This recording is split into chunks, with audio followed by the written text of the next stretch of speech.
What up, chat? Respindic. Thanks for being the first chatter over on the Twitch. Ava, thank you for being the first chatter on the YouTube. Give me a second, y'all.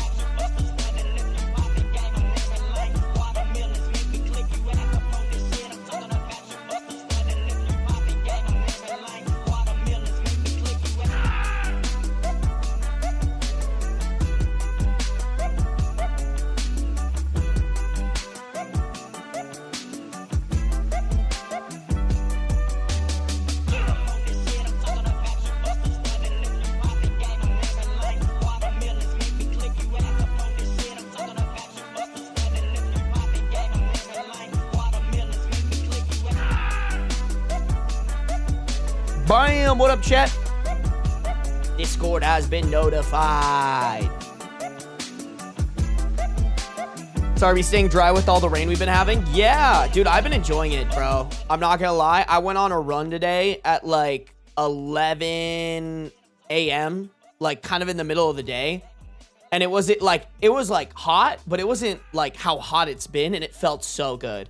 I think it was like 84 degrees out. It felt amazing. Amazing. Hey, Raya, have fun at the state fair. Oh, bless me. Bless me. Good to see you guys having a good weekend so far? How is everybody's weekend going, y'all? Bless you. Thank you. I appreciate it. Peekaboo. What's up, Jen?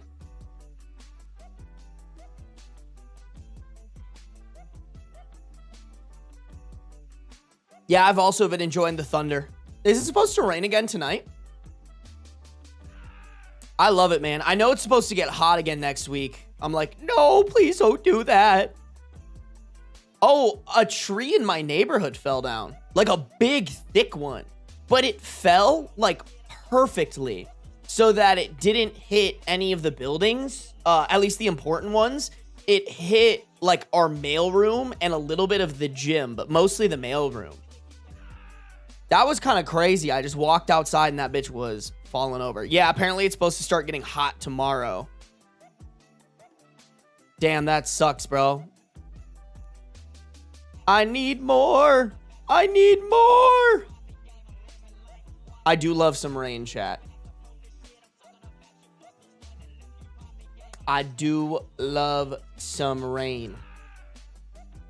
Tree committing federal mail crimes. You right.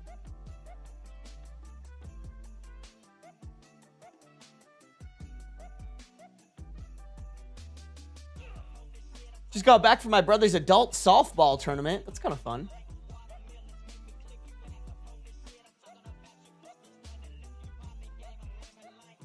No! Soap, I'm sorry about your cat, bro. That's so sad. All right, Soap, I won't be mean to you just this stream. You only get one. What's your cat's name? In honor of your cat. In honor of your cat, I'll be nice to you for one stream. That's all you get. She was old, like 16 to 17? Oh, okay, that's nice.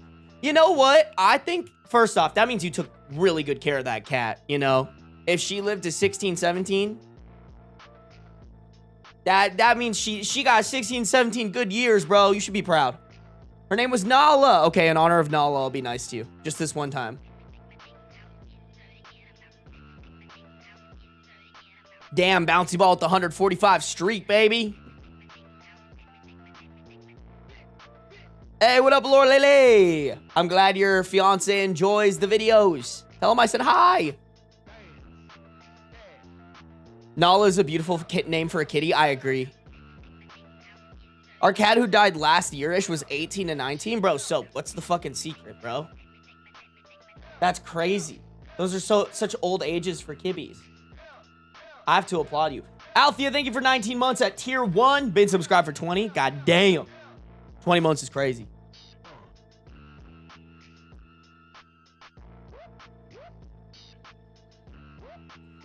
Do I get something special for being so dedicated? No. Well, if your cat dies, bouncy ball, then I'll be nice to you. Just like I'll be nice to Soap just this one time.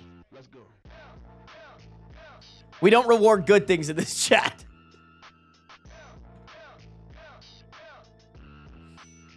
Chat, today, I want today's stream to be a little bit longer, but I do want to get to the stories pretty quick.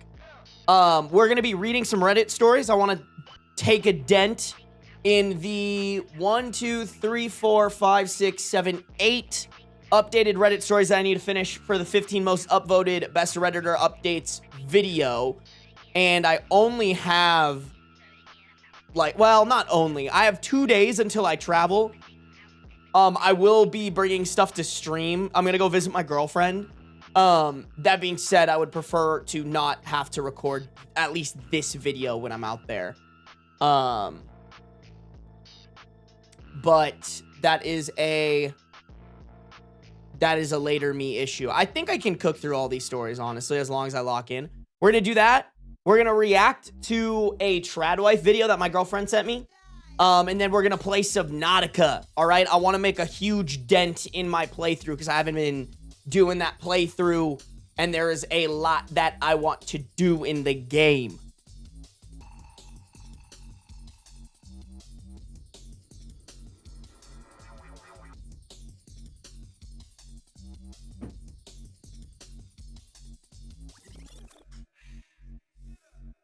Let's pop, lock, and drop it. You know what, Kidmans? Let's pop, lock, and drop it, bro.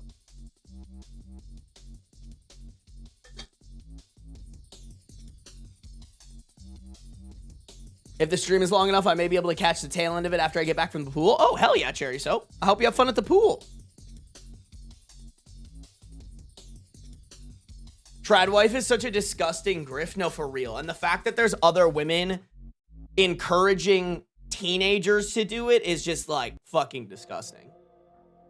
So, guys, let's just do it. All right. Normally I yap for too long and, you know, we get real deep into the yap session. But today I want to stay focused. I'm thinking like an hour to an hour and a half of Reddit reads, an hour to an hour and a half of the reaction video. That one's probably going to take more like an hour and a half based off how much I yap. And then, yeah, like 2+ hours of Subnautica. I would love to make that like 3 or 4 hours if we're down to clown, if I have the energy for it. So, let me start and restart my recording here for my editors. 8 minutes and 43 seconds. Wow, I didn't yap for that long. Go me. Y'all, if you're on the YouTube, make sure to like up the stream. We got 36 people watching, 7 likes. Need y'all to like up the stream. If you guys are on the Twitch, make sure to follow no matter where you're at. Turn on those post notifications so you can be notified whenever I go live, baby. Okay, here we go. The title story. My husband spent over $3,000 on World Cup tickets. We can't afford this, and I'm furious. Originally posted to r/offmychest on February 14th, 2026. Starts off the post by saying, I don't need any advice about what to do. I just need to get this out because of how absolutely furious I am. My husband bought 3 tickets for the World Cup, and each one cost over $1,000. I've been furious since I found out. We absolutely cannot afford this, and my husband knows it, but he still bought them. I found out he entered the most recent lottery to get tickets. I have since also found out that it was different from the previous lotteries. Instead of going online and buying tickets right when they went on sale, you had to submit a list of which games you wanted tickets for. And if you won the lottery tickets and your credit card would... And if you won the lottery tickets, then your credit card would automatically get charged. Damn, I didn't realize that's how that worked. Low-key, I know World Cup's over, and I know it's such a big, awesome thing that everybody celebrates, but low-key, it sounds like a scam. I saw those ticket prices, bro. That shit was greedy as hell. Our credit card was charged on Monday, and normally I get an alert whenever our card is used. But my husband deleted it from my phone before I saw it. Oh, so he was also actively hiding it from you. Ugh.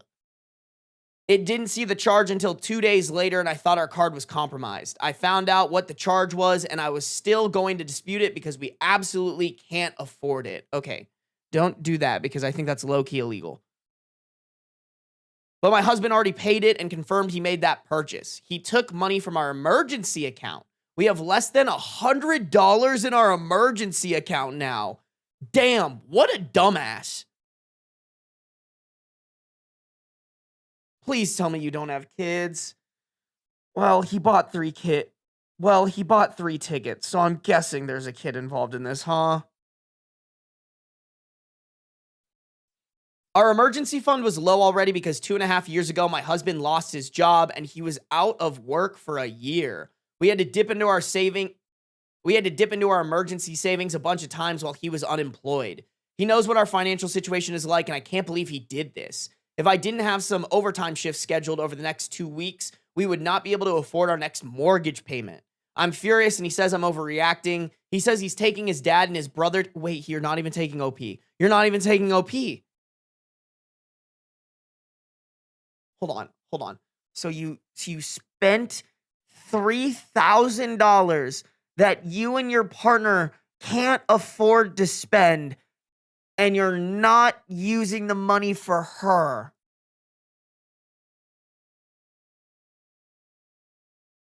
Like, it wouldn't make it okay, but that's just salt in the wound.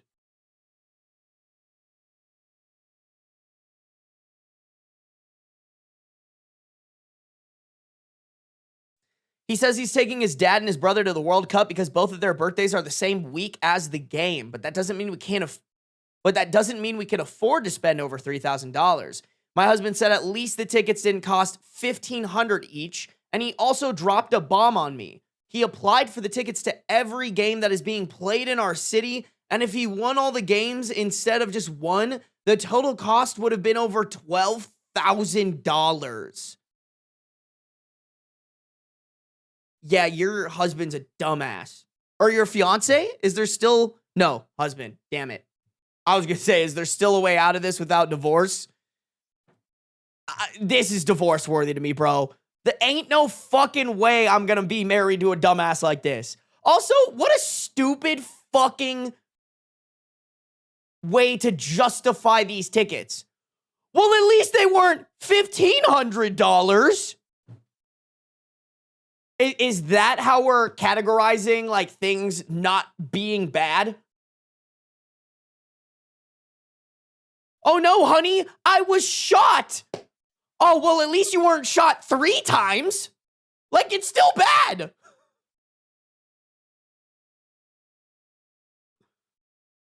I couldn't believe what I was hearing. I asked my husband where we would have gotten that kind of money, and he just said we would figure it out. He tried telling me that Canada has a huge demand for World Cup tickets, so that's why it cost him over $1,000 per ticket. As if that is an explanation for what he did. I can't even explain how furious I am. We have been going to marriage counseling because of how strained things got. We've been going to marriage counseling because of how strained things got after my husband got fired, but that's not going to cut it anymore. I have always been the breadwinner in our marriage, and that's never bothered me, but now this stupid decision he made is the last straw. I tried to make it work, but I can't anymore. I'm going to get my ducks in a row and talk to a lawyer before I do anything with our finances. Then I am done with him. He thinks I'm overreacting and that all this is a big joke. I'm done. No, thank God. Thank God this is how the post ends. Like, babe, you're making the right decision. Me, and I think anybody with half of a brain cell would, why? Thank you. I think I gotta turn this down. Nope, I think I turned it up. I did turn it up. Fuck. I think me and anybody with half of a brain cell would tell you that you're making the right decision here. I'm sorry, bro. If you are down bad for money, I don't care how much you care about your favorite team where they run on the field and kick balls to each other. Like, that shit is not worth going into debt for. Sue me, bro. I get it. It's the World Cup. It only happens once every 4 years. Fucking watch it on the TV, bro. Like, this ain't the time. Ooh, this, especially now, is not the time to be making bad financial decisions. If you live in America, we are in a hellhole right now. Ah! I have hiccups. Ooh.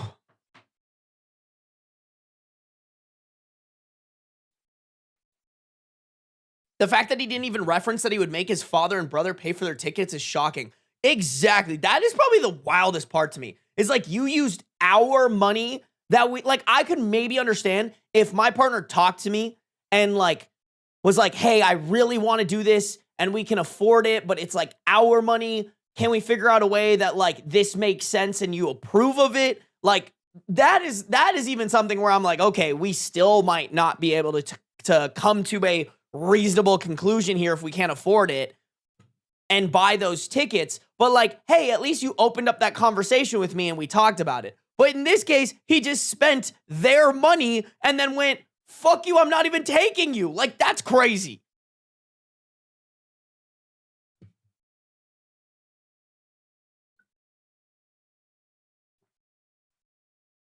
Insane.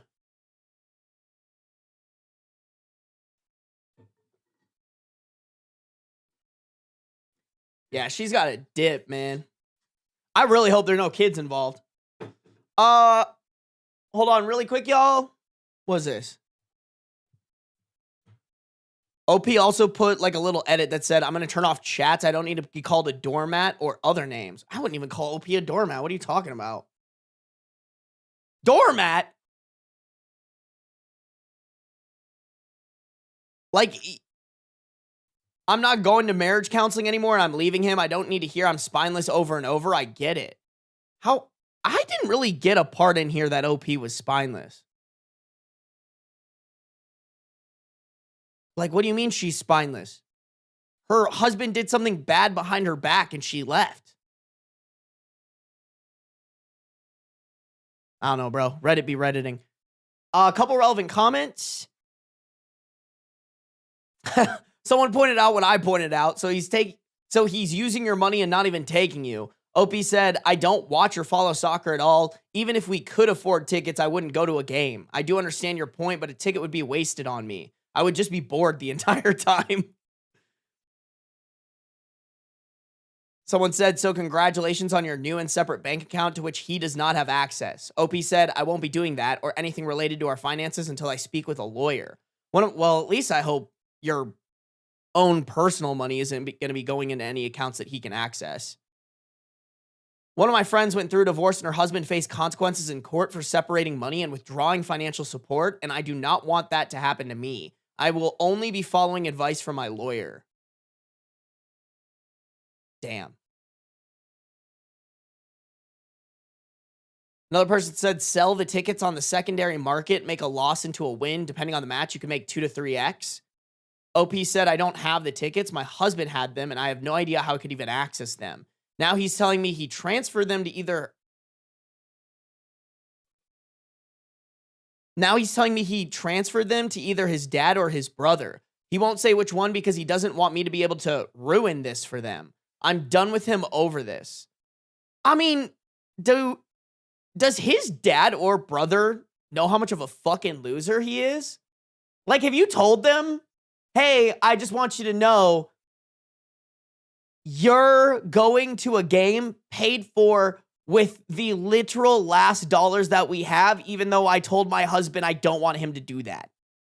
And also, he did that behind my back.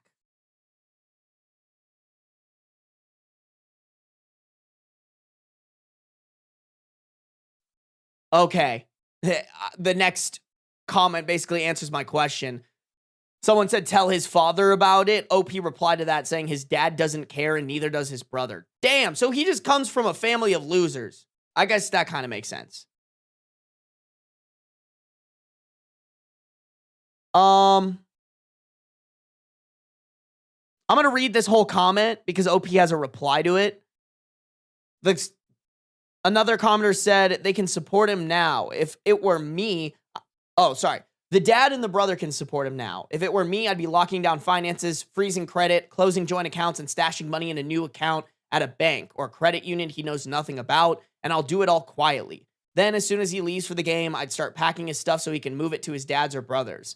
Financial infidelity is a trust destroyer. You deserve to work for you.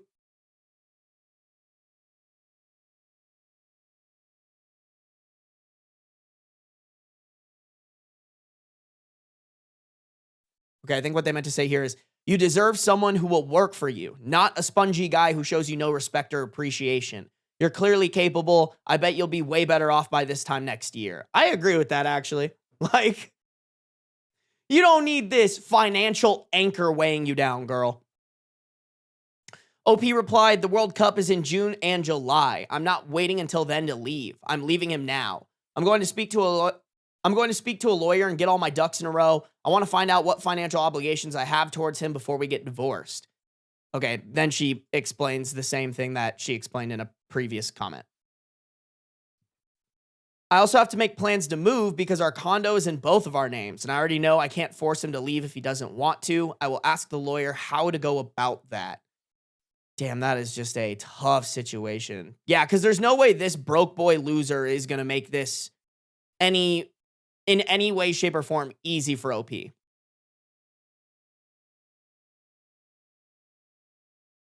Another person said, report it as fraud to your credit card company. OP said, I did. The credit card company said it isn't fraud because my husband already made payment and confirmed it was his purchase. I'm not giving up, but credit card company won't budge.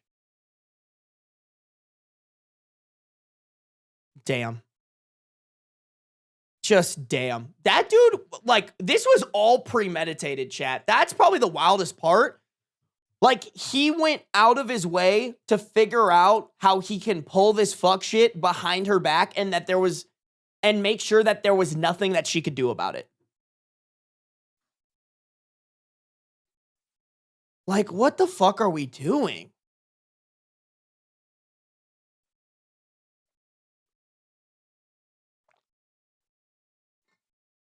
What up, Shastfu?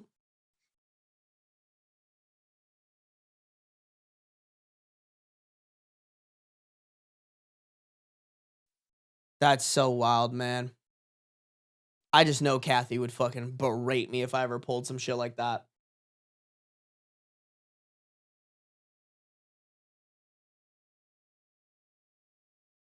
That's so wild to me, bro.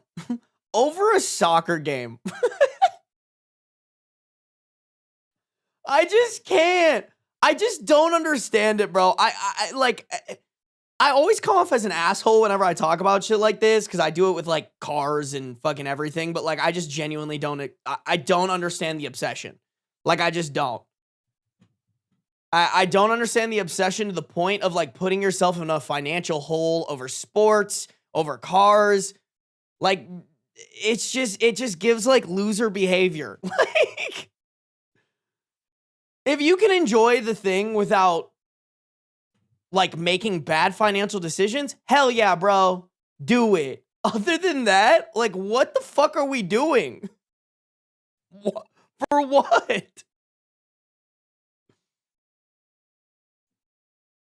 Who is this guy and what did he do with Yap B? Yap B's always been here, bro. Don't you worry. Kathy might low-key disown you for a minute if you did this. Oh, yeah, bro. I think she'd, like, talk to God and tell him to smite me. Like, oh, man. I could not imagine, bro. I just couldn't. The one thing I would maybe consider spending money on, my dad is a Vikings fan. My dad has given me every opportunity in my life. I am so thankful for him. If the Vikings made it to the Super Bowl and I had money coming out of my ears, I would heavily consider maybe buying us tickets to that. That is like, and even then, I would maybe try to get my siblings in on it a little bit. Like, I don't even think I would go. I would just be like, hey, let's get dad a ticket. Because, like, this is his, you know, like, he's been waiting a long time to see this shit happen. Like, that's the only thing. And even then, like, I don't even think I would go unless I just had money coming out of my asshole.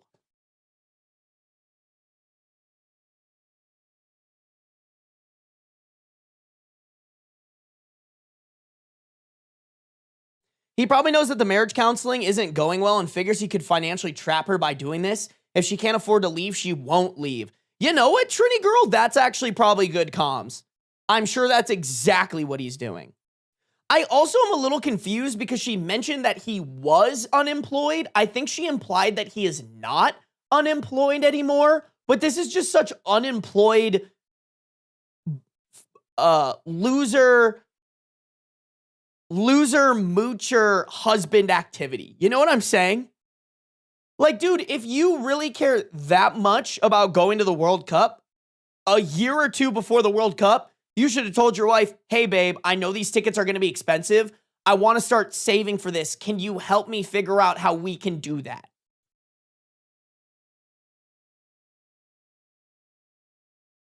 Chat, let's keep it going. I even check. Okay, this is the only update we have. All right, cool. Update nearly 5 months later, July 12th, 2026. It's still ongoing, chat, so I apologize. There's not going to be any conclusive ending here. Okay, this is just a summary of the previous post. I'm not going to read it. My update is just a small one, but I have left him and I'm seeking a divorce. I moved out 4 months ago. We had been going to marriage counseling because of how strained things got after he got fired from his job, in parentheses, for the second time during our marriage.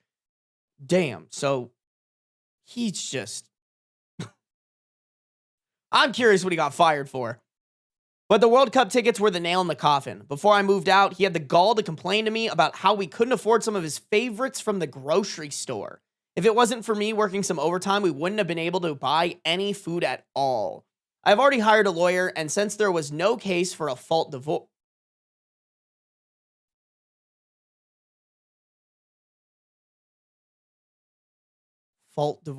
And since there was no case for a fault divorce, I have to be separated from him for a year in order to get a divorce. That is such, like, the dumbest shit I've ever heard. No case for a fault divorce. This guy pulled out $3,000 they barely had to buy some fuck-ass tickets. I can't believe that's not considered a fault. It's so stupid. Call me crazy, y'all. I think that's just as much of a nail in a coffin to a marriage as cheating on someone is. Like, if y'all can't afford that, that puts you in a bad decision. Excuse me. That puts you in a bad position. Although my lawyer said the only thing filing on a fault ground does is forego the 1-year waiting period. It doesn't affect the settlement or the division of assets. I may have to pay some spousal support since I was the high earner, but it's a small price to pay for getting rid of him.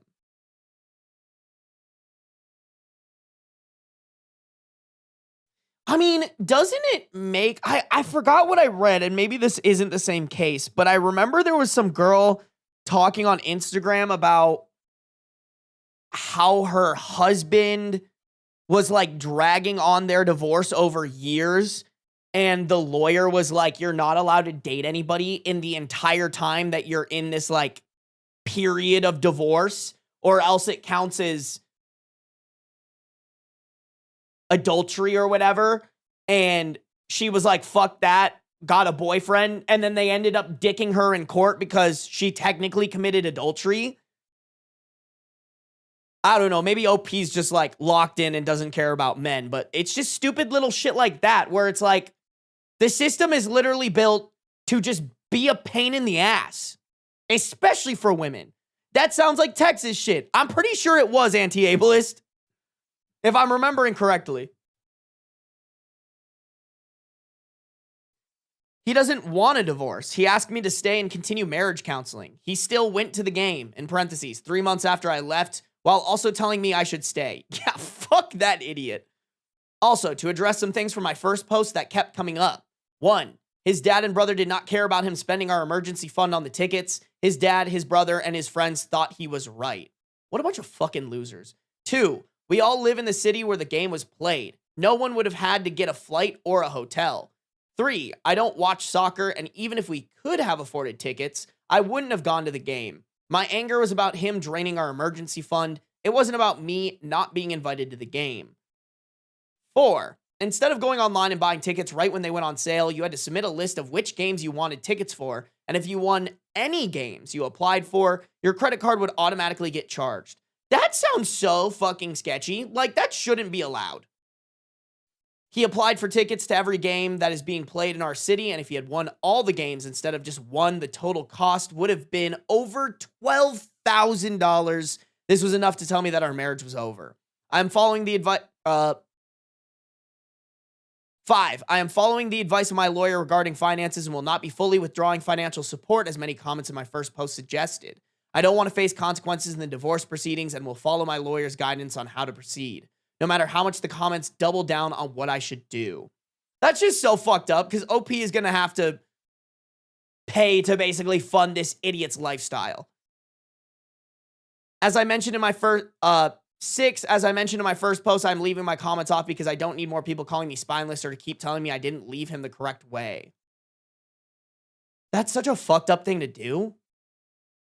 What do you mean, leave him in the correct way? What did you expect her to do? Kill him and hide the body? Like, what are we fucking talking about? To be honest, if she would have done that, I would have understood, by the way. God, I can't believe idiots like this walk the earth, bro. Like, shit, I'm stupid, but I'm not this stupid. And I really need to, every once in a while, reassure myself of that, you know? Like, I'm dumb, bro. I want to sit here and work all day, but at least if I had a partner, I'm not going to take our last $3,000 and spend it on some dumb shit. Just wow, bro. Just, oh. Y'all, do a good job choosing your partner. That's all I'll say. That's all I'll say. If there's anything to take away from this, if your partner starts showing signs of financial irresponsibility and inability to not spend a ridiculous amount of money on stupid shit, you gotta go, bro. But, I mean, I don't understand people calling OP spineless for this. Like, it's not like she was like, yeah, there's a history of him pulling this fuck shit on me. She's like, bro got fired twice. I'm sure that has happened in a couple of relationships, and it's been fine.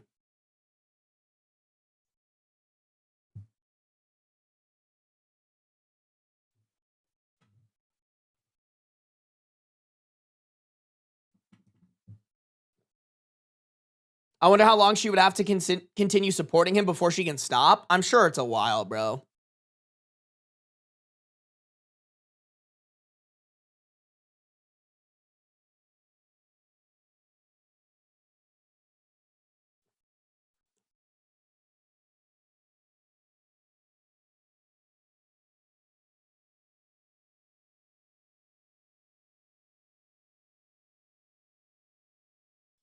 What's the stats? Like 60% of divorces are because of finances? Hazel, I would venture to guess it's more than that. You know? Not nonchalant bust down saying, sorry, I'm taking a shit right now. And then Kit Mittens responded to that saying, hope it comes out okay. You know what? W supportive chat. Most supportive chat in the game.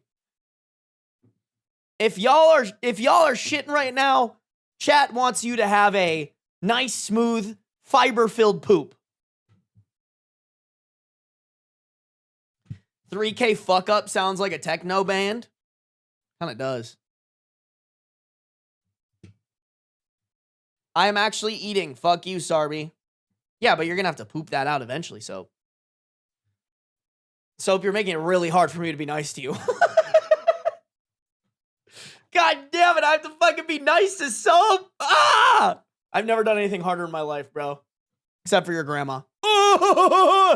Sorry. Sorry. Sorry. Soap's cat just died. I have to be nice to Soap.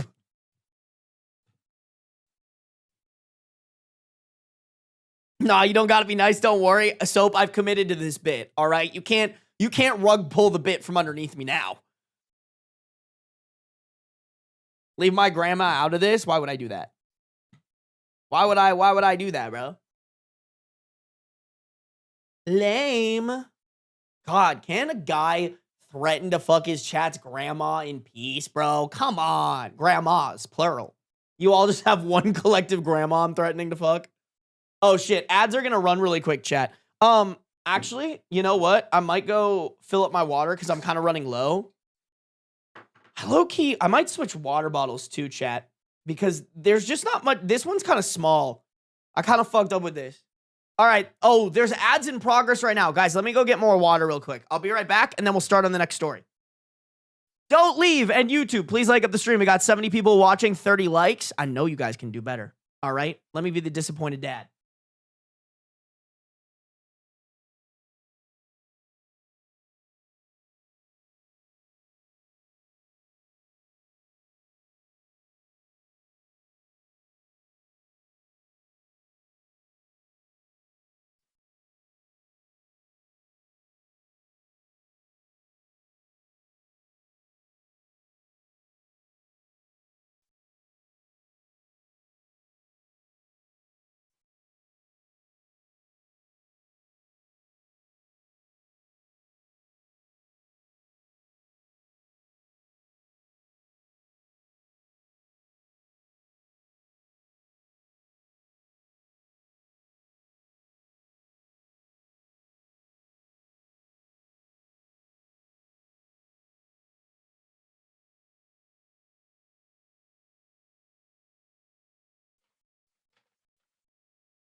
We hydrated, chat.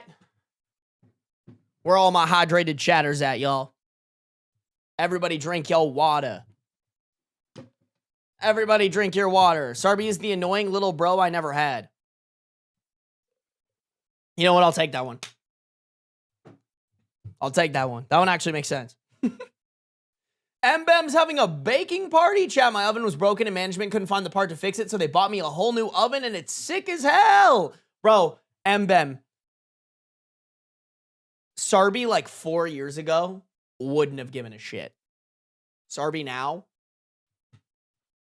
a good oven fucks. I can't even lie. Like when I've been looking at houses, one of the first things I look at in the kitchen is the oven. I feel like a good oven just makes a kitchen. You know what I'm saying? I can't believe it. I can't believe it. Y'all have unkified me. For real, chat. Oh, Kate, thank you for the gifted sub. I'm sorry, I didn't see that. That was 18 minutes ago. Whoever got the gifted sub, you better have said thank you to Kate. All right, good manners and good manners only. MBEM makes cookies for chat. MBEM, you have no other choice, bro. No other choice. Alrighty, chat.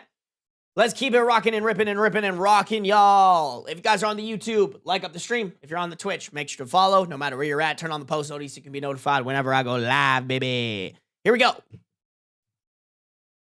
Am I the a-hole for asking, in parentheses, not insisting, that my boyfriend switch meals with me when I don't like what I've ordered at a restaurant? For asking, not insisting, that my boyfriend... Okay. Interesting. I'm curious where this is going. Originally posted to r/am I the a-hole on November 9th, 2022.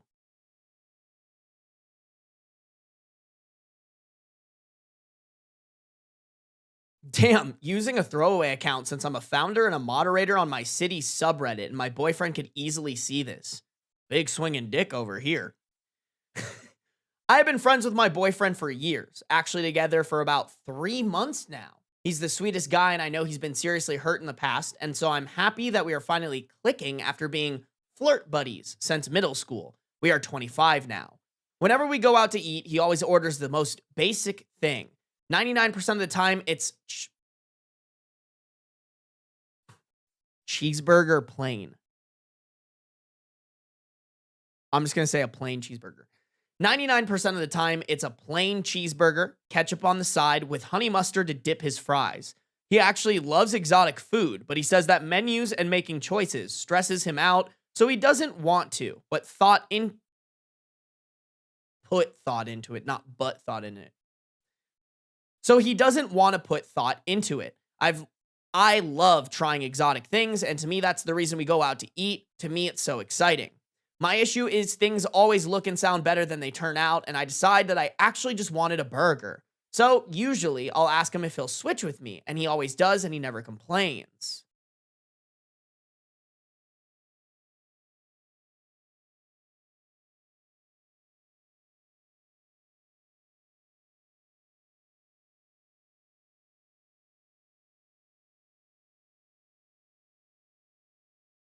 I love trying exotic things, and to me, that's the reason we go out to eat. My issue is things always look and sound better than they turn out, and I decide that I actually wanted a burger.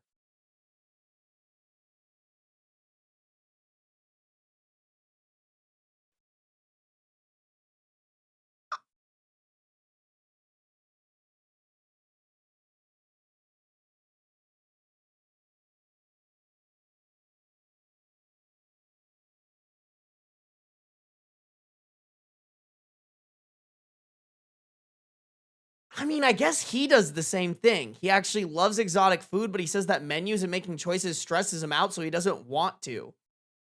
So he doesn't want to put thought into it. Holy shit, are they perfect for each other? Because this actually kind of works out for them. What the fuck? Okay, I just have to keep reading. Where is this fucking going? So usually I'll ask him if he'll switch with me, and he always does, and he never complains. Most of the time, he even says how good his food was. To me, it's a win for both of us. It gets him out of his comfort zone, and we don't waste food. Last night, we both had to work really late, so we met up at a sports bar. They were having a calamari special, which sounded really good. He ordered a cheeseburger as usual. I just wasn't feeling the calamari when it came out, so I asked if he'd switch with me. He said no. I asked him why not, and said I didn't want it to go to waste. He said, then you shouldn't have... Wow. He said, then you shouldn't have fucking ordered it. I was like, excuse me? He went into a tirade and said I treat him like a garbage disposal. He's a grown man. I'm being immature. Don't pin my crap on him, etc. I said it sounded like that was a rehearsed speech. No, for real. Not only does it sound like a rehearsed speech, but also there's just a nicer way to say that. And also, I think addressing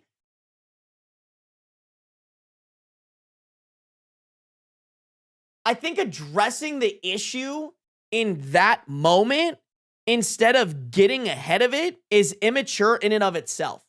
Like, if you notice a pattern of your partner always wanting to switch food with you and you have a problem with it, you address that before the next time that you get food, right? Like you go, hey babe, so I noticed you've been doing this a lot. I would really appreciate it if you stopped.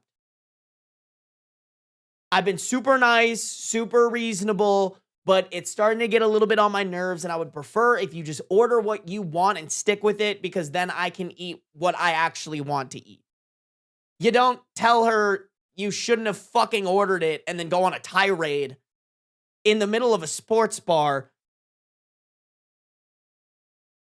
like during the moment. Like, it sounds like you've just been like waiting for this to happen again.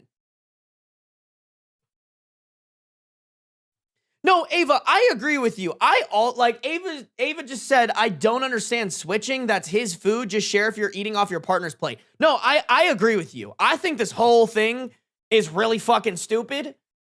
And like, maybe the way that OP was explaining it, like, she thinks it makes sense, but like, realistically, it doesn't. Like, in no way, shape, or form did I read that and think, oh yes, these are two mature adults that can interact together in a mature way and have a conversation about it. But I think there's some culpability on her, but I also think there's some culpability on this guy. Like, I mean, it just sounds like two adults who need to work on communication, which is like 80% of Reddit. He said, okay, so I said it sounded like it was a rehearsed speech. He said maybe it was, since I insist on stealing his food every time we go somewhere. I started crying, and he said, don't start that bullshit with me. Here, have both meals, and he got up and walked out?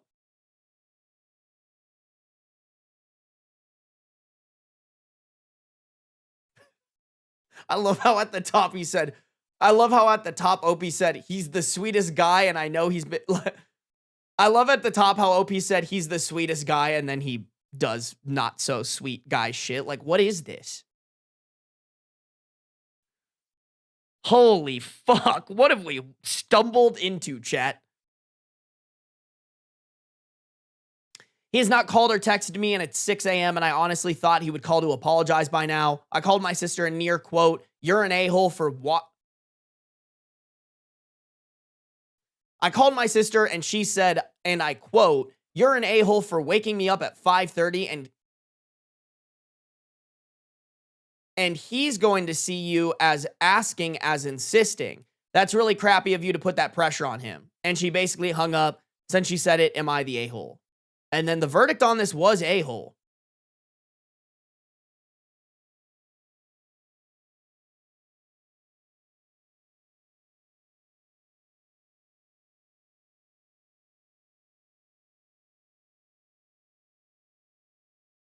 I mean, I get the verdict, though.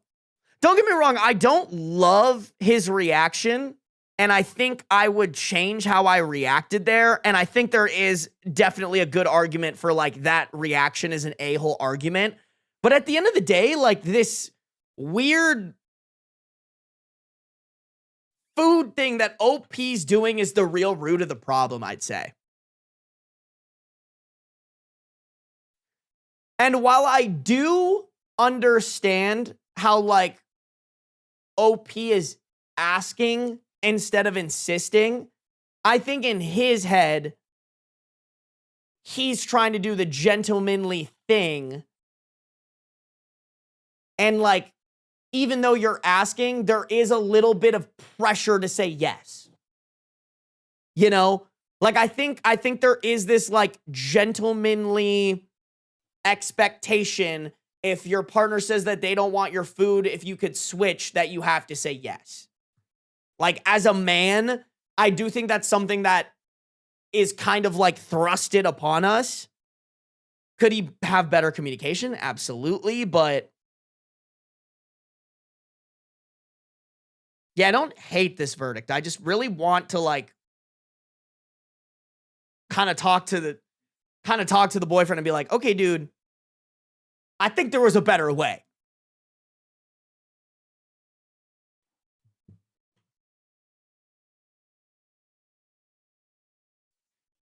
Oh, yeah, you guys are right. Calling anybody at 6 a.m. unless you absolutely know that they're a morning person is crazy. Why didn't she just order a hamburger? Emperor Chaos, that is the base of this whole thing. Like, I don't know. Like, her whole sentence of, like, and then I just decided that I wanted a cheeseburger. Fucking order a cheeseburger then, bro. I'm just asking people to be self-aware. You know? Tale as old as time. Somebody is not self-aware and then they make it somebody else's problem.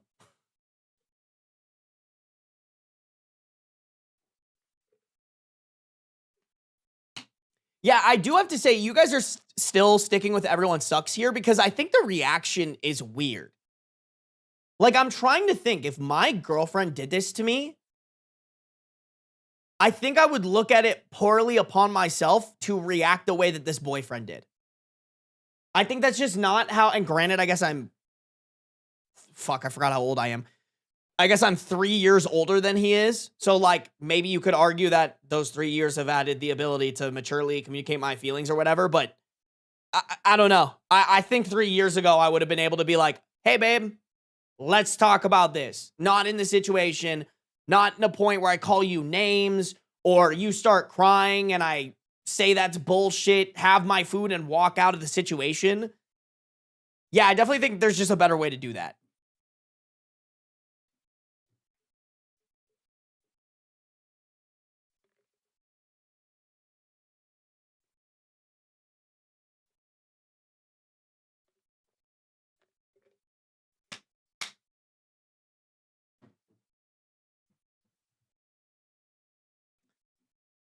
Let's see these comments, chat.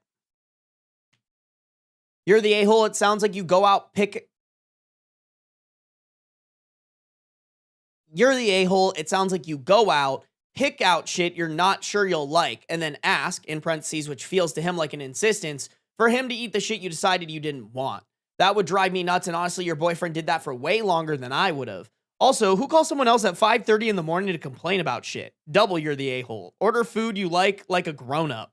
Obi said, can I add that he's never said he's uncomfortable with me asking him to switch before last night? While I do think he should communicate that, it's like not his responsibility to like switch every time with you, you know? And I understand how annoying that is and how like there is that pressure there that like you have to switch. You have to be you have to be a chivalrous, gentlemanly man. And like also bro, I'm sorry, like if this is how you think when you order food, like you gotta rewire your brain, dog. Like if you know that you always order something and then just switch up afterwards, then just start ordering the thing you know you're gonna switch to. Oh my God. Someone said, you're the a-hole. Why is he the one that has to deal with your experimenting? If you don't like it, order something else, but make sure you pay for both. OP said, then so much food gets wasted. You could just stop experimenting. Holy shit, I am not getting that OP understands where they're making the fucky wucky in here, which is just making me even more irritated. Like, maybe I'm starting to understand your boyfriend's reaction. Oh shit. The final edit/update is really small. OP updated on November 10th, 2022, the next day. Well, he called and didn't even let me get a word in and said he needs a break and that he hasn't been happy in the first 3 months.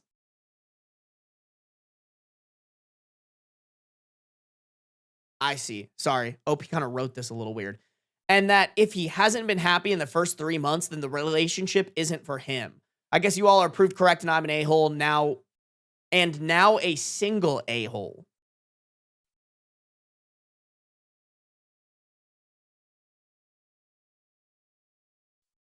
Someone said she has a bizarre mix of self-awareness and self-obliviousness. No, that's actually such a good way to put it. Like she identifies, I do this thing all the time where I want to experiment and then decide to not experiment. And I'm aware of that, but I'm too oblivious to make the decision of, oh, if I do this anytime that, like, it's, oh, you know what it is, chat? It's that metacognition thing. Have y'all heard about this? How, like, some people are literally not able to, like, think about their thoughts. They just have thoughts and then go about their life without ever, like, checking those thoughts or thinking about the thoughts that they had. I just learned this and it blew my mind because I'm constantly doing that. Like, I think that's why I have, like, anxiety or sometimes struggle to, like, make a decision on something is because I'm just constantly thinking about my own thoughts. And, like, learning that people don't do that blows my fucking mind. Like, it's like, she's like, oh, I do this thing. And at no point does she add another layer of thought on top of that of, okay, I do this thing. Maybe to avoid doing this thing, I just go to the conclusion of the thing, which is ordering a damn cheeseburger. It blows my mind. I can't believe people walk around thinking like that. Like, you're telling me you have thoughts, but you don't think about your thoughts to understand if the way that you're thinking is a good way of thinking? The fuck is that? Like, that's one of those things that, like, realistically, if... What is it called? Oh, my God. Natural selection applied to human beings, we would be so much better off. If more people were natural selected to have that thought process, oh, my God, we would be so far ahead as a human race. Then again, if natural selection was real, your blind boy would not be here. So maybe it's a good thing. I don't know. I don't know. It's so wild to me, man. It sounds like self-sabotage. It low-key could be. To be fair, I do think this is like a first world problem. Like, I genuinely think there was, if we break this down to its core, which is they just broke up over food that they order at a restaurant. Call me mean for saying this, but I think that's actually kind of a dumb reason to break up with somebody. And who knows, maybe like that's just an underlying issue that bleeds into their entire relationship. Like, I can imagine if this is how OP is when it comes to food at restaurants, maybe there's other thing in there. Maybe there's other things in their relationship that she's doing that is irking him. And like, this was just the straw that broke the camel's back. But assuming that this is the only thing, like, I know me and my girlfriend would be able to get through this. You know what I'm saying? So, like, as much as it, like, it could be self-sabotage and things like that, like, I just want to point out, if you're in this situation with your partner, let's communicate, you know?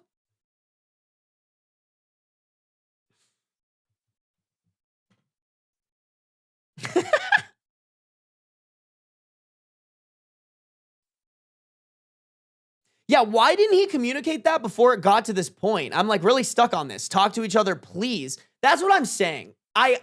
Don't get me wrong. I understand like the anger of this like weird way of thinking from OP, from the Redditors. But I'm like I said, if we break this down, it's just a weird reason to break up with somebody.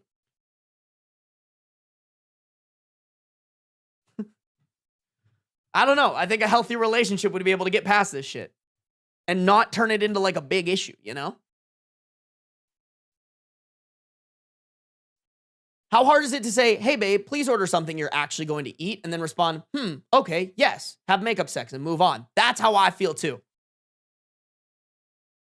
Exactly. Like if I don't know, just weird. Weird.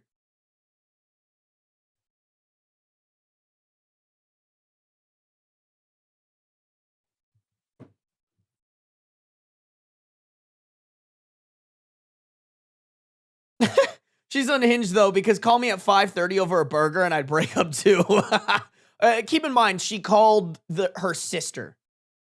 Which, to be fair, if my sibling was going through breakup, like, if my sibling was going through relationship problems, they can call me whenever they want. You know, that's just a relationship that we at least have.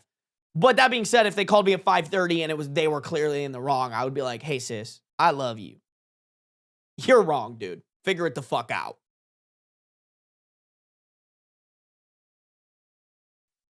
What a weird one. What a silly one. Damn, we got shorter stories this time, bro. I feel like every 15 most upvoted Best of Redditor updates video I make, the stories are fucking long as hell, but these ones are not that long. Now that one, I mean, that one's medium sized, but even that one's not that long. That one's like medium sized. Yeah, dude, all these are pretty damn short. Oh, fuck. You know what I haven't been doing, chat? I haven't been doing bonus stories like I promised you guys I would start doing, because I actually really like doing that. Although I feel like I don't have to do that. Maybe I'll just do it for shits and gigs. I think it's kind of fun.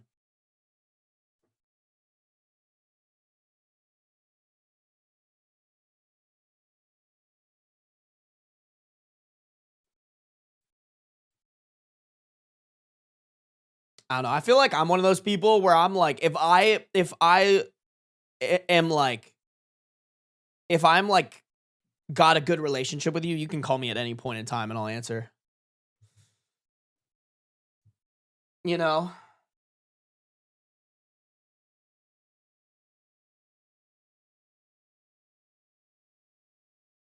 I mean, to be fair, in that video where I included a bonus story, I don't even think I don't even think we got the amount of subscribers that I said I needed in order to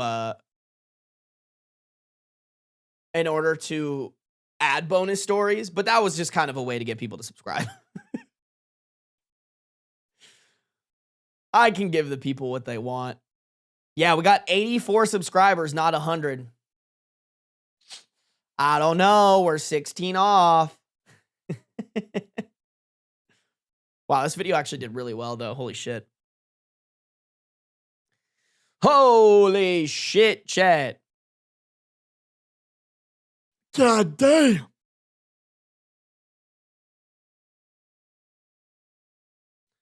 Bam. Sorry, now I'm looking at my YouTube analytics. I need to stop. Dude, when you're like a YouTube nerd like me, like YouTube analytics is like crack. Hey, what's up, Baz guy? It's been a minute.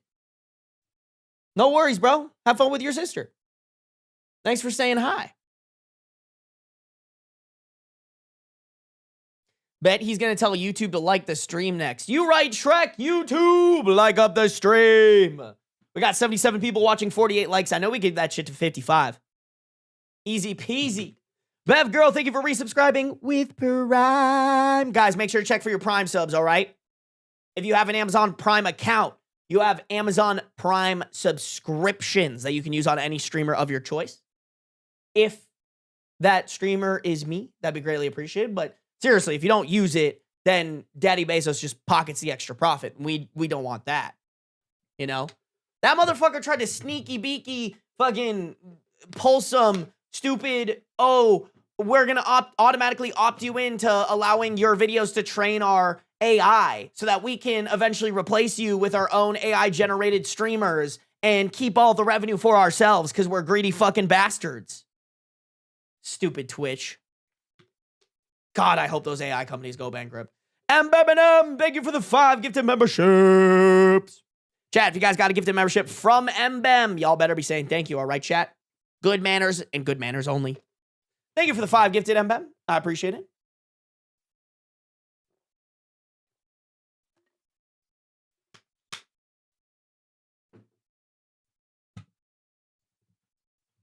We love it. We love it. Hey, what up, Shyla? I'm late. Oh, no. Nah, you're right on time, Shyla. All right, guys, we're about 54 minutes in. I want to keep the momentum rocking and ripping and ripping and rocking, so we're going to keep going. I think if we're good, we can maybe get 2 more stories done and then move on to the reaction segment. All right, guys? Let's do it. My aunt didn't invite me to her wedding while inviting my brothers and other cousins. We have a 15 female OP, 33 female aunt, 18 and 13 male brothers. Original post, July 7th, 2016. I'm just very upset now because my aunt's wedding is soon and I learned that I can't go to the wedding because she didn't invite me. I have a physical disability and I need crutches, but I can handle myself. The invitation to our family says my parents and my brothers. My dad talked to my aunt and she thought that the venue isn't friendly and comfortable for me, and that's why she didn't invite me. If that's the only reason, isn't that something I should decide? Maybe I can handle myself in that venue. Maybe my brother and my dad will help me if I needed help. She excluded me because I have a disability. My parents told me that I need to understand that it's her wedding and she gets to decide who comes and I can't be upset and I should respect her decision. Nah, bro. I mean, okay. Yes, you're right, but I think you as family members have to point that out that like, oh, you're not inviting her because she's disabled and you're inviting everybody else. That's fucked up. We're not going. And that's a really shitty thing for you to do.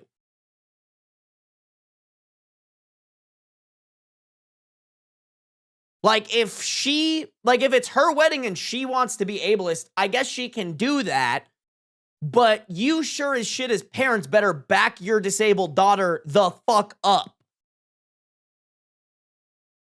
I told him that if she thinks I'm not good enough to be at her wedding, then I don't want to see her or talk to her again. But they tell me that I should continue to be a good niece and respect her and be friendly with her. I don't understand why. Yeah, your parents are fucked up. Do I have a right to be upset and not want to talk to her again? I mean, I think so. I mean, you guys are with me, right? Fuck this on. Yeah, fuck that on. Okay, cool. What are the comments saying, bro? I mean, this is 2016, so this shit could be a war zone, honestly. Okay, so the top comment, actually, let me pull up the top.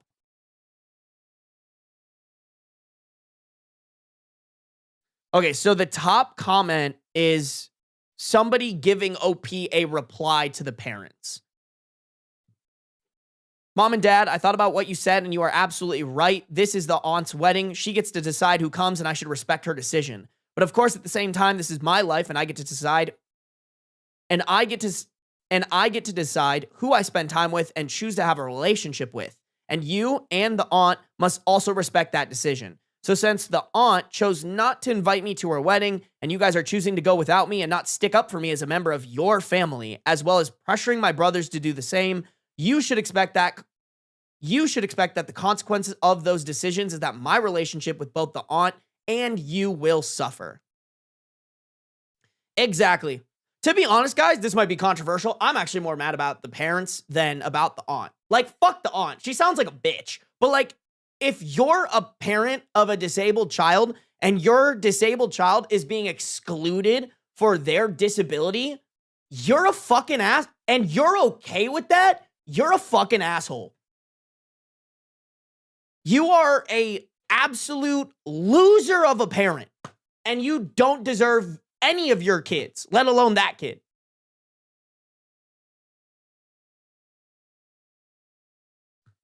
Like, you should be telling your aunt to go fuck herself. And that relationship should be damaged. Like, I'm thinking if any of my siblings, if I had a disabled kid and any of my siblings wanted to exclude that kid from their wedding because of their disability, I would go no contact ASAP Rocky. And I fucking mean that.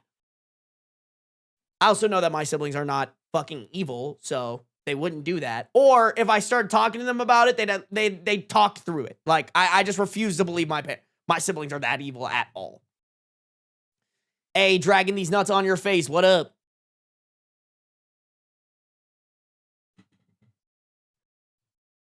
That's so crazy, man.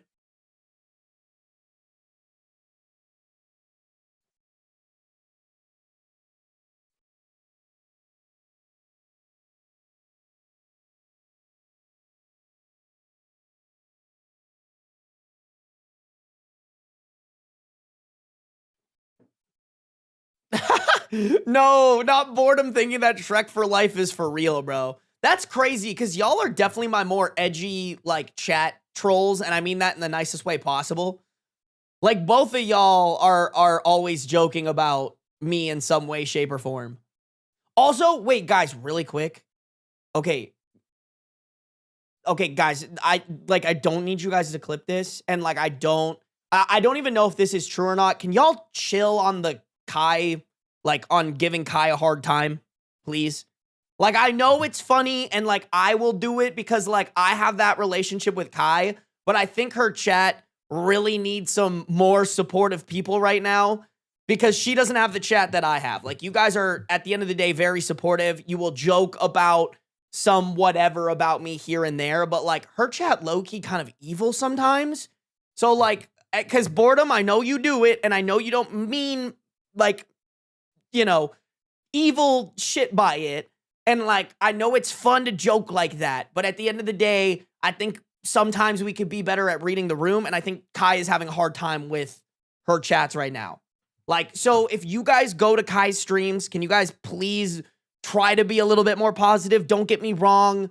Make the jokes and whatnot when it seems appropriate, but, like, let's remember at the end of the day, on the other end of the screen are people who are, you know, trying to make it in a world where it's just, like, mostly people making fun of them and stuff. So, like, I feel like I've just seen too many names that hang out in this chat giving her a little bit harder of a time, and I would just really ask you guys to balance that out a little bit, okay? I don't want Kai to see this, by the way, guys. Please don't talk about this. Like, I feel like she's gonna be like, you're telling them to, like, pity me or something like that. That's not it at all.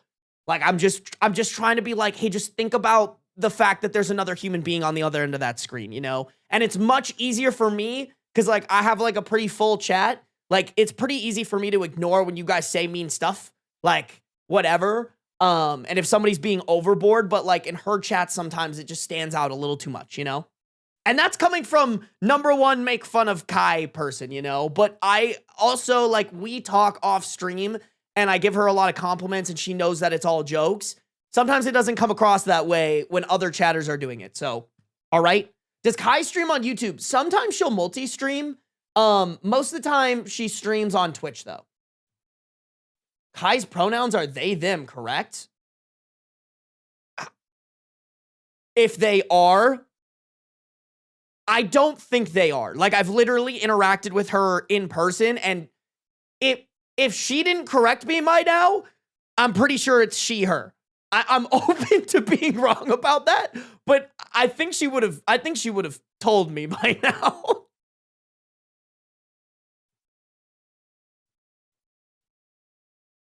Yeah, guys, make sure to hype up Kyle, all right, guys? I just feel like every time I've been in her stream these past couple of weeks, like, people are just dogging on her and she kind of has to crash out on them to get them to stop.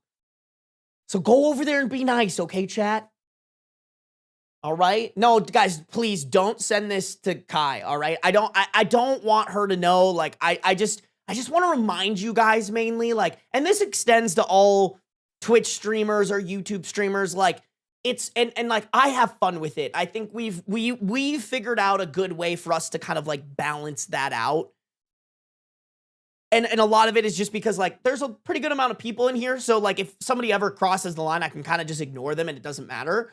But just keep in mind, there's an actual person on the other end of the screen. And the idea is, like, you're spending time in their chat to, like, have fun with them and interact with them. And it's just not really fun if they're having a bad day to have somebody, like, coming in and all they're doing is dogging on them, you know?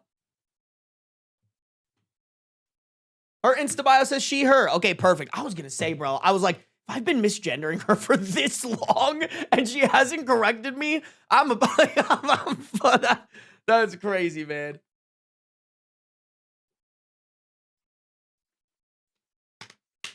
Kai's also a better gamer. Objectively not true. Just objectively untrue, bro.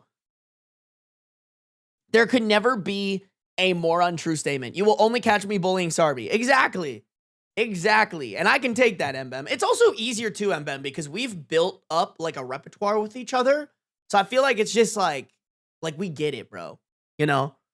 We get it. Okay, guys, sorry. I'm getting really off topic. Okay, there's only one update on this chat. Let's hop right back in, okay, guys? Guys, seriously, don't clip it. Like, this is just a general PSA, all right? Okay. Update, July 19th, 2016, 12 days later. Please tell me your parents have come to their senses. I'm just begging. I talked to my parents a little more, and they decided to invite my aunt over some... So that, not some that. By the way, for the people who watches these VODs on my Sarby live channel and don't understand that this is a live recording that is going up on the VOD channel, so that, like, because, like, the whole point of this is, like, I record it live, raw, and then it gets edited for the main channel. Like, let's use our brains here. Like, sometimes they're like, you're always stumbling over your words. Yeah, because sometimes people don't write these correctly, and I'm going into this shit raw and fixing it as I go. So, just for anybody who's watching this after the fact, like, if you demand perfection, you're an asshole. And I firmly believe that. I talked to my parents a little more, and they decided to invite my aunt over so that her and I can have a face-to-face conversation. So that night came. It was supposed to be me, my aunt, and my... Oh, interesting. It was supposed to be me, my aunt, and my parents, but I thought 3 against 1 is unfair, so I insisted that my older brother be there too. Oh, interesting. Is your older brother on your side? W older brother, by the way. At least someone in this family is advocating for OP. It was so awkward. At the beginning, everyone was silent until I asked if she can explain why she didn't invite me when she invited everyone else in our family. She repeated the same answer, that she thought it would be difficult and uncomfortable for me. I asked how. She couldn't give an example. My brother told her that we checked with the venue and it's wheelchair accessible, in parentheses, which isn't even needed, as I only need my crutches. But that shows even people with even more severe disabilities are able to use that venue. And they've had weddings where the bride or groom have been on a wheelchair. She didn't say anything, but then said once again that she thinks it will be difficult for me to be there and not being able to enjoy the wedding like everyone else, and it will be psychologically difficult, and that's what she meant. Yeah, she pitied me.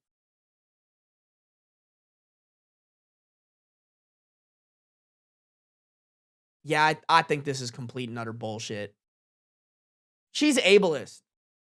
She just doesn't want you there. I asked if she pities me. She said it's not pity, it's genuine concern for my well-being. She doesn't want me to see other girls my age do the things I can't do and feel jealous and inadequate. Okay, so like even if that's true, like OP goes to school and sees girls her age do the things she can't all the time, like it's going to be no different at this wedding. Ah, yes, put her in a bubble. That will surely protect her if we isolate her and make her miserable. At least she won't be seeing other people doing things she can't do. Surely the answer isn't figure out how she can exist in this world happy in the situation that she's in. No. We must isolate and hide her from everybody. God, it's just such a boomer ass fucking mindset. My brother asked if she knows what I can or can't do since she's never been actively part of my support.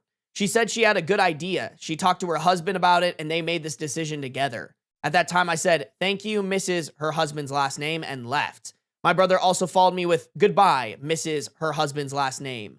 My dad asked us to come back and address her the right way as aunt her name, but my brother said not our aunt anymore. Damn! Yeah! Bro, I love your brother. Your brother sounds like a cool ass dude. I'm really happy that he took my side. But later I learned that my parents still intend to go to the wedding. They wanted to take our little brother too, but once he heard we're not going, he joined us in exile. Yes! Bro, so many W siblings. This is what being a sibling's all about, by the way. Like, this is the exact same shit that me and my siblings would do.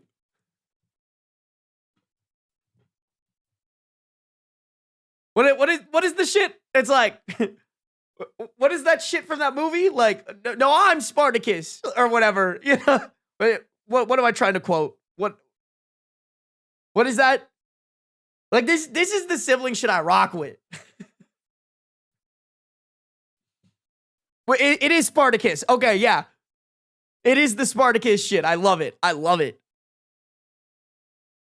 I think he's too young to understand everything here, but when the other two kids are rebelling, I think he joins us out of principle. I don't know if they will take him in the end or not, but for now, he doesn't want to go. My parents are disappointed in me.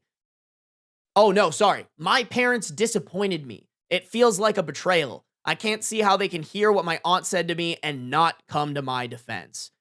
I mean, I can see they're bad parents. Like, they're just, if they listen to that entire fucking thing that your aunt pulled and didn't go, this smells fishy, they're a bunch of dumbasses.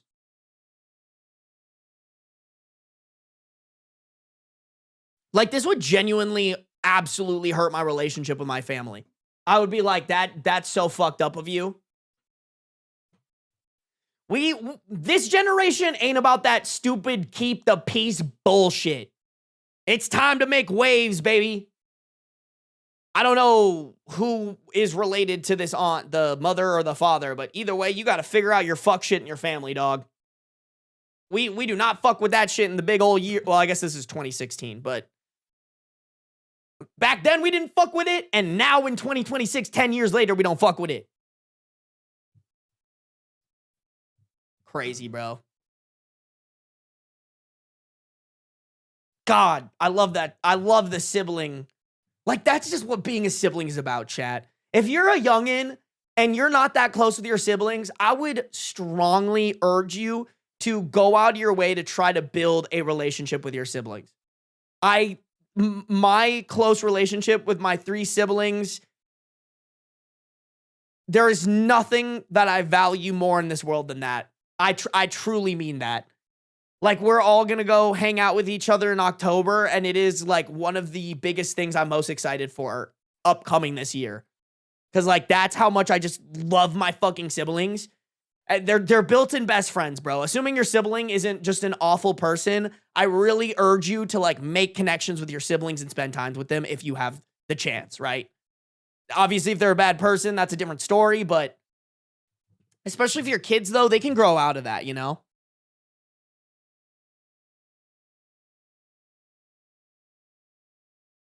I wish I could. 2 of them are maggots. Ooh, yeah, that's definitely... Ugh.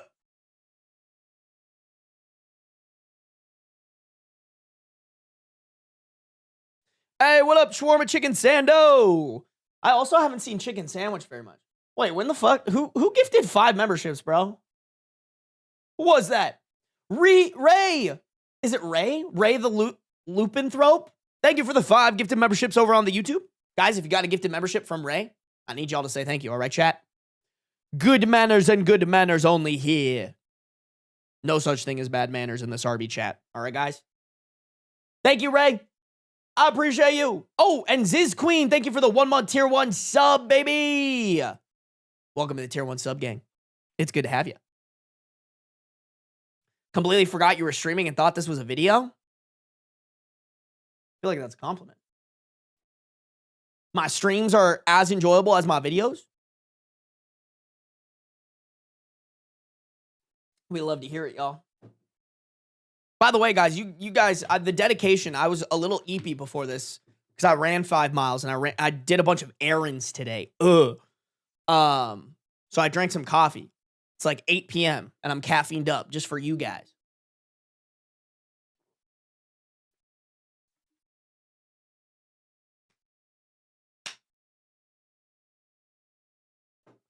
All right, chat. Let's get one more in here. Let's get one more story in here. And then we will rock and rip over to the reaction video about trad wives today. Okay, guys? All righty. Little Ask a Manager for us. If you guys are on the YouTube, make sure to like up the stream. If you guys are on the Twitch, make sure to follow. No matter where you're at, turn on those post notifications so you can be notified whenever I go live, baby. Here we go. My husband keeps joking that I'm... Oh, nope, sorry. My coworker keeps joking that I'm having sex with my husband in the office. Originally posted to Ask a Manager on November 22nd, 2021. My husband and I work for the same employer in different departments. Our physical workspaces are in different buildings in the same office park. We usually carpool and meet in the parking lot, but we are rarely in the same building at the same time. And if we are, it's for work reasons. Most people know that we are married, but we keep things professional at work because I want to be known for my work, not as a wife. One of our coworkers used to work in my husband's department. They have always gotten along and had a joking relationship. She's now transferred to my department.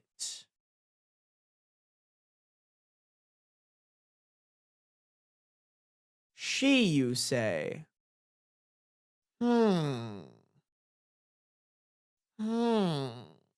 Interesting.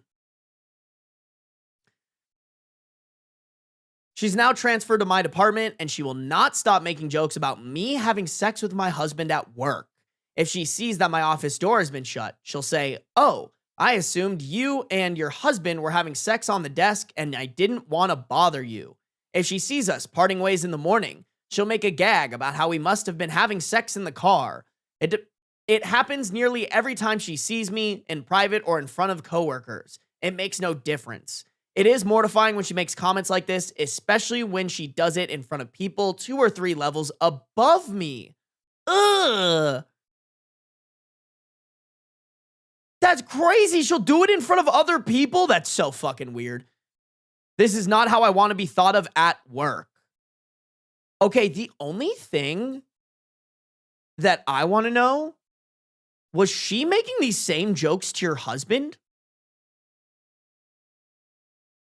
Not saying that that makes it okay at all, but like, did the husband give her some sort of idea that this was like an appropriate thing for them to be joking about at work?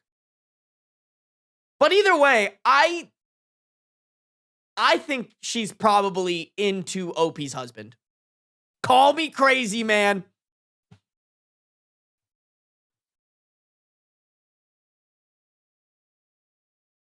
I always respond with something along the lines of course not, my door was closed because I was on a private call, but she never seems to get the hint. I know I should say something directly, but she clearly wants to be friends and I don't want to completely ruin the relationship.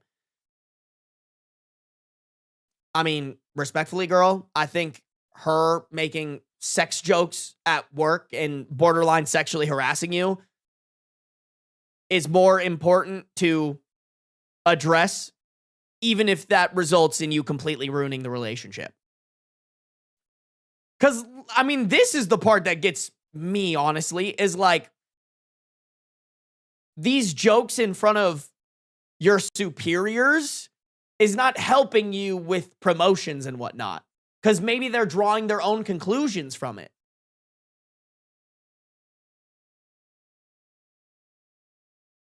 She really does think this is a funny joke to bond over. There's nothing mean-spirited about it. I'd have my husband address it since they're much closer, but they never see each other anymore since the transfer. Any scripts? I think that just means any advice, maybe?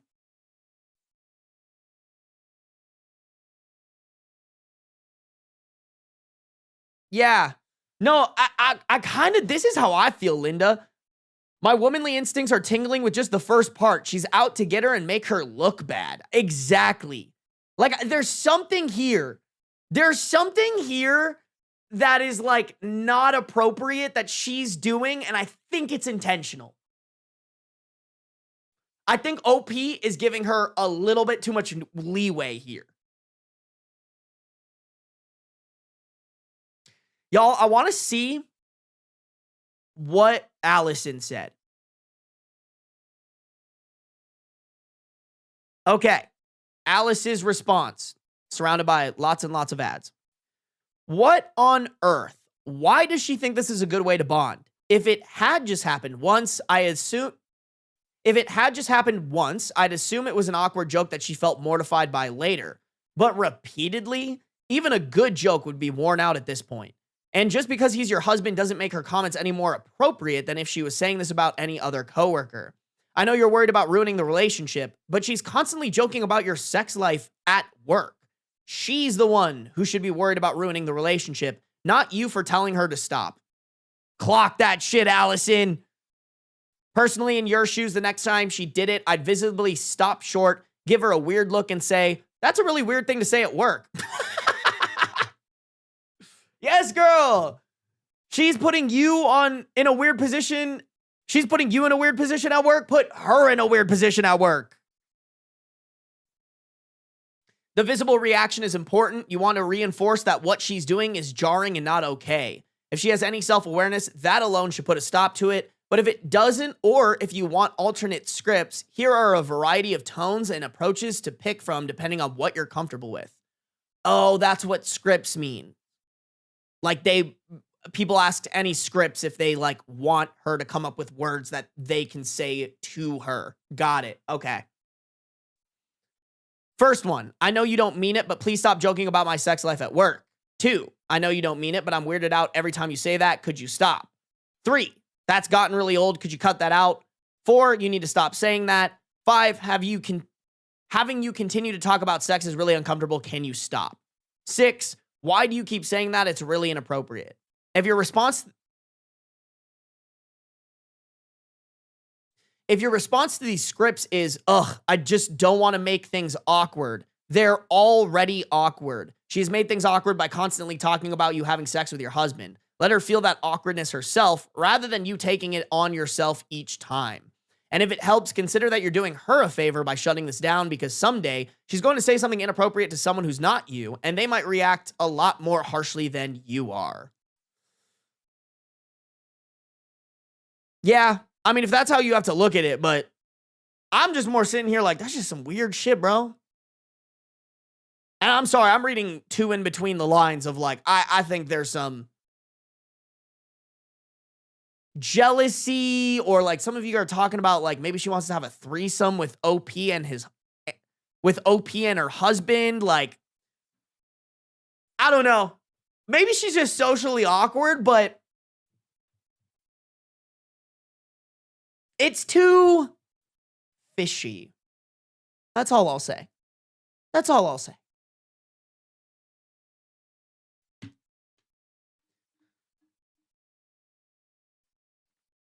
Those scripts are pussyfooting around the issue. I kind of agree with that, Svender. Like, I think there's a way to kind of like turn to her and just be like, hey, bro, this ain't it, chief. You got to cut it. Like, I could go to HR and report you for sexually harassing me. This is weird. I don't know you like that. I get that you and my husband are like buddy, and like, I want to have a friendship with you, but it's really weird when you're basically accusing me of having sex at work. That's fucking weird. Please stop. You're going to have to stop or else I'm going to go to HR about this shit because it's a bad look for both of us. I don't know. I'm also just too direct to the point. I think it just cuts all the bullshit out, but I think that's the best way to go about it, low key. Because there's no way that she can hear that and not go, oh, well, you just didn't communicate it to me well. It's like, yes, I fucking did. I would even document it maybe. Fucking record that shit. Hey, I'm recording this so in case I have to escalate this to HR, we have this conversation here earmarked.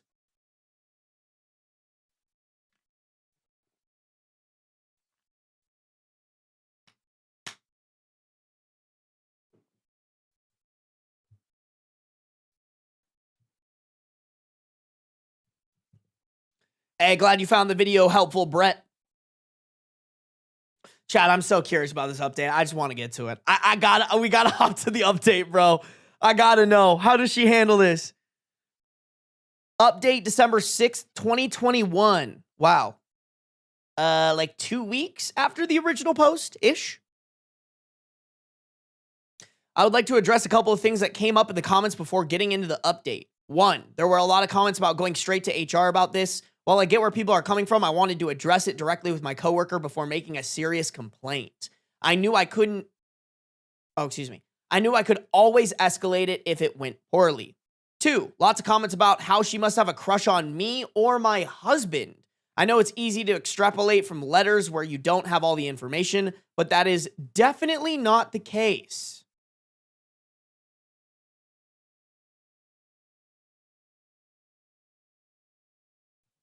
Okay, OP. 3, a few people asked if this was something my husband was in on or if this was the norm in his department. Nope. He thought it was just as weird as I did, and she hadn't made that type of joke when they worked together. They joked, but about common interests.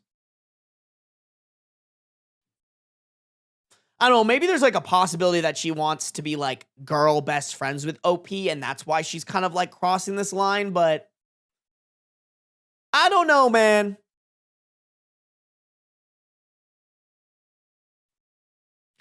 On to the update. The day after my letter was posted, my coworker caught me walking into the building and made one of her usual cracks. Since we were alone, it felt like the perfect time to address it, and I used a version of commenter Naomi's script.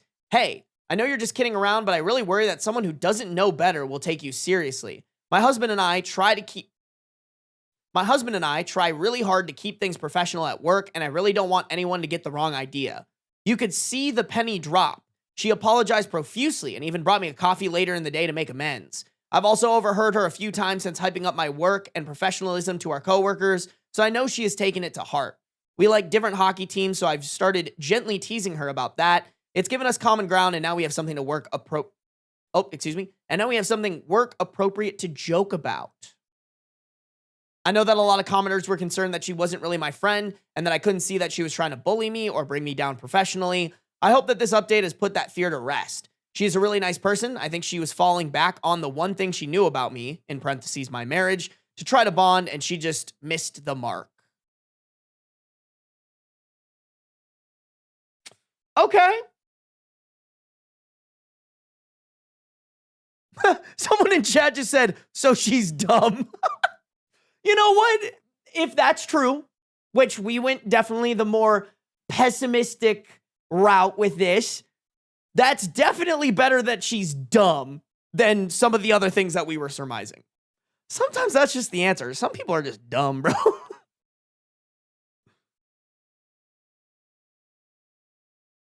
Sometimes what looks malicious is really just thoughtlessness. It's great to see someone take feedback to heart and then actively change. Yeah. You know what? We don't see that a lot on Reddit, so That lady just had zero thoughts going through her head. She's just a puppy, chat. She's just a puppy that was born on this earth like 6 months ago and has no idea what's going on. Damn, bro. I can't believe that's just like sometimes the answer. Sometimes the answer is just like this human being was born yesterday.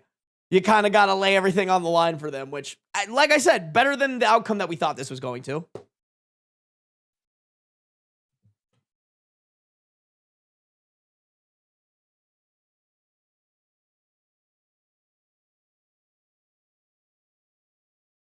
The messy side of me is a little bummed the coworker didn't want a three-way.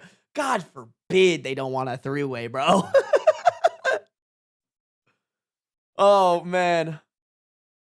Wow, what a story, y'all. That one was pretty mild. Thought that was going the absolute worst case, you know? I feel like most of those Ask a Managers end kind of poorly.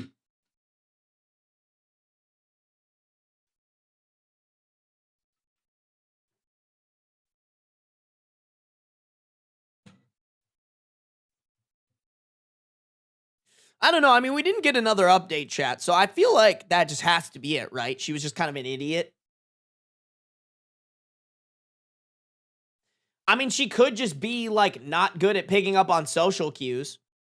Watched, like, one show about people bonding over, like, sex in their relationship and thought, hey, this is how I'm going to get the in. Like, I see the possibility. Am I still a little bit like, hey, OP, maybe don't be so wary. But, well, I don't know. OP seemed very adamant that she wasn't, like, wanting the husband. Like, maybe she was implying that. I don't know. I don't want to, like, come up with theories, honestly.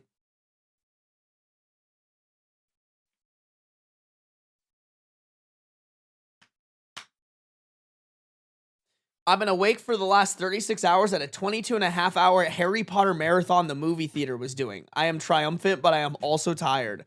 That's crazy, Deathpants. I have to give you credit for that. That is wild. Was it the extended versions, at least? We've all just read too much Reddit. You might be right about that, Sunshine Lollipop.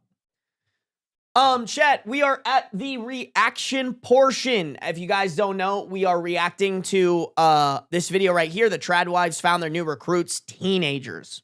That is the plan for today. Really quick, let me just go fill up my water bottle again. Everybody, this is your reminder to hydrate or dihydrate. I'm gonna re-up on water. We're gonna come back and we're gonna react to this video. I'll be right back.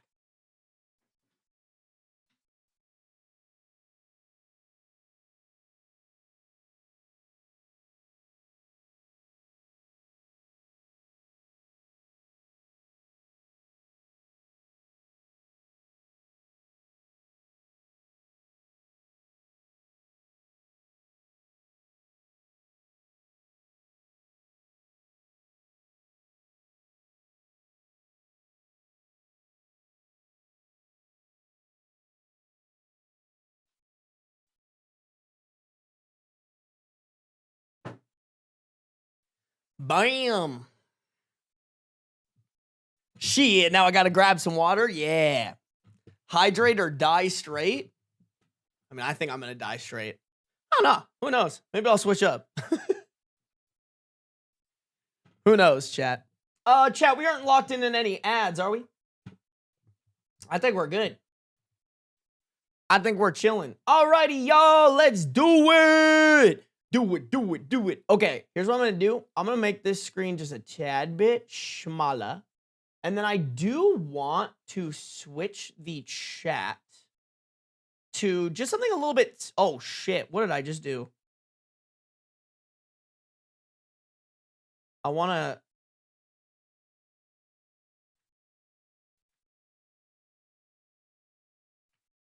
Bam.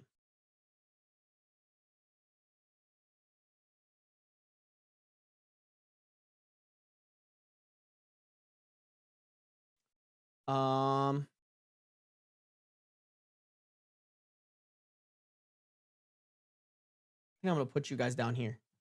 No. I don't like you guys up here. I'll put you guys up there. There we go. All right, chat. Sorry, I had to make y'all smaller.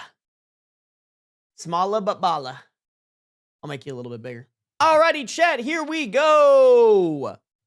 Let's do it. Let's do it. Oh, I gotta start and restart my recording. Bam. Easy. Alrighty, guys. The Tradwives found their new recruits, teenagers.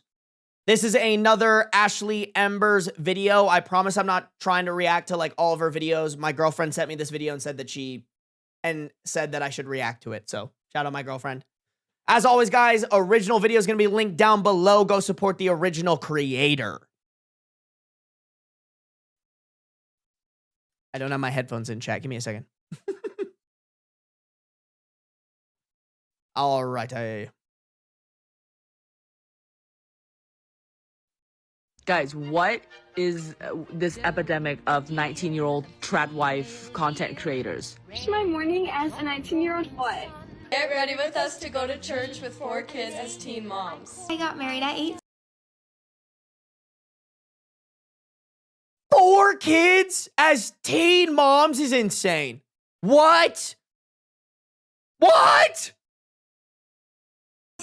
And this is the life everyone warned me about. I'm 19 years old, married, no degree, no 9 to 5, and I'm exactly where I want to be. Hi, I'm 19 and in a extremely vulnerable place that would be extremely hard for me to get out of because I have had ideas shoved down my throat that my only purpose in life is to listen to a man pump out his babies and clean up for him and be his mommy. Oh God, bro. Oh God. I don't think I'm ready for this, y'all. I really am not.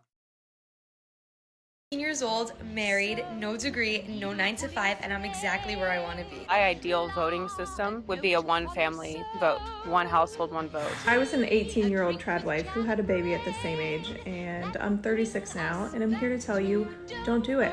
It doesn't work out. Where are they hiding the 47-year-old? We love to hear that.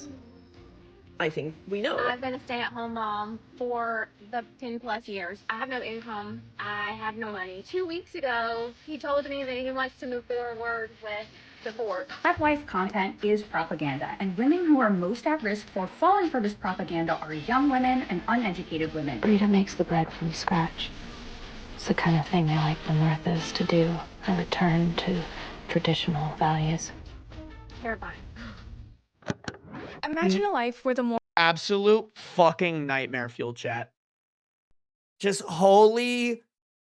Like, if you have a daughter, this should be nightmare fuel for you. Like, in no way, shape, or form would I ever want this for my daughter. Ugh!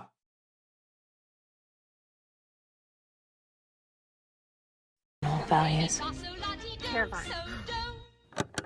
Imagine a life where the morning sun spills through linen curtains onto a farmhouse kitchen. Fresh bread cools on the counter, and wildflowers sit in a vase you picked at dawn. Your days are free from deadlines, spent tending a garden, baking from scratch, and watching your children laugh barefoot through golden fields, and every evening ends around a candlelit table. It's a life of simplicity, purpose, and timeless beauty. Now imagine the 16-year-old watching this on TikTok and believing it's actually real. Well, that is what we're dealing with today, because despite the fact that the leaders of the tradwife movement have since denounced their titles, the trend hasn't died. The preteens watch— That's wild. The people that, like, started the trend are like, actually, this fucking blows. That's how you know it's bad.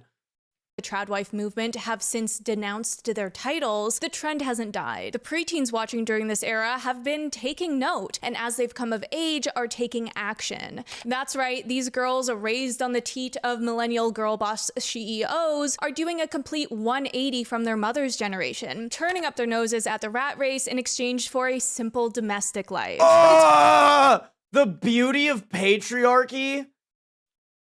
How much of a fucking weasel do you have to be for that to be the type of content that you're like, yes, I want to make this. I want to make sure to support and shove down the throats of young teenagers the patriarchy, which puts women in bad situations. And is literally there to put women in the worst possible positions that they can ever be in.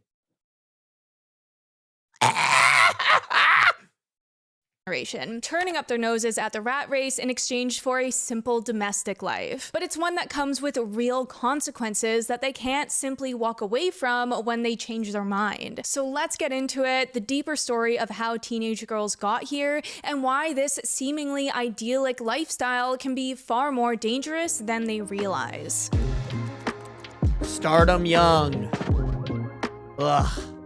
Something I've never shared here before is that one of the main reasons why I switched my content over to video essays was because of the trad wife trend, which I guess means I owe them a thanks, but either way, it was back in 2022 when I noticed the momfluencer space was beginning to shift. The influencers I watched were slowly changing their video style, creating more content around cooking from scratch, canning and preserving, sewing their own clothes, and ultimately moving to acreages. These were women whose content I'd watched for years, all migrating in the same direction of linen dresses and a sudden urge to own chickens. 235 acres.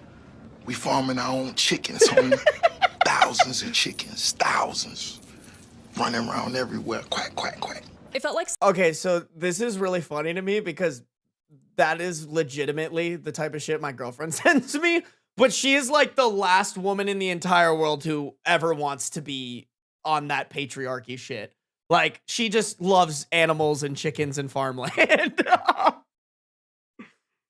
Thousands of chickens, thousands, running around everywhere, quack, quack, quack. It felt like such an out of left field change that at the time I didn't expect and honestly couldn't wrap my head around. And I was like, why is no one talking about this? Well, of course, they eventually did as the term tradwife became popularized as a way to categorize this phenomenon. But even though the Tradwife, a married woman who assumes or embraces traditional gender roles in a marriage, her job, keeping the home functioning, raising the kids, doing kid drop-offs and all the kid management, being the CEO of the household, and keeping the house clean. This is via Medium. As the term tradwife became popularized as a way to categorize this phenomenon. But even though the subject of tradwives wasn't my first video essay as the concept was still brewing, it did launch me into exploring other cultural topics, all the while keeping my eye on these Little House on the Prairie-esque women. But since then, I figured the discussion of tradwives was over and done with. Like, we covered it and we understand why some women are turning to this lifestyle. As said here, it's about a return to traditional femininity and an idealized version of womanhood that looks straight out of the 1950s. Soft pastel. I've never understood that. I've never understood why women or anybody in general are like, oh, I want to go back to this time in life when racism was rampant, women were treated as objects to be traded. Like it began the absolute shitstorm that we are dealing with today. Like, why is that idealized? Or I understand that the aesthetics are cool and shit, but like, if you look back in a history book, living in those eras fucking sucked for a lot of people, unless you're a man, a white man. Idealized version of womanhood that looks straight out of the 1950s. Soft pastels, vintage dresses, homemade bread, babies carried all day, herb gardens and laundry hanging in the sun, women tidying spotless homes while their husbands work outside. The music is soft, the light is golden, and the message is clear. Happiness lives in domestic perfection. Cool, except that wasn't the end of it. In fact, as we now know, the movement is growing with a new generation leading the charge. I'm 19 years old, married, no degree, no 9 to 5, and I'm exactly where I want to be. I hate how she speaks. I'm sorry. Like, bro is low-key probably a victim in her own way of this tradwife movement, but holy fuck did her cadence and tone of voice make me want to put my head through a wall. Let me answer all your questions. Yes, I got engaged. How about fuck no? How about open a book and educate yourself? Ava? Age at 8 where I want to be. Let me answer all your questions.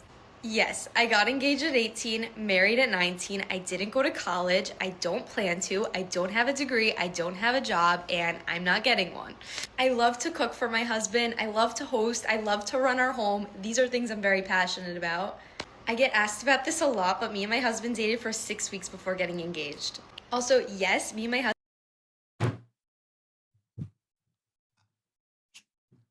Like, fuck that. Oh, her husband has to be like old, right? Please enlighten us. And how old was this man that's taking advantage of you at the age of 18? About this a lot, but me and my husband dated for 6 weeks before getting engaged. Also, yes, me and my husband do have an age gap. He is 10 years older than me. Something that I really should have seen coming.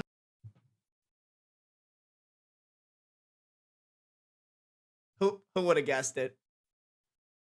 Who would have guessed it? Where? Oh, this guy. This guy would have guessed it. Oh, got it. Oh my God, bro. She's a victim. Oh, Jesus, and she's teaching other people to be, Me and my husband do have an age gap. He is 10 years older than me. Something that I really should have seen coming is that this wouldn't stop with millennials, and the teens would be next in line to embrace their traditional roles as women. Because for the past 5 years, all this messaging about giving up your independence and dreams to serve your husband hasn't just been served to new moms, it's also reaching the kids on these apps, taking in their algorithms as gospel. Meaning that also reaching when you find the right man, serving him feels fulfilling rather than draining, and submission feels like safety, not slavery. Bro, the fact that you have to argue that your relationship feels like safety, not slavery, probably means you're in a fucking weird relationship. No, I swear, you guys, it's not slavery. It's safety. No, girl, you're the victim. Like, what are we talking about? Reaching the kids on these apps, taking in their algorithms as gospel. Meaning that by the time they turn 18, they already know exactly what they want to do with their lives, devoting themselves to a man and having as many babies as they can. This is the life they warned me about. A small, steady, faithful life that I wouldn't trade for anything. Somehow, it's the most radical choice I've ever made. Do what you want, but don't That person is literally speaking like a child. They're talking about being a trad wife. They sound like they haven't even finished puberty yet. Somehow, it's the most radical choice I've ever made. Do what you want, but don't pretend it's radical. There's this pattern in right-wing messaging where they try to describe the most traditional, historically dominant, regressive ideas as if they're counterculture, as if they're boundary pushing. But you can't be both radical and traditional. And it's wild to watch dominant ideologies try to rebrand themselves as rebellious. It really is. They want to be oppressed so bad. No, exactly. Like, that's the entire Republican Party. They just want to be the victim so bad. Oh my God, Hassan Piker is ruining my life. I know there are these billionaires that aren't paying for shit, and we have this overlord in office right now that I voted for that's making gas more expensive so he can do a war that's completely stroking his ego. But like, Hassan Piker, and they're attacking our way of life. How dare they say that me dating a 19-year-old at 29 years old is bad? Like, oh my God. Holy fucking victim complex.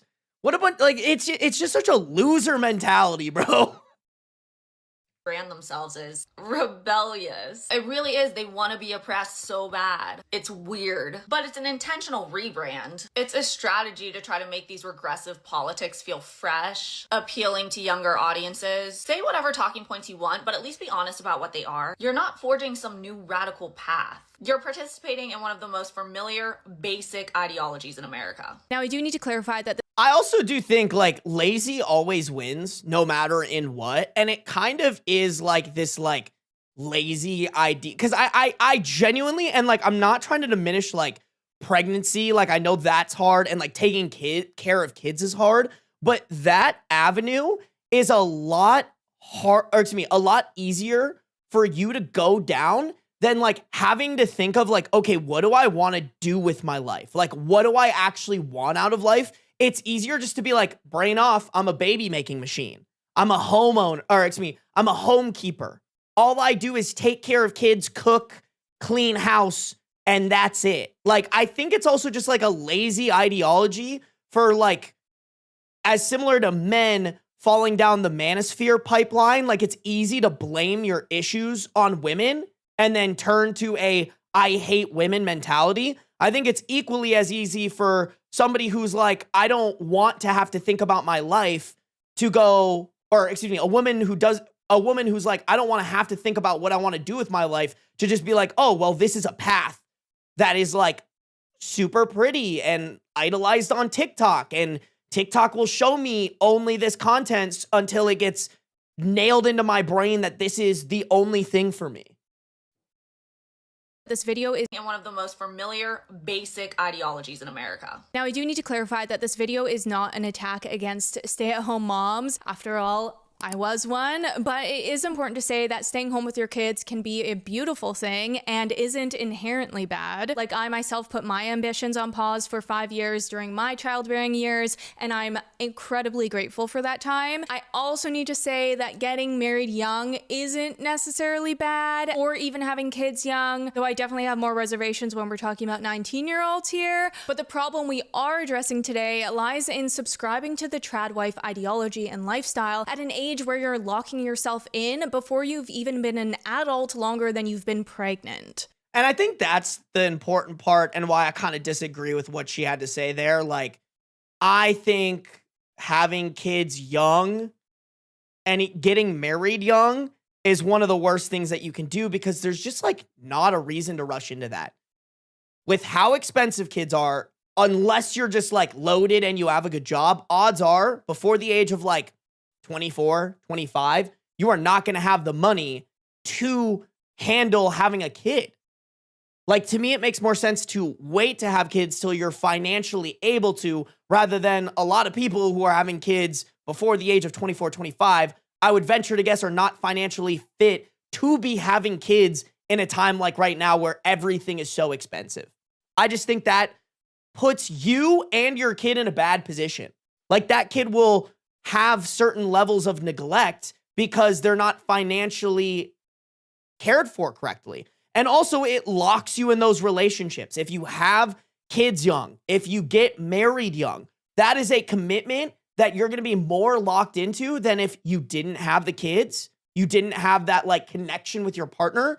And on top of that, you didn't have like a thing that in order to break it off, you have to go through like legal proceedings to get rid of. If you're just in a relationship, you can just break up and go your separate ways. You get married, you're locked in, baby. If you want a divorce, you got to pay for it. You got lawyers. That's a whole fucking thing.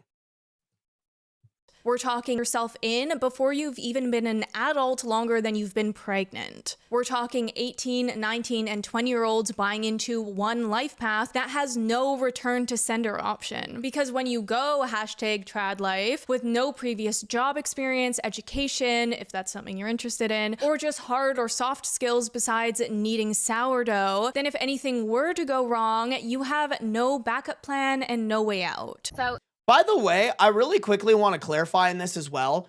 I think there's a difference between what we're talking about in this video and just like a regular stay-at-home mom that like went through kind of the steps of like figuring out their life and came to the conclusion that, hey, you know what? I would just love to be a stay-at-home mom. I'd love to be the homekeeper. I'd love to maybe take up a trad wife role.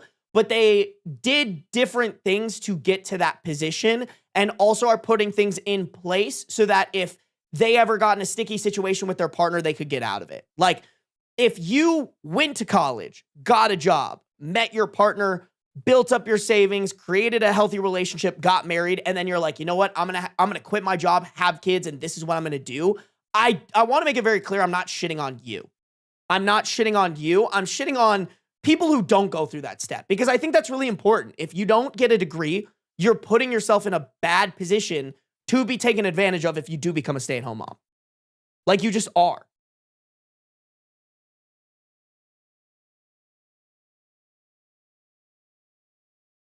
Sarby, the young generation coming up doesn't understand finance. They have many streamers and people spending money without a care and want that. Here's the thing, Emperor Chaos, I do agree with you. I think there's enough education out there that if you want to figure out finance stuff, you can. Like, you just can.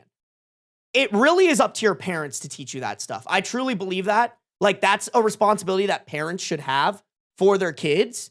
Like, if I have kids, I'm going to make sure I teach my kids financial literacy and how investing is important and all those things. But like, I don't think we should just throw up this like excuse that like, oh, because it's that way, we can't expect that from anybody. I think it's more that we should just start encouraging people to do those types of things.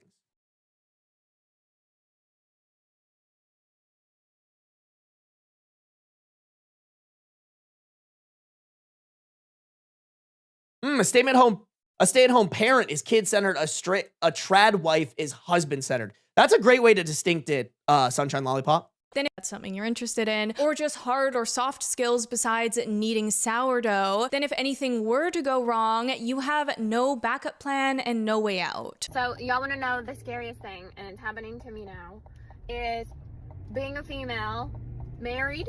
I'm 37. I have 2 kids. They are 5 and 7. And I've been a stay-at-home mom for the past 10 plus years. I have no income. I have no money. I use my husband's credit card and I use my husband's money. And 2 weeks ago, he told me that he wants to move forward with divorce.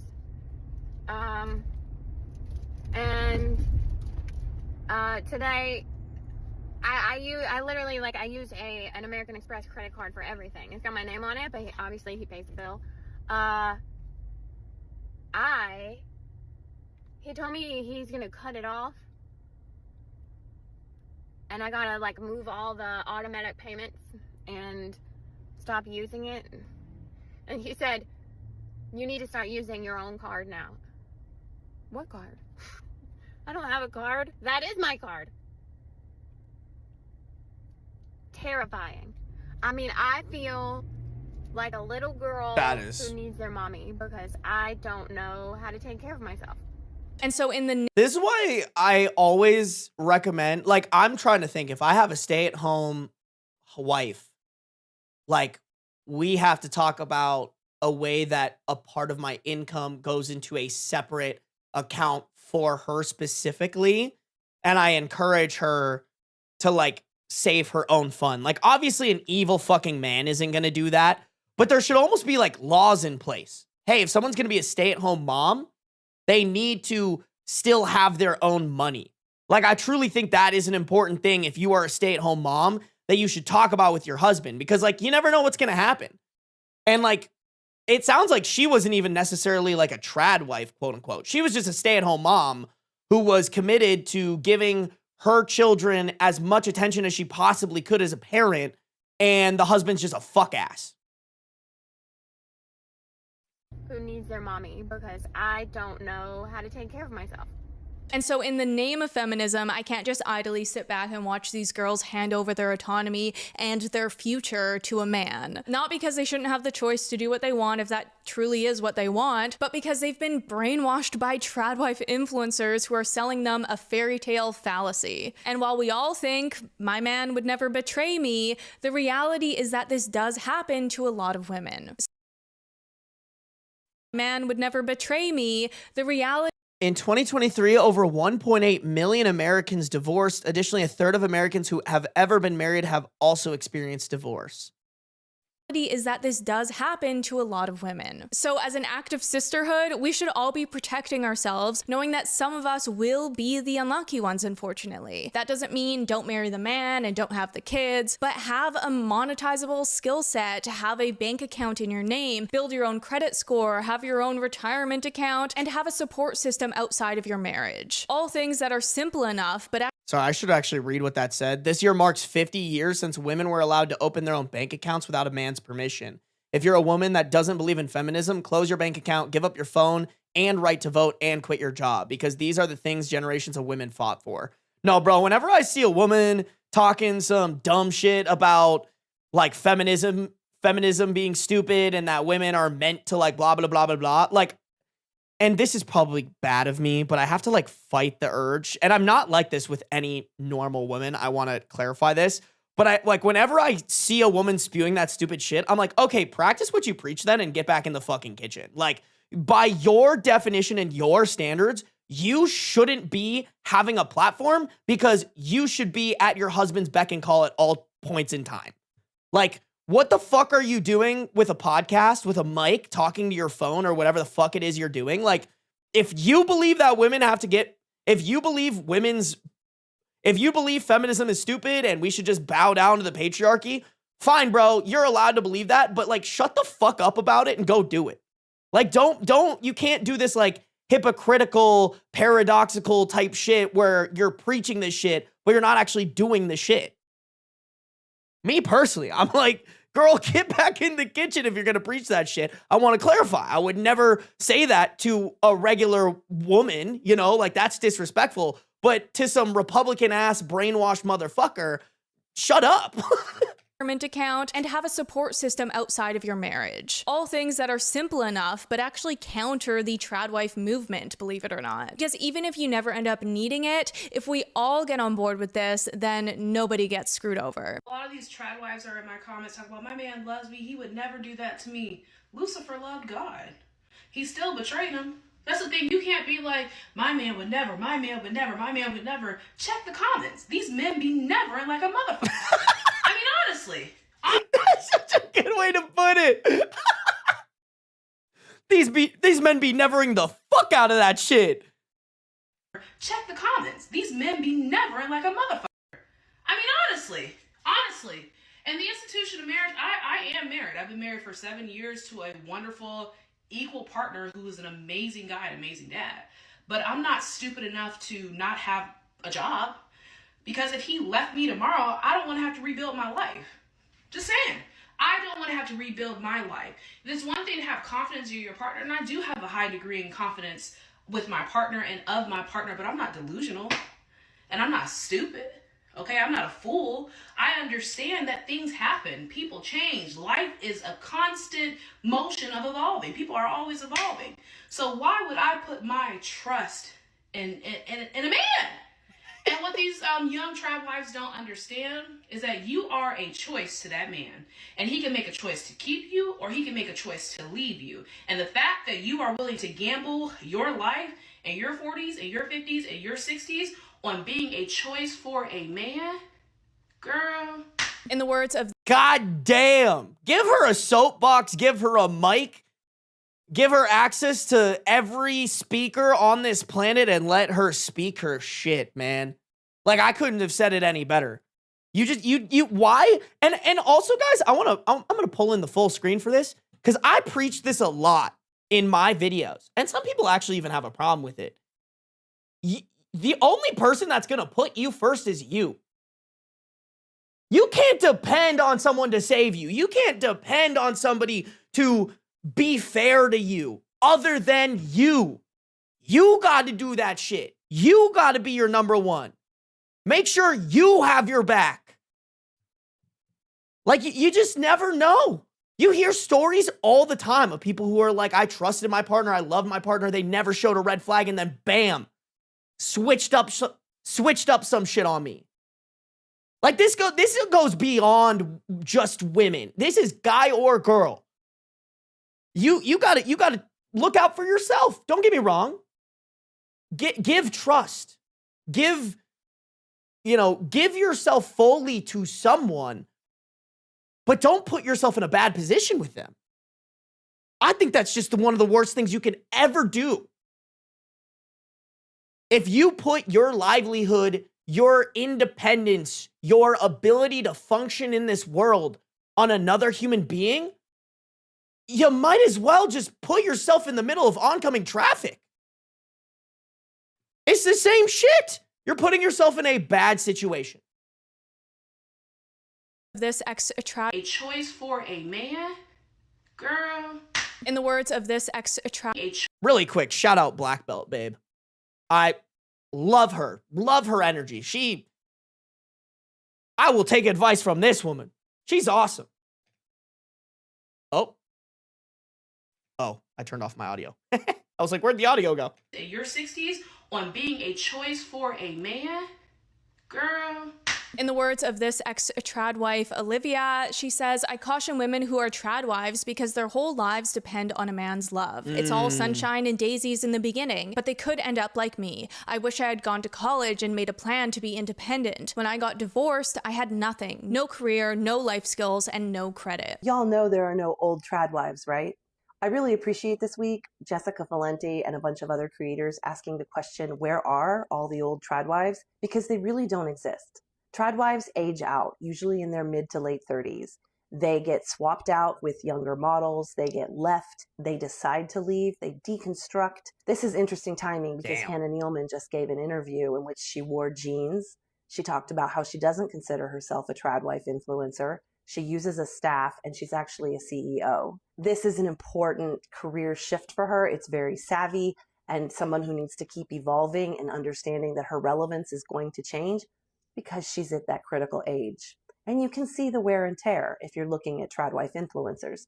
Someone who is the mother of 9 is not as fresh-faced and young and vital as what they really want to recruit, the 20-year-olds who are fertile and who can breed for the movement. But it is understandable why these teenagers would pursue the trad wife dream, because it looks just so picture perfect, doesn't it? For teenage girls, trad life videos can feel calm, beautiful, and safe. These videos lap into a universal longing for belonging, simplicity, and connection, feelings that most of us crave. Some creators even frame feminine submission as empowering, suggesting that choosing to stay home, depend on a husband, or reject careers is an act of liberation. The message that is like straight from the devil's teat, most manipulative shit in the world. Choosing to stay in your comfort zone, depend on a man who is going to switch up on you and take advantage of you at every turn, and reject something that could give you freedom is an act of liberation. What a bunch of fucking baloney.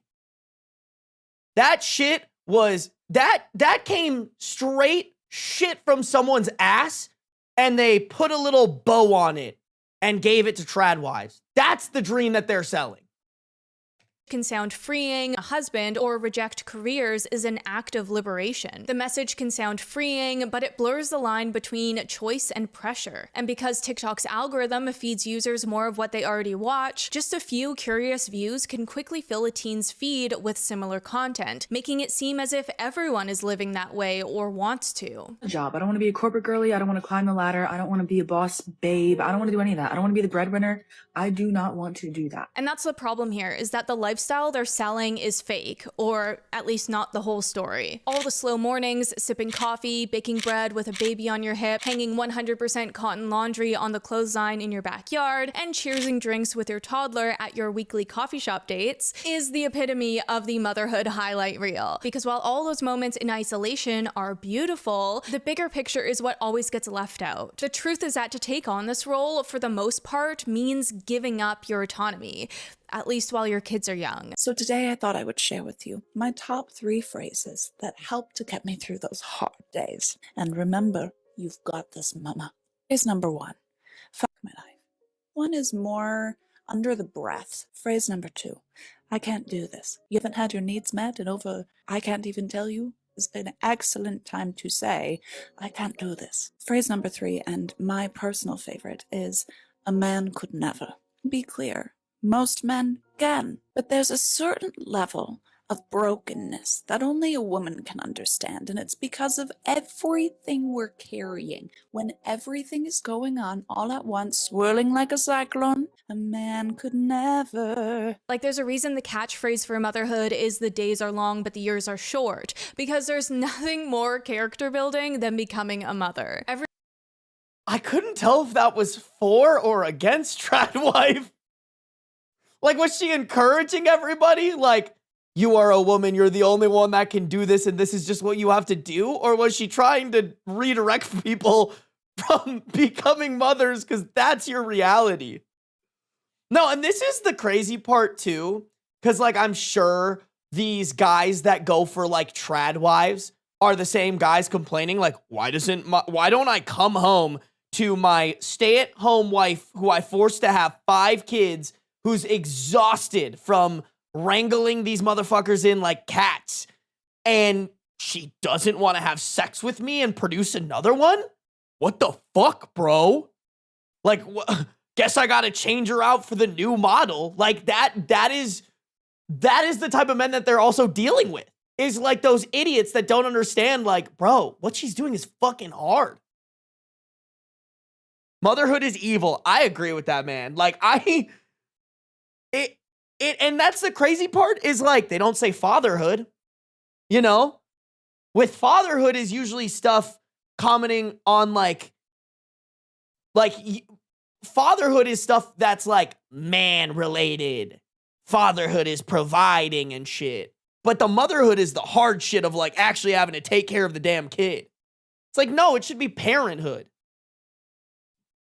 I just think it's just, ugh.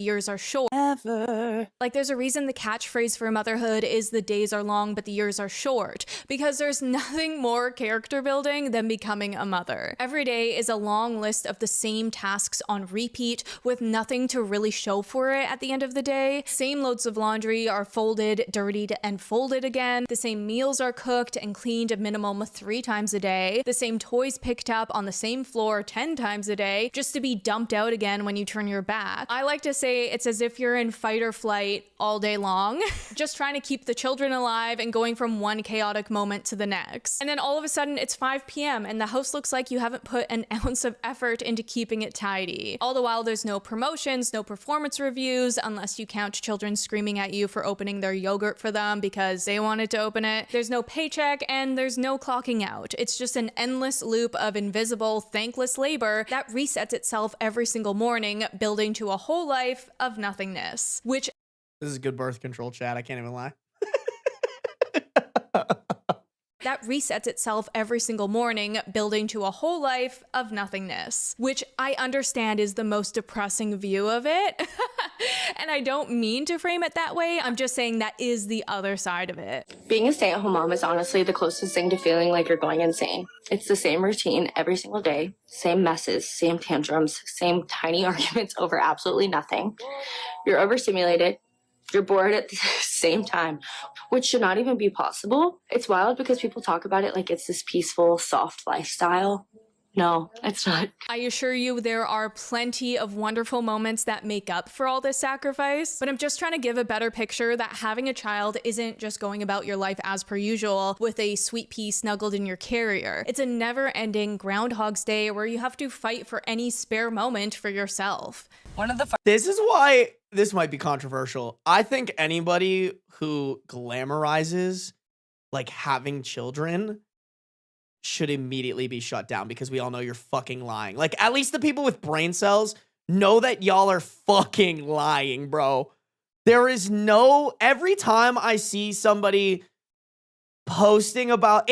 you know what it is, chat? It feels like when a man is in the doghouse and he never posts his girlfriend. And then all of a sudden there's an appreciation post. Like, that's how it feels sometimes when people post about... I love being a mother out of nowhere. Being a mother is the best. I love my children so much. It's like, oh, you know that person is just trying to convince themselves. Like, they're just trying to convince, like, you know, they're trying to convince this, like, you know, but then what happens is people make videos glamorizing this shit and not talking about the real awful realities of having children. And then they suck the kids who are young and impressionable down that pipeline. And then the TikTok algorithm just grinds that shit in even more. Groundhog's Day where you have to fight for any spare moment for yourself. One of the funniest debates on here to me is what's a harder job, working blue collar or being a stay-at-home mom? Personally, I've done both. I work blue collar now, and I've been a stay-at-home mom when my son was really little. And men will go to war to be like, I work 96 hours. My job is harder. I don't know about you guys, but my job, we can work a 96-hour week We ain't working 96 hours. We're getting paid for 96 hours. We ain't working 96 hours. Now, would I do it again? Absolutely. Those years are so special. But was it also the most mentally numbing, grueling thing I've ever done? Also, yes. Like when the extent of your mental activity is reading toddler board books, you go a little crazy. And of course, this doesn't go for all moms. While yes, the tasks are for the most part the same, some say that they genuinely love every aspect of it. Bro, you can't tell me this isn't a holy copium post. You seem happier. Yeah, I actually love motherhood and this season of life. I've grown into a version of myself I never knew I needed, and I refuse to buy into the idea that moms have to be miserable or lost versions of themselves. Like, bro, you're just trying to convince yourself. Like, like this is crazy to me, bro. Your kid, your kid is like screaming in a Walmart parking lot, and you're like overstimulated, losing your mind, and like, of course you're gonna not show us that. You're gonna show us this shit. Like, holy copium. Tasks are for the most part the same. Some say that they genuinely love every aspect of it. I don't know any of them personally, but I hear they exist. But this is my worry with these teenage trad wives, that they're going into it expecting rainbows and butterflies, and this is a natural woman's role, only to eventually realize that they don't actually feel fulfilled in it and cope by either saying that they just need to learn to love it or realize that they were fed a fantasy all along. When you tell little girls that the most important thing they can do is grow up and get married and have children, you're doing a disservice to them. You sit down and you have little girls write letters to their future husbands, and you tell them this is the most important thing they'll ever do. It's going to make you the happiest. And then you do it, and you're not happy. And so again, you think there's something wrong with me. It's a me problem. And how do we know this? Well, because the trad wives of years past are speaking out and sharing their stories as a warning to the up-and-coming generations. Thank God. Going back to that, genuinely what we need. Genuinely what we need. Please get this trad wife bullshit out of here. And sharing their stories as a warning to the up-and-coming generations. Going back to Olivia's experience referring to her trad husband, she says, he didn't use the term trad wife, but that's what he wanted. I felt like a slave. He expected me to keep the house clean while caring for our baby. He got mad if he came home and toys were around. If I didn't wear makeup and have my hair done, he would ask why. After he cheated multiple times, they got divorced and she got no alimony. Brad lives in a comfortable home thanks to his well-paying job. Olivia lives in a trailer. Terrifying. Terrifying situation, bro. Wow. Ugh, that's so demoralizing. Comfortable home thanks to his well-paying job. Olivia lives in a trailer. To switch gears real quick, I can't move on without talking about the book Yesteryear. If you haven't heard of it, I would highly recommend checking it out if you're looking for a really good read. It's not very often that I get to read a fiction book in preparation for a video, and oh my god, did you know how fun it is to read fiction?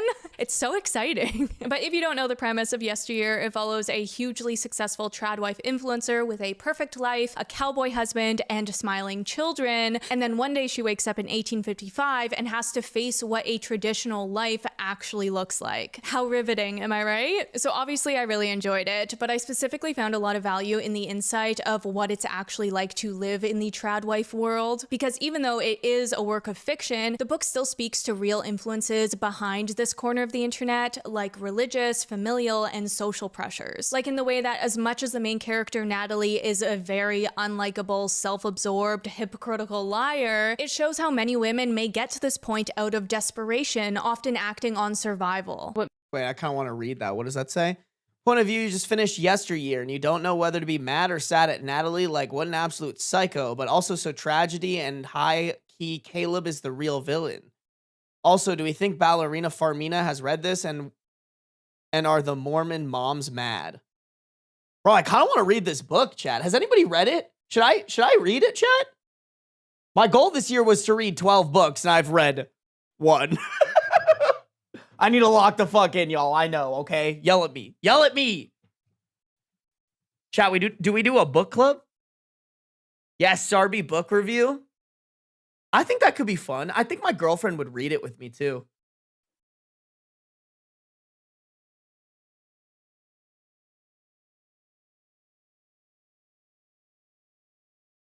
You should always read, Sarby. I literally read to you guys for an hour and a half. That's literally my job, is to read, bro. God forbid a man is a little tired after reading for an hour and a half straight. God forbid. Start a book club, call it Book Bee. I kind of like that, actually, low key. That's kind of fun, honestly, chat. Shee. Okay, maybe we'll do it. Maybe we'll do it. Natalie is a very unlikable self-obsession, often acting on survival. What made this book so interesting for me is that it wasn't just showing how dangerous those beliefs are, it shows how those beliefs are packaged into something that's emotionally appealing. Because the fantasy that Natalie is selling isn't, women should lose their autonomy. It's simplicity, certainty, purpose, family, devotion, order. It humanized her so much that by the end of it, I really just felt bad for Natalie for how her life unfolded, even though she really was a woman hating because at the end of the day, like... I think sometimes those are the best books. When you are given a character who you do not like, but at the same time, you have to feel sympathy for them. Like, that is one of the, like, you know what it was for me? It's not a book. I apologize. But The Penguin I felt like was like a book where you like knew that this guy was just a fucking evil guy, but like low key, you were kind of rooting for him. And like, you kind of forget that he's an evil motherfucker. And then at the end, he does that evil thing that I'm not going to spoil. But like, dude, those types of books and movies and I don't know, content I don't know, like whatever. Those are so good. They're actually making a yesteryear movie. I think I should read it before I even though I think I should read it before the movie comes out and then go watch the movie. She really was a woman hating because at the end of the day, like a lot of these real trad wives, she was just trying to keep her head above water in the trenches of motherhood and maintain at least the image of having a little bit of dignity along the way. So go check that book out if you haven't read it yet, but moving on. Growing Pains. Oh, I need to like up. Okay, so let's go a bit further and dissect how we got here besides the irresistible aesthetic of it all. To do so, I want to bring up one TikTok in particular of a teenage tradwife, Lily, who shares her point of view on all of this. I am 19 years old. I got married a week after I turned 8. Hold on. What is that? What is the... Shares her point of view on all of this. Our generation is infantilizing adults, and it should stop. I am 19, married, have a daughter, and I'm a housewife plus stay-at-home mom.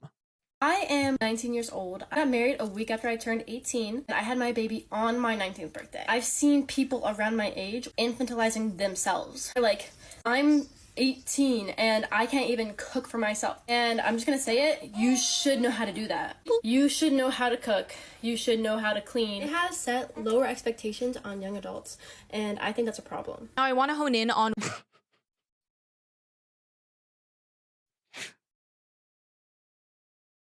Girl, like, you are fresh out of the womb an adult. Like, I just don't understand these people that don't see adulthood as if it's like almost their own age that they start anew from, right? Like, I think when you turn 18, you have to consider that like this is the first year that I'm an adult. Like, there's almost this reset, right? Of like, okay, you don't turn 18 and automatically know everything that you should now that you're an adult. It's like, bro, this is your first day out here. This is your first day out here as an 18-year-old. I have a lot to learn now that I am an adult and there are adult expectations thrust upon me. Don't get me wrong, I do think there are people out there that infantilize themselves too much, but to me, that more applies to like 25-year-olds who don't know how to like cook, clean, do anything for themselves. Like, yeah, I think you're right. But when you're fucking 19 years old, you are fresh out the womb of this adulthood life that you're claiming you have so much experience in. It has have set lower expectations on young adults, and I think that's a problem. Now, I want to hone in on one aspect of that, which is this idea that we have infantilized the newest generation, which I do agree with for a certain bunch of them. In a lot of ways, millennials have gentle parented too close to the sun, removing all barriers in childhood that build resilience. I did do a whole video on this, which I will link below, but when these coddled kids grow up and enter adulthood, they have no capacity to handle hardships or failure. It's also important to note that this inability to grow up isn't about reaching traditional adult milestones that have all been dismantled with the death of the American dream, like going to college or buying a house, or as Lily says, settling down and getting married. Rather, it's a rejection of the responsibilities that are required of you when you emerge from the hand-holding of childhood and into the independence of standing on your own 2 feet. As said here, between ages 6 and 12, children are learning that effort produces results. They build things, solve problems, and discover what they're capable of. When that process goes wrong, whether through harsh criticism or repeated failure or lack of encouragement, the result is a deep, lingering sense of inferiority. The child learns that trying is dangerous because failing feels devastating. But while we see this as a growing trend with kids these days, the refusal to grow up is far from a new concept. All the way back in 1983, psychologist Dan Kiley was slapping the label of Peter Pan syndrome on young adults, based off the fictional character who refused to leave Neverland, remaining in childhood forever. As the name suggests, this condition describes adults who resist growing up, chronically sidestepping the responsibilities, emotional demands, and accountability that are expected from this stage of life. But here's the thing, the argument Lily is making is not the one she thinks she's making, because while she's right about kids not wanting to take on the responsibilities of adulthood, she fails to realize that the teenage tradwives as a whole are in the exact same camp. Instead of engaging in the real world, the tradwife relieves herself of the rat race, offloading those responsibilities to their husbands. Oh yeah, Huh. That's actually such a good point. I would have never connected the dots on that. Did you guys catch that? Basically saying like the argument she's making applies to them because they're not addressing the like rat race of life by taking the cop out of becoming a trad wife. Wow. Shout out Ashley. Like she's a great video commentator. Again, go watch her videos, guys. Like she's great. I'm not going to react to every single one of her videos. She deserves her own flowers. She's really smart when it comes to this stuff. Herself of the rat race, offloading those responsibilities to their husbands. They love domesticity, a simple life, you might say, where instead of engaging with an adult world perceived as hostile, unstable, or unrewarding, you outsource the risk of independent adulthood to someone else, i.e. your husband, who becomes both the provider and a buffer against the world. My husband plans and takes care of everything. I don't know a damn thing about car insurance, about health insurance, bills. I know nothing about it, nor do I want to know anything about it. He takes care of everything, absolutely everything. And there's also yeah, that's more infantilized than anything that any other adult. Like, I'm sorry, that right there is worse than not knowing how to cook. Sue me. At least nowadays, you could just get a frozen meal if you don't know how to cook, bro. It's a little bit more expensive, but hey, pop that sucker in the microwave. If you don't know how any of this shit works that she just explained, you are putting yourself in a bad position. Hey, Boba Peach Tea, thank you for rating me with a party of 27. What up, Raiders? We are reacting to the Tradwives found their new recruits, teenagers, and then we're going to play a little Subnautica, bro. Subnautica. Thank you for the raid, Boba. I appreciate it. I genuinely, how do I give people shout outs? I forgot.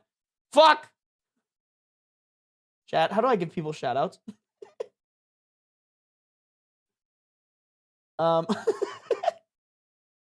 Can you, Boba Peach Tea, can you pretend I gave you a shout out, please? I don't know what I'm doing. Wait, maybe I have to click on your name in chat. Hold on. Nope. Okay. I have no idea how to do this. Sorry. No shout out for you. I'm a bad streamer. My bad. want to know anything about it. He takes care of everything, absolutely everything. And there's also a name for the trad husband's role in it all, which is just as fitting, called Wendy syndrome. The person in this role compensates for the Peter Pan adult's avoidance by overfunctioning, managing finances, making decisions, absorbing emotional labor that should be shared. It looks like love, it functions like a ceiling. The Peter Pan teenage girls gravitate towards these partners who take on the caretaker role, managing logistics and problem solving of the adult world on their behalf. Masked as an attempt to retreat to the Little House on the Prairie of it all, they are fulfilling an alternative version of a Peter Pan syndrome. Not Hold on, guys. I'm going to pause it because there are ads in progress right now. So we're going to wait for the ads to be finished, and then we'll continue with the video. Sarby is a bad streamer. No, for real, bro. I really am a bad streamer. What up? What up, guys? Sorry, I'm sure a bunch of people from the raid just got ads put on them. But I will pause it.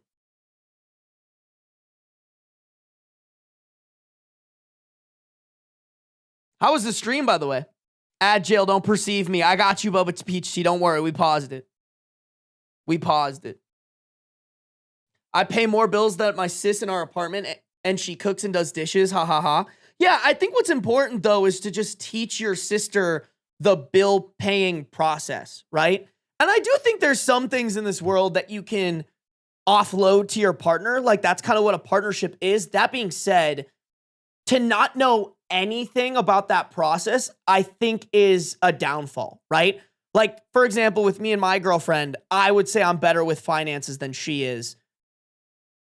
I still want to teach her the things that I know about finance because at the end of the day, I want her to be able to function without me. Like, cause like, let's not even talk about like, if I'm a bad partner and I leave her hanging. Let's talk about if I fucking died, right? Like, if you have this wife who doesn't know shit for shit, or you know what?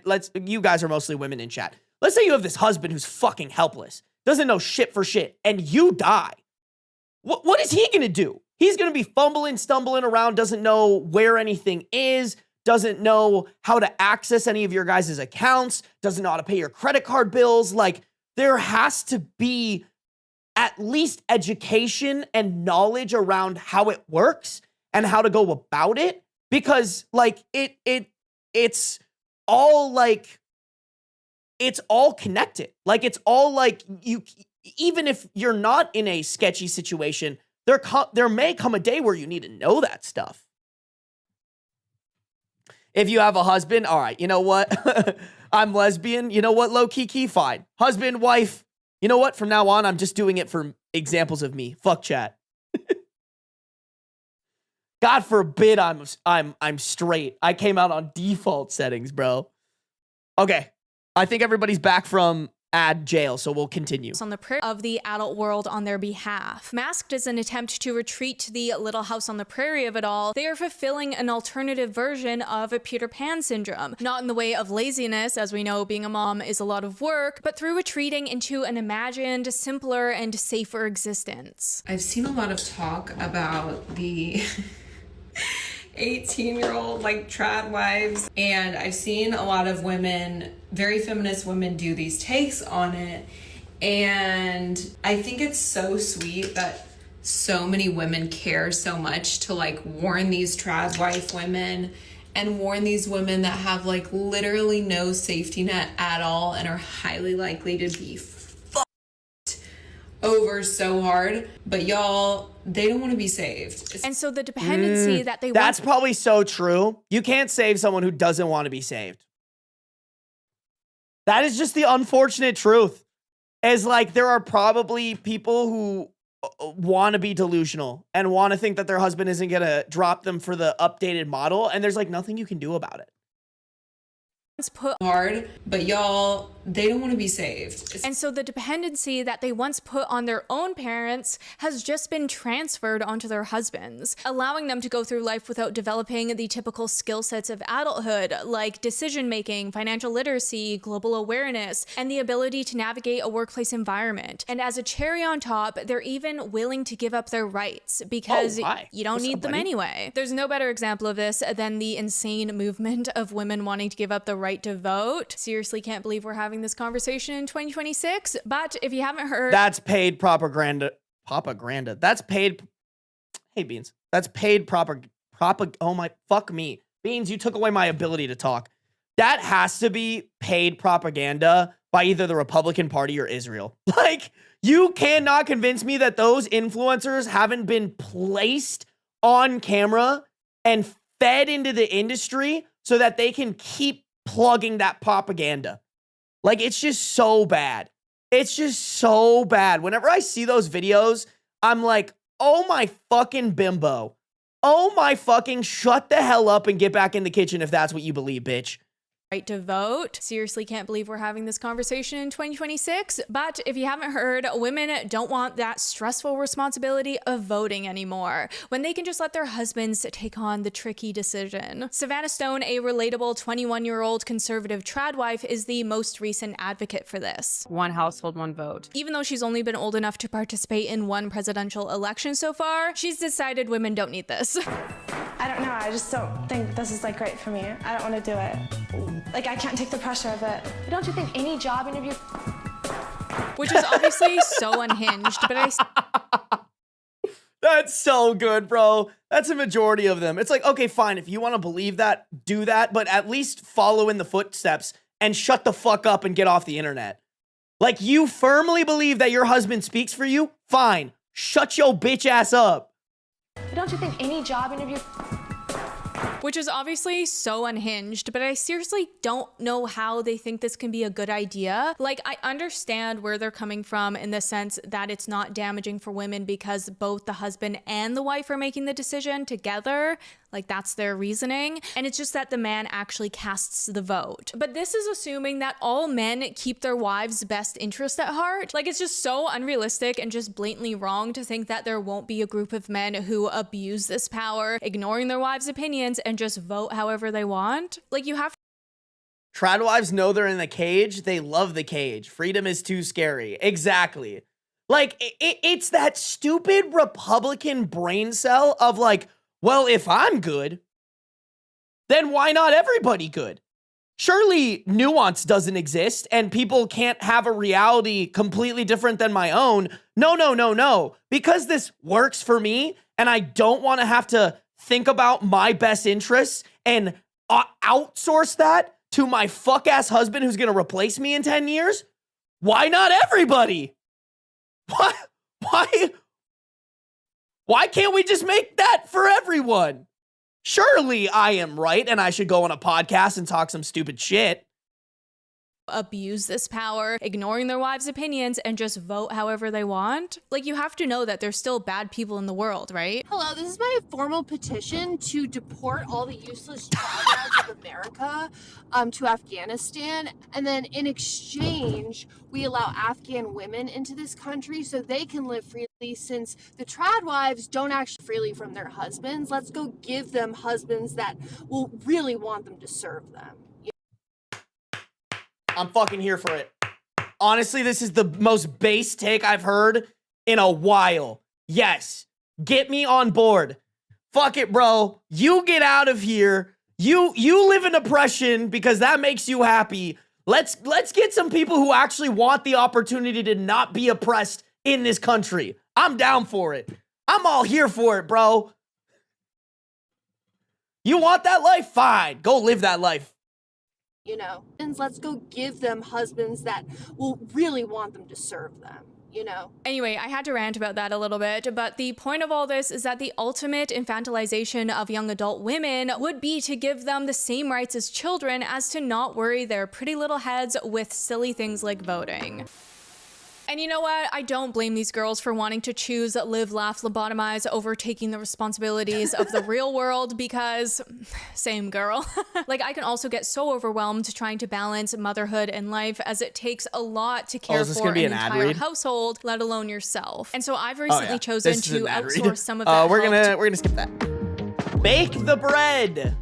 Okay, to peel back another layer of this feminist hating onion, the other reason why so many teenagers are subscribing to the trad wife life is because they look to their future and all the options available to them, and a lot of these options just don't look very good. Like, they see millennial women who are essentially working 2 full-time jobs between office life and motherhood, and it doesn't look appealing. As much as we want to empower women, saying that they can have it all, the career and the children, it's just not realistic most of the time because there's always a compromise. The common dilemma every working mom knows is that you're either killing it at motherhood, killing it in your career, or taking care of yourself, but never all 3 at once. The reason why the trad wife became appealing I don't like was this. because It's a only in lot my of left ear. the bill of goods that a lot of modern women were sold didn't feel to be working out. You know, it's really hard to have it all. It's really hard to afford childcare in America, let alone to work and be with your kids in any meaningful way.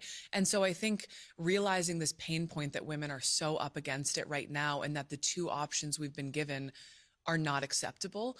And I think that there's a lot to find in common with those 2 options, and a lot of common ground for women to find, as opposed to those women being pitted against one another. I think that those women really are in a shared and mutual struggle. And while we're all trying to improve this impossible conundrum, we're just not there yet. Like, recently, the Swedish environmental and climate minister Romina, I won't try and pronounce her last name, but she brought her baby to an EU environmental meeting as an act of breaking barriers for mothers, showing it's possible to be a present minister and a present mother. And I thought it was really inspiring, but also not yet the reality for most moms. I think a lot of people don't want to admit that the cure for these 19-year-old trad wives is to actually let women do meaningful work with their children on their backs. And I keep seeing responses like, you don't have to do this, girls. You could be like me. I'm a 25-year-old lawyer, doctor. If that's what you want to do, then great. These other trad wives, and to me, when I see that stuff, I'm thinking, okay, how am I going to fit my children into that lifestyle? These hyper girl boss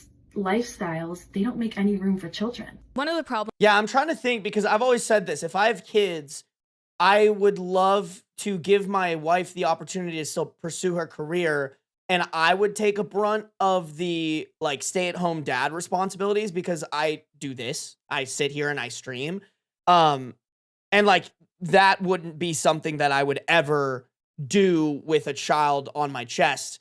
Not only because I think it would be very inconvenient, but on top of that, I don't want my kid on camera. So there are just certain case scenarios where that doesn't, and obviously mine is a little bit special, but like there are certain case scenarios where that doesn't make sense, right? Like you can't take your baby into like a blue collar job if you work construction, right? Like I've thought about this. I think there would just be a world where I take care of the kid while my wife's at work. And then when she comes home, she would take the kid off my hands and I'd get a couple hours of streaming in, you know? And the entire time that like maybe I'm carrying around the kid, I would have to just like take meetings or like work with my team or something like that. But there would be absolutely 0% chance that I would be able to balance both. I would literally have to dial it back. I would love to be domesticated, not even gonna lie. I would love to be a stay-at-home dad, man. I think I'd have too much fun with that. Hyper girl boss lifestyles, they don't make any room for children. One of the problems with being a modern working mom is that it isn't a two-way street with working dads, also known as just dads, because the expectation on women is so much higher that you're supposed to win the bread and bake it too. And I didn't come up with that phrase. It's actually from this research paper where they talk about the double standard of female breadwinners. Our paper provides evidence that men's inability or unwillingness to do home production may play a substantial role in both what is holding women back in the labor force market and in why relative earnings matter so much for marriage. Thus, the next frontier of gender equality may be encouraging men to lean in at home, including teaching home production skills and changing norms about task provision from a young age. Women are frequently accused of being gold diggers by men, but I very rarely see men called out for what they really are, which are labor diggers. Ask a man to describe his dream woman and he will describe a domestic servant who loves to stay home and cook and clean. And what they're saying here— Oh my God, chat, we're yoinking that. Mine. Normalize calling men a bunch of labor diggers. Oh, that... I'm going to have to pronounce stuff better. Diggers. You know what? Maybe we don't say that one, because that one, if I stumble over my words, could be a bad one. Labor digger. But it's so good. It's so good, chat. I want to say it so bad. Labor digger. I'm just going to have to be really good about my words. I'm gonna have to just be really good about my words because that applies to so many men.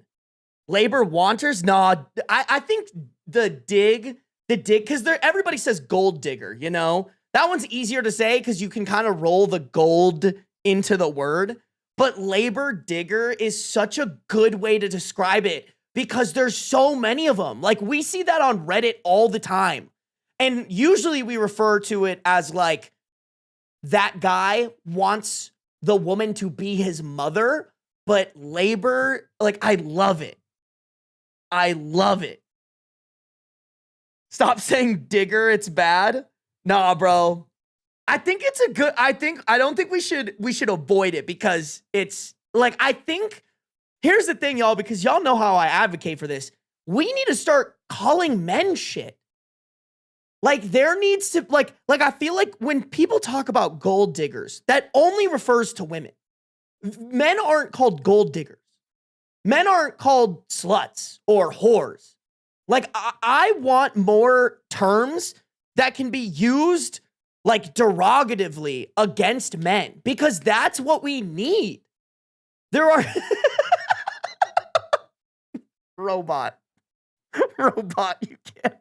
you can't say dig. I'm not, you know what? I'm not going to say it, not a robot. But this is fucking crazy, bro. That's crazy. That's crazy. Labor leeches. I guess that works too. I think it's more just like guys will get offended by labor digger, I think. You know, because it derives from an insult that they have for women, which is gold digger, right? Like, that is something that men use to talk shit about women, and we need to start coming up with phrases that have the same oomph against men. Because, like, I do agree with that. I think there are men out there that are labor diggers. That's all they care about. All they care about is finding a woman who does their labor for them because they're too fucking lazy. And in a lot of ways, that is the male version of infantilizing themselves. And I think we should be doing more to telling them to go fuck themselves.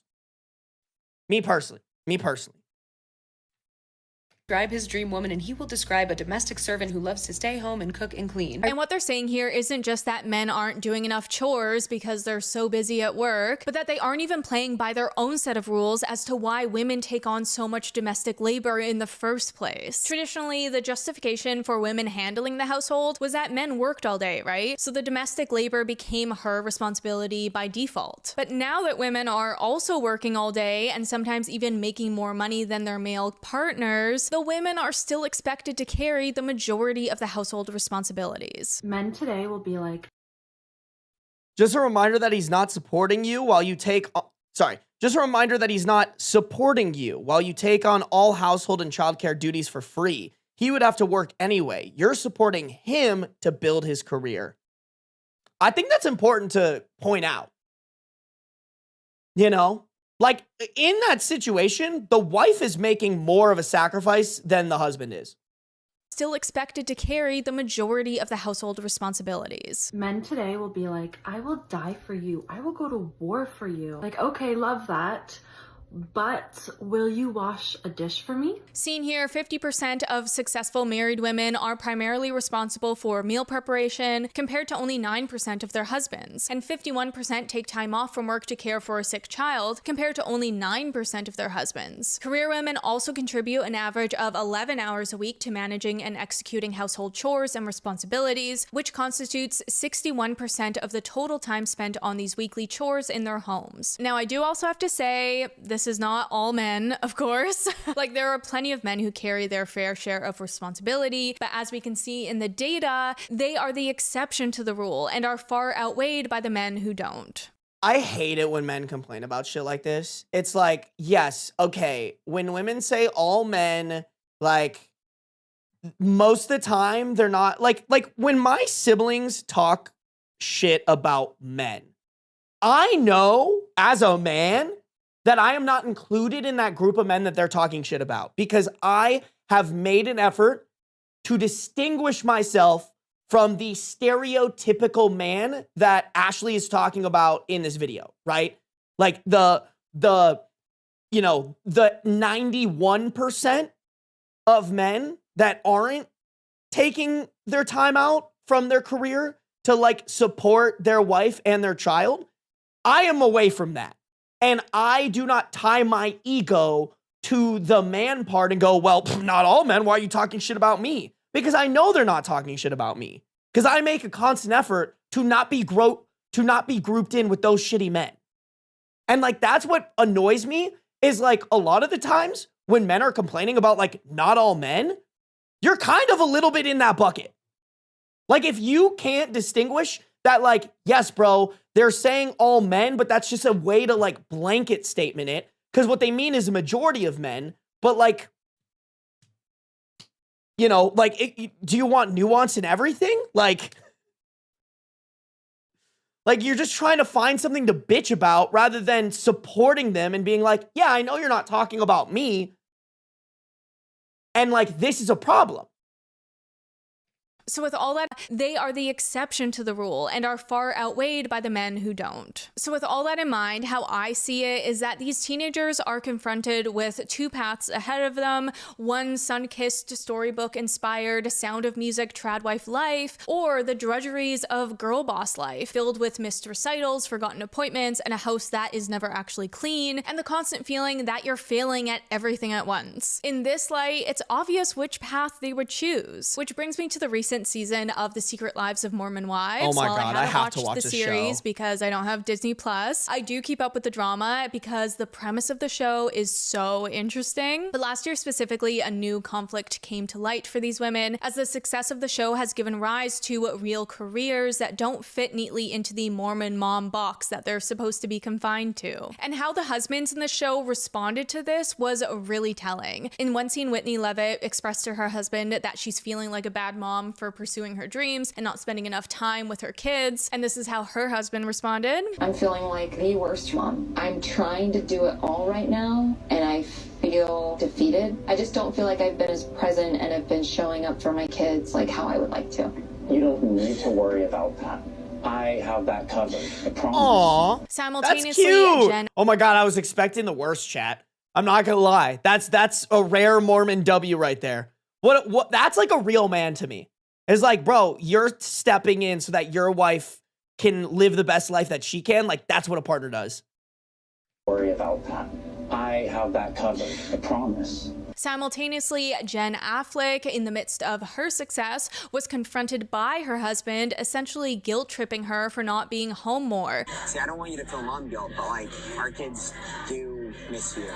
I try my best to have a nurturing side, but like, I'm not mom. Yeah. Miss you. I try my best to have a nurturing side, but like, I'm not mom. Okay, call me a bad person, but he kind of has like the gay accent. Am I crazy for saying that? Call me crazy. Call me. Do miss you. I try my best to have a nurturing side, but like, I'm not mom.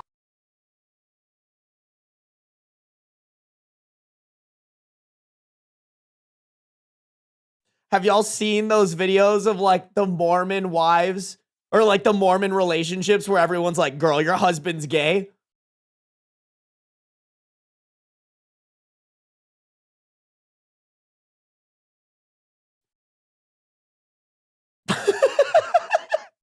Sorry. Just, interesting. Yeah, you're feeling mom guilt. Well, yeah, because I can't be mom. I can't do it like you do it. I can't do it totally right because I'm a man and I'm not meant to be with kids all day. I'm meant to be doing what you're doing, which is building a career and building an identity outside of the home. And so, yeah, there's really only so much I can do while you're gone, Jen. Weaponized incompetence to a T.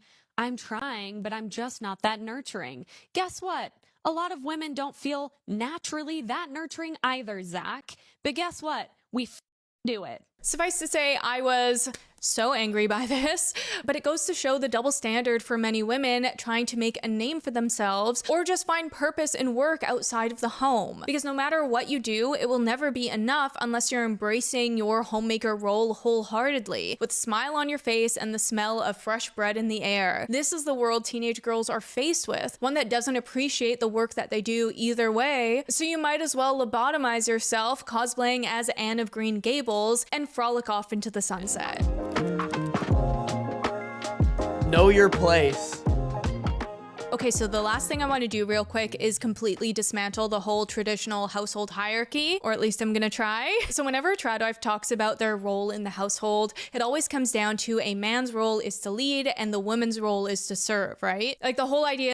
A man's role in a relationship is to lead, provide, and protect. That requires a woman to submit, obey, and understand he has absolute authority. No man can lead an unruly woman who wants to compete for power. That's so insane. So you're implying that by using unruly, that like you're trying to rule your wife. That just sounds like such an evil, manipulative, awful relationship. I would rather, and I mean this so genuinely, blow my shit off smooth. Like, if my girlfriend ever feels like she needs to submit to me, obey, and understand, I have done something wrong. Like, that just feels disgusting and gross. Also, this dude just looks like he hits his wife. Like, this guy for sure abuses his partners. Like, holy fucking domestic abuse case coming through. Is that the man is the head and the woman is to lead and the woman's role is to serve, right? Like the whole idea is that the man is the head and the woman is the neck. And I just think that's so silly because who told us that? A man? If women were naturally Yes. submissive, they would have submitted by now. God knows we have taken every measure to make women just obey, and they just keep, like the Terminator, getting back up and fighting again and again and again. Like, you know, I've seen countless Manosphere podcasts talking about how we just cannot train these hoes. Now listen, if your reasoning for this is because the Bible says so, I'm not going to tell you you're wrong. But I will say, for one, that this idea that the man is the head of the traditional household in which he's barely present in is pretty silly. Like, sure, Bro, I need, like, Christians should be studied the way that they use the Bible as, like, justification for their shitty beliefs. Like, it's like, oh, well, Harry Potter, in the Harry Potter series, when I turn 13, I should get an acceptance letter to Hogwarts. So, like, clearly my Hogwarts is coming through because this book said so. Like, bro, like, to me, believing that is no more delusional than believing your fucking book of fairy tales. Like, household in which he's barely present in is pretty silly. Like, sure, I understand back in the day when women didn't have any rights and the man ran the household because it was also the business, farm, the shop, or whatever it was, then it would make sense to say that they were leading the family. But in today's day and age, that's not the case. In the modern trad life household, the woman typically does all the cooking, the meal planning, the cleaning, the organizing, running the extracurriculars, homeschooling, and adapting the house as the kids grow. And the man works, maybe mows the lawn every once in a while. But like, how is he the head of the household when he doesn't even know? me ordering all the household things that my husband has never thought about once in his life. Yeah, like, just as much as there's like an infantilization on like the woman's end of like, oh, I just can turn off my brain and my husband does everything.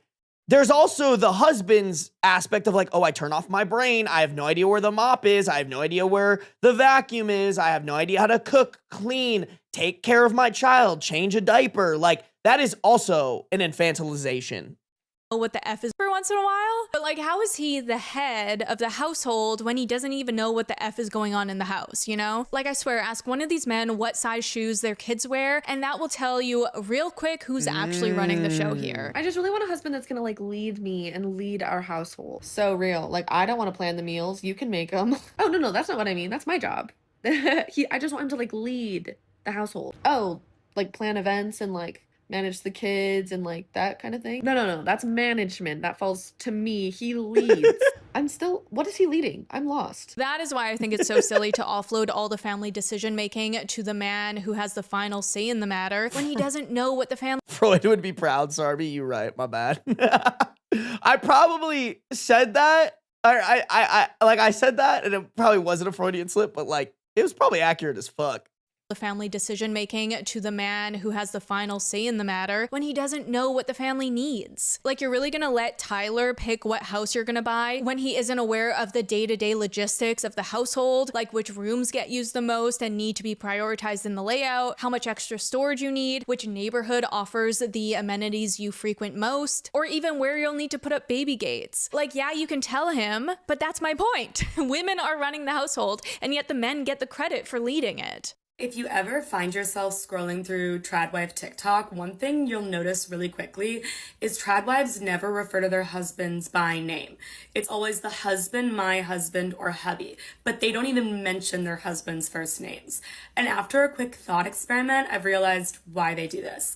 And it's because calling their husbands by their names would remind us, the viewer, that he's ultimately just some guy. And once we remember that he's just some guy, everything about the aesthetic falls apart. It becomes so unserious. Like, take the statement, I believe it's my duty to obey and submit to my husband. Sounds serious, right? Even if you don't agree with it, sounds archaic, medieval, high stakes. Now take the statement, I believe it's my duty to submit to and obey Keith. Keith? Who the fuck is Keith, and why are we submitting to his bitch ass? Keith. Oh, is there ad jail again? Oh, sorry, chat. I apologize here.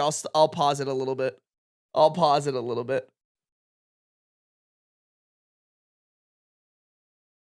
Josh. Even Ben. It is my job to submit to Ben. Like, that's my fucking, Ain't nobody should be submitting to me. If anything, it's the household submits to Beans. Like, that motherfucker runs this shit. He says jump, I say how high. Agile is done, cool. Keith? You married a Keith? The man you're submitting to is Keith? We all know a Keith. We all know some guy named Keith. No one should be submitting to a Keith, even if he is your husband. Keith isn't a king. Keith isn't the lord of the manor. That's Keith from accounting. You let Keith from accounting talk to you like that? As an offshoot of... Not Keith from accounting. Oh, that's so good. That's such a great way to put it. Why the fuck should Keith from accounting be given the keys to the castle? I love that, bro. That should have been earlier in the video. This is such a good argument. From accounting. You let Keith from accounting talk to you like that? As an offshoot of this, the idea that men take on this role because they are natural leaders is just blatantly wrong. It's just what the patriarchy has fed us for so long that we've taken it as gospel. They're better leaders. I'm wondering when that starts, okay? Because it's not when they're babies and they're toddlers, because we all know girls do everything first. And when your girl does something first, like let's say she starts talking first, reading first, potty training, whatever it is, they're like, it's because you have a girl. That's why.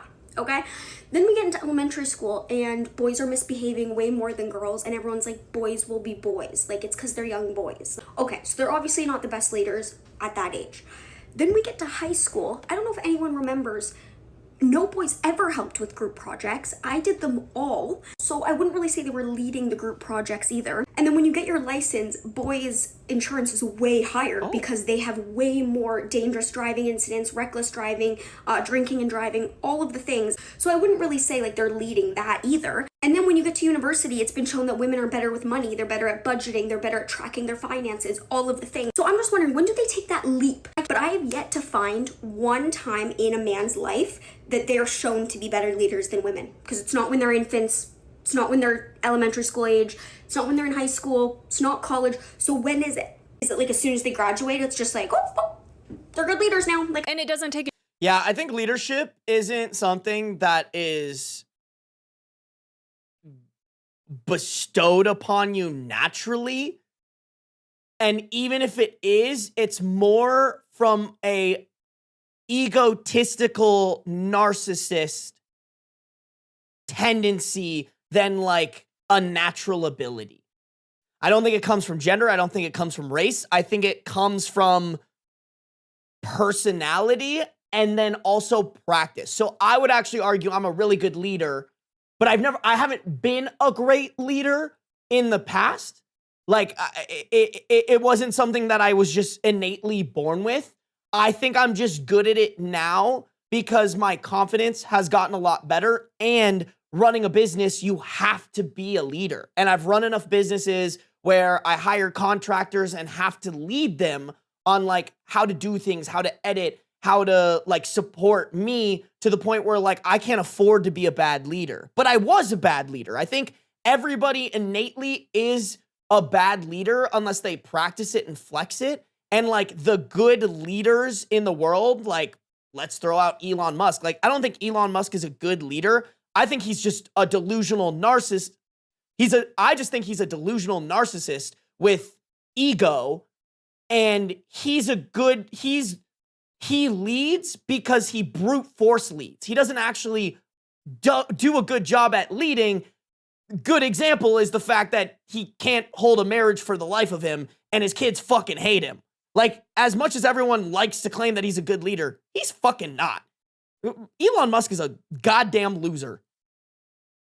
A genius to realize this, right? Character traits like multitasking, empathy, weighing long-term consequences, fairness, and democratic decision-making are things that we can all agree make for great leaders and are typical strengths of women. Said here, as for job performance skills, women get higher marks than men in all of the measures tested. Standing up for one's principles in the face of political pressure, being able to work out compromises, keeping government honest, and representing the interests of people like you. Even when looking at surveys of the people, we see that Americans believe women have the right stuff to be political leaders. When it comes to honesty, intelligence, and a handful of other character traits they value highly in leaders, the public rates women superior to men. But what do we always hear when questioning women's leadership abilities? That's right, women are too emotional. Meaning what exactly? Too empathetic? Like we actually care and that's our biggest downfall? People will say women are too emotional to be leaders because men have convinced the world that anger is not an emotion. I will never get over the evil genius of the patriarchy for rebranding men's anger as power and women's anger as hysteria. A 2021 study in Scientific... Yeah, no, any guy that says that is just a fucking uneducated, misogynistic piece of shit. Like, bro, you want to talk emotional? Look at the fucking orange Oompa Loompa shitting himself in the Oval Office because he had a pole stuck up his ass from a minor who kicked it. Like, that guy's too emotional to be leading us. He started a war over a dick measuring competition. Like, no fucking way that argument has any point to stand in this day and age. I think if you truly believe that, you're just a misogynistic fucking idiot. Rebranding men against the world that anger is not an emotion. I will never get over the evil genius of the patriarchy for rebranding men's anger as power and women's anger as hysteria. A 2021 study in Scientific Reports observed the regular emotions of 142 men and women. Researchers found that the emotional fluctuations of male participants were similar to those of female participants. As you can see, men are just as emotional. It often just comes out in different ways, like in the form of anger. And yet that's seen as a strength, not a a huge flaw in their ability to make rational decisions. If women are more emotional than men, why are men so significantly more likely to engage in emotionally driven behaviors? Violent crime, men, 92%. Drunk driving, reckless driving, men. Self-unaliving, 72% men. Going to therapy to deal with your emotions, women. Scoring higher on EQ tests, which is just an academic way to understand how fit you are for dealing with your emotions. Women are higher on average. Okay, rant Damn! over. Dude, I love Dean. That motherfucker spits. I love him. I love him. Fit you are for dealing with your emotions. Women are higher on average. Okay, rant over. Let's take a moment and let men get their panties out of a knot. The point of this isn't to hate on men or say that they're bad leaders and women are better than men. I'm just trying to dismantle the idea that men are by default better rulers just because they've strong-armed their way into that role for centuries. Like, the answer isn't a Barbie Land style takeover of the government.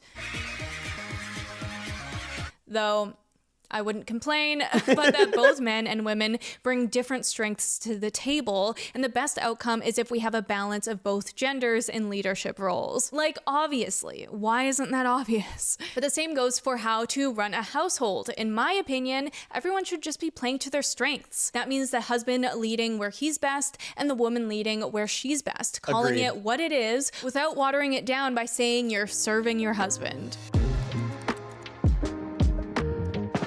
I want to do this again because I did this in the last video and I kind of liked it. I'm going to give my final thoughts first.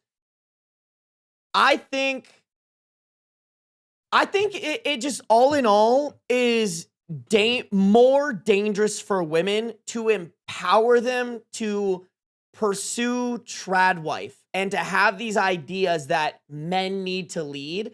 It is dangerous for them. Like, it is exactly what those men want, which is for you to be underneath their thumb and at their beck and call and their whim, just doing anything and everything for them to the point where that puts you in a vulnerable situation. And I think the hard part about content is anybody can make it. So these 19-year-olds are glamorizing their life because they have no fucking clue they're going to get dicked in 10 years, right? And that doesn't matter, that's getting shown to 13-year-olds who are going to grow up for the next 6 years thinking that this is the path that I need to take. I don't need to pay attention in school. I don't need to think for myself because eventually I'm going to marry a man who is going to take the reins of my life and I'm just going to be here to pump babies out, cook, clean, and be at his beck and call. And I just that's why I try to make my content. And sometimes I get a little frustrated because I feel like sometimes my content isn't breaking out of that bubble. Like, that's honestly why I started doing more short form content, is like, I felt like that at least would allow my content to break out of the bubble that I'm in on YouTube, where like YouTube, my stuff doesn't necessarily get pushed to a new audience a lot. And that's kind of my fault. I need to be better about trying to figure out how to do that. But like, you know, there needs to be overall more education, and these algorithms need to do a better job at not just like shoving something down someone's throat because they watch it all the time. Like, there needs to be a diversity of topics there so that people don't just go down this hellhole of idolizing this lifestyle. Those are my final thoughts. Let's see what Ashley has to say. Okay, final thoughts.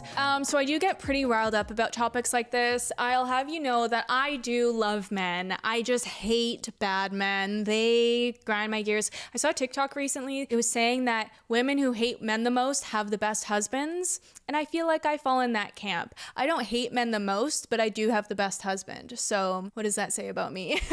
But anyway, back on. I mean, I think it's safe to hate men right now. Like, it just is. I think if you're a woman, your default has to be, this man does not have my best interest in mind, and he has to prove that he has my best interest in mind.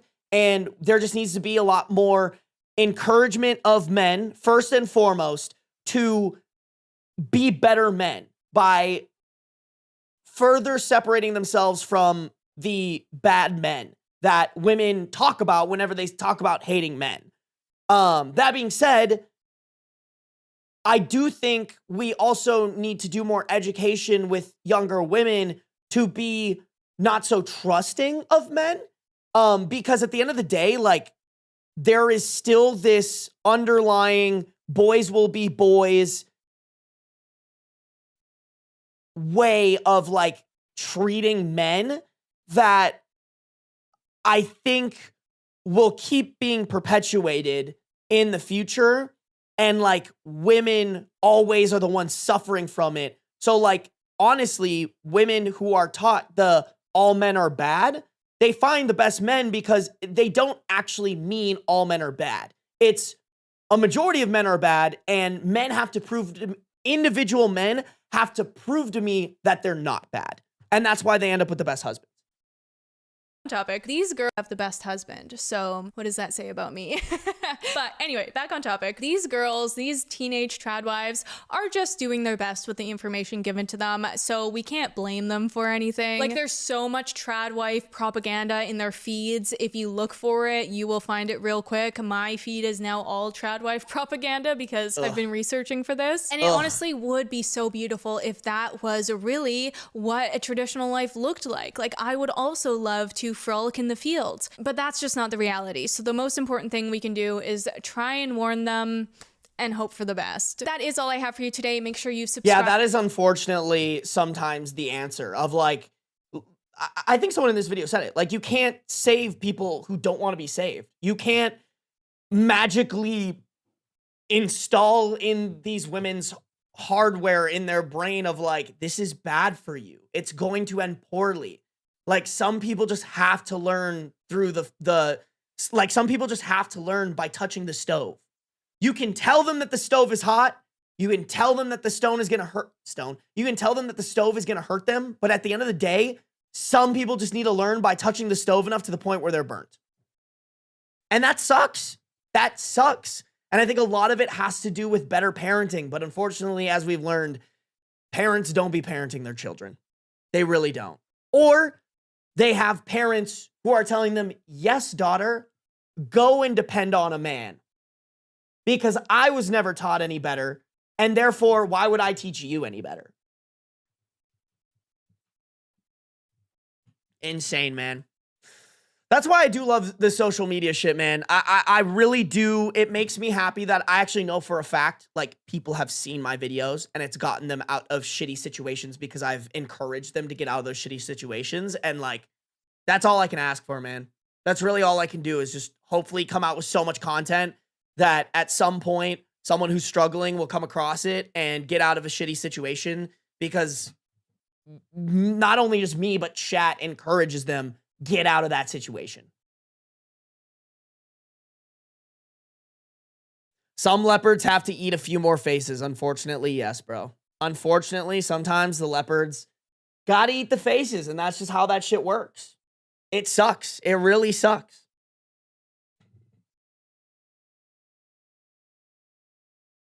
Alrighty, chat.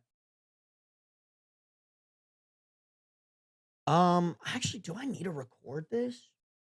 Maybe I'll just record it just because I can. Chat. I am going to be playing some Subnautica now.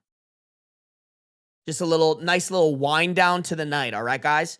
Let me open up the game. Listen, I know a lot of people like to leave for Subnautica, but it's fun. I feel like we are very, very, very far into the game. And now it's the fun stuff. We're going to be doing a lot of exploring today. I want to knock out a lot of things. I'm going to go fill up my water. I'm going to go pee. I'm also going to run ads so that hopefully it doesn't have to show ads to you guys. We will get started here in about 2 minutes. Everybody take some time. Go grab some water. But I would love if you guys hung out for some Subnautica. All right, guys? All right. Give me a second. Give me a second.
All right, I made myself a fun little drinky because I need to have my creatine for today. I'm gonna go pee real quick and then we're gonna rock and rip it, chat.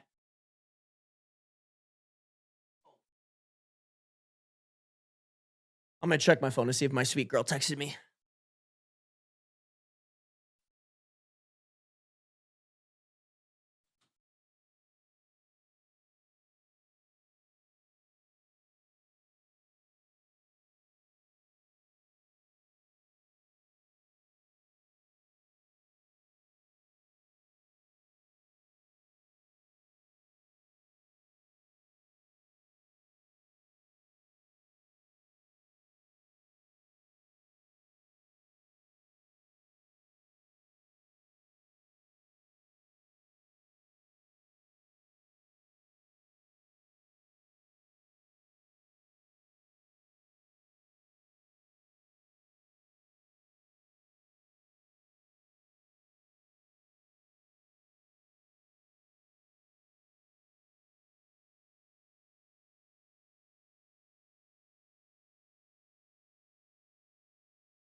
Oh.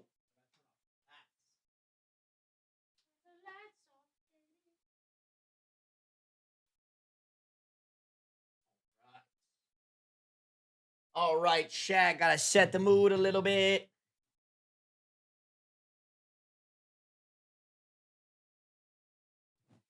The mood has been set, y'all.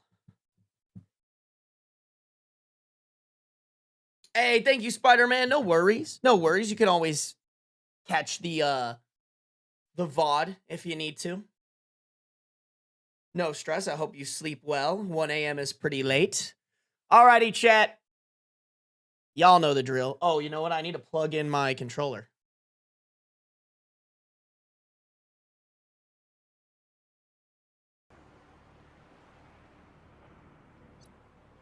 Sweet. All right, y'all.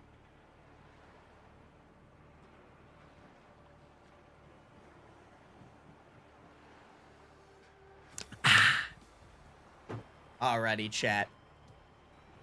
Okay. It's been a minute, y'all. It's been a minute, but we're back with some Subnautica. I'm excited, y'all. Okay. Some goals for myself. I think we have to go explore the alien tower on Gun Island for sure. What else, bro? I think,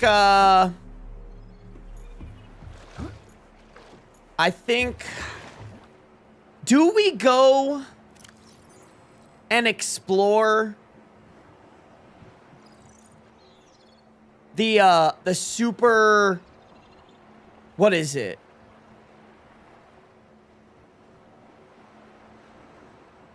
The rendezvous point? I think that's the next move, chat. I know someone kind of spoiled it that there's something scary over there. But I low-key am kind of down to go explore. Do I have my trusted adults? I see Hazel. Did you set up the grow bed? Yes, we do have the grow bed. I have not checked on it at all. Yeah, I don't know. Is there something that I do with this? I don't even think I have anything in that one. Like, do I... Oh, my inventory's full. What the fuck? Full of what? Oh, I just got like a shit ton of lithium. Oh, I forgot about this, chat. My bad. We just got hella lithium that I might not be able to store. Why did we get lithium again, chat? Honestly, it's been so long, I cannot remember.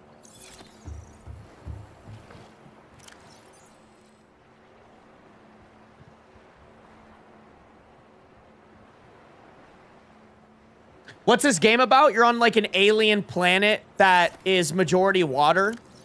Here we go.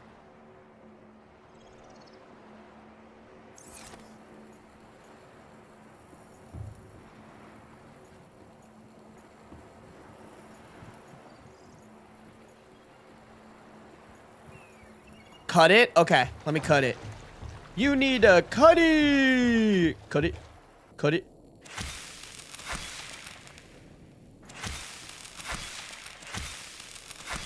Do I just keep cutting it into eternity? Oh. Oh, shit. Oh, and then do I plant it here? Oh, I should probably plant all 4, huh? Should I plant them over here too? Hazel?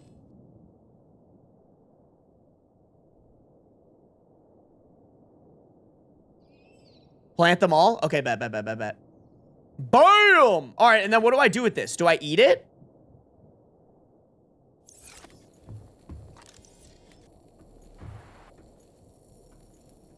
Cool. All right. Hella bulbos planted.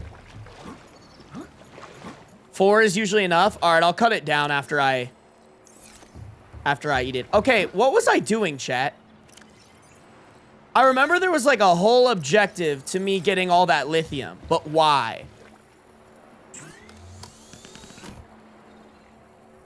I want to say it was so that I could get these like modules, but I forget what modules I have. Oh yeah, I have the prawn drill arm.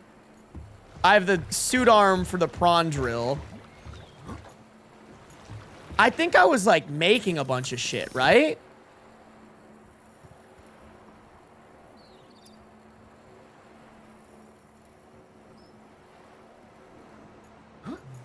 I can't even remember like what modules I have, bro.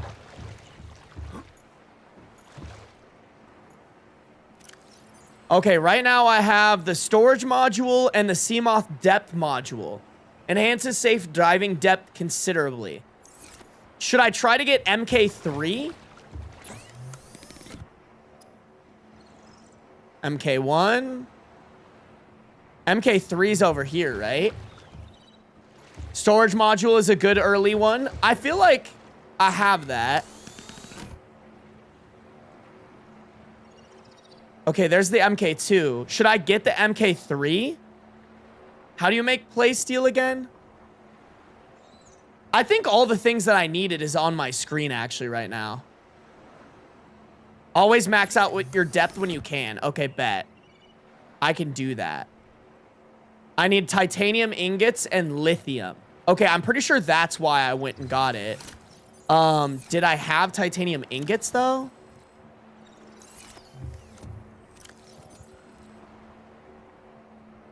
Damn, did I use all my titanium? Okay, I have some titanium in here. But I might have to go on a little titanium run.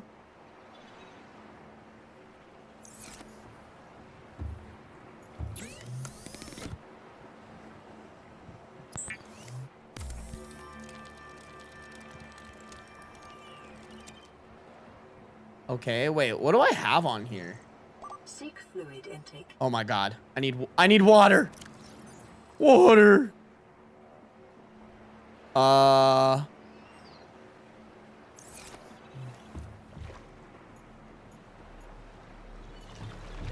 Scanner room is a great way to get titanium. I'm pretty sure I found...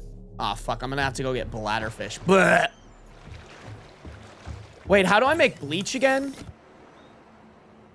Salt deposits and coral tube samples. I'm pretty sure I need to, like, go get a bunch of fucking salt. I'm pretty sure I have, like, no fucking salt right now. Okay, let me just get this play steel ingot.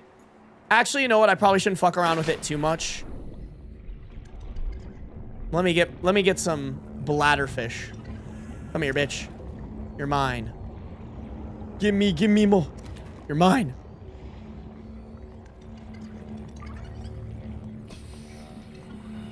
Okay.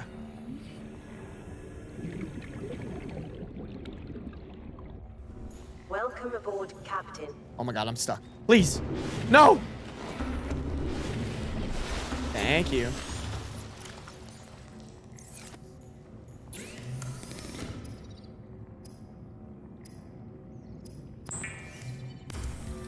Hey, what up, A-Free?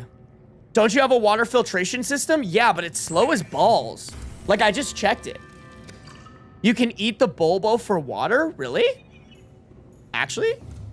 Is it a lot? Oh, it kind of decomped. Okay, so I can eat this even though it's decomposing?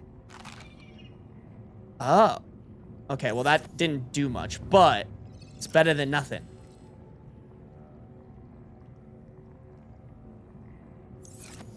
Actually, I probably need more than that, huh? Ugh.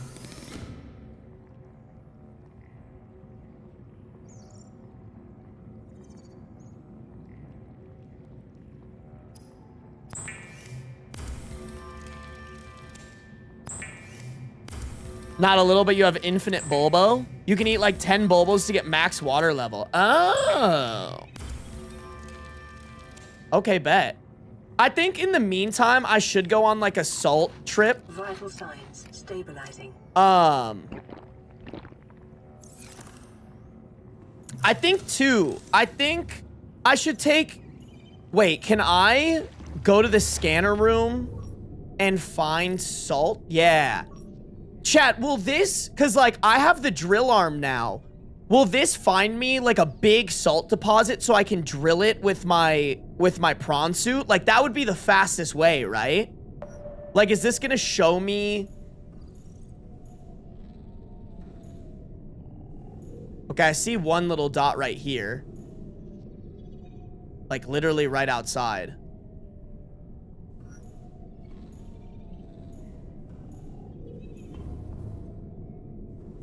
I want to say, if I'm remembering correctly, there were some salt deposits.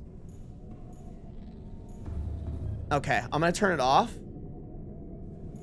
Oh, wait. I should probably actually leave it on for right now. Oh, my God.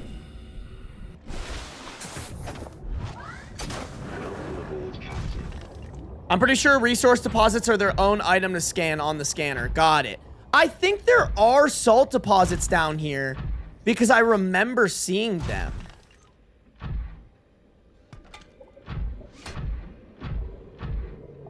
Fuck, I forgot how to, like, boost up in this thing.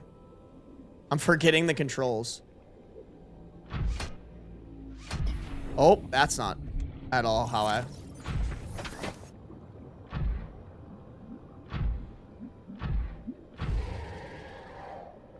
Oh, okay. I see more salt deposits. This is good. Hey.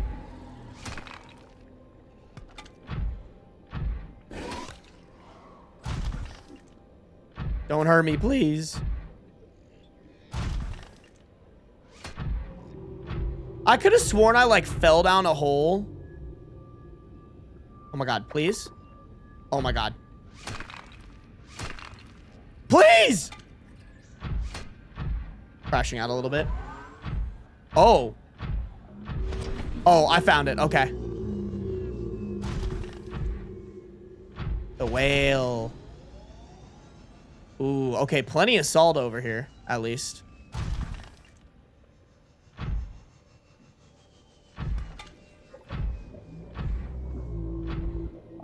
All right, chat. Sorry. I do want to test out the drill arm, though, if we get the chance. Like, I want to say there was something down here that I could drill up.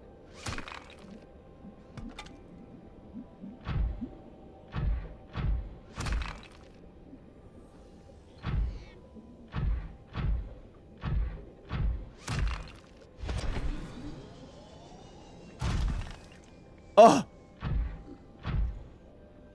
Wow, I can go 900 feet deep in this bitch? Oh my God, that's so clutch.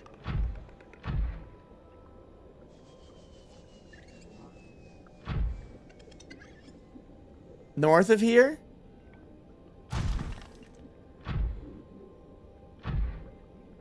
Okay, I'm kind of moving away from the... all the salt that I'm gonna get, but I could have sworn there was like a big drilly thing. Oh, what is that? No. No. Oh, I'm going towards the evil thing. I'm going towards the evil time warper guy. Get me the hell out of here. Wow, that's a lot of salt. Holy shit.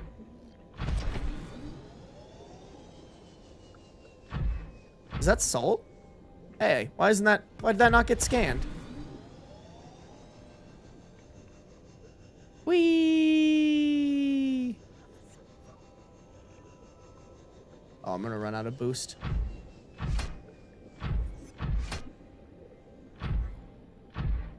Wow, I'm really in this bitch, huh?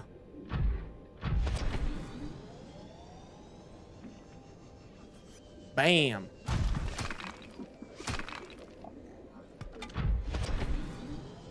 Okay, I'm gonna also, I think, get more titanium.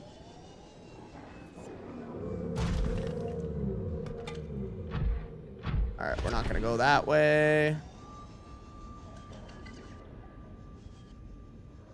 Scanner's limited distance. Oh, you're right. I forgot about that. How do I upgrade my scanner room, chat?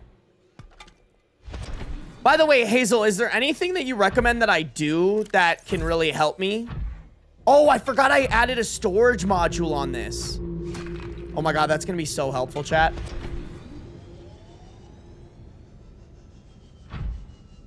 I'm collecting salt left and right, y'all.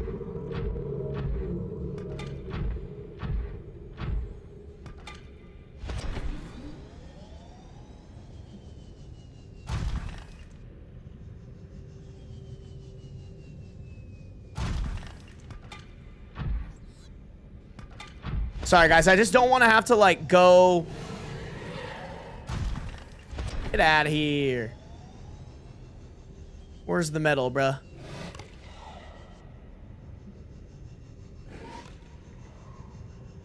Where your metal at?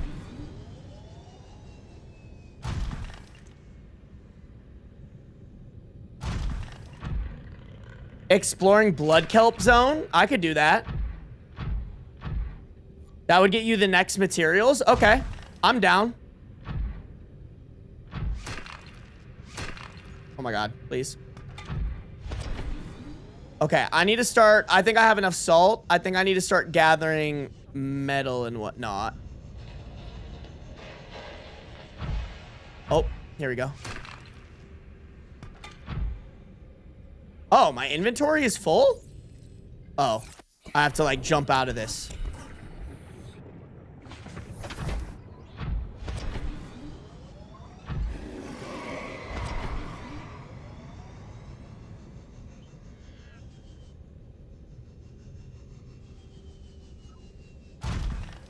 Can I hurt him?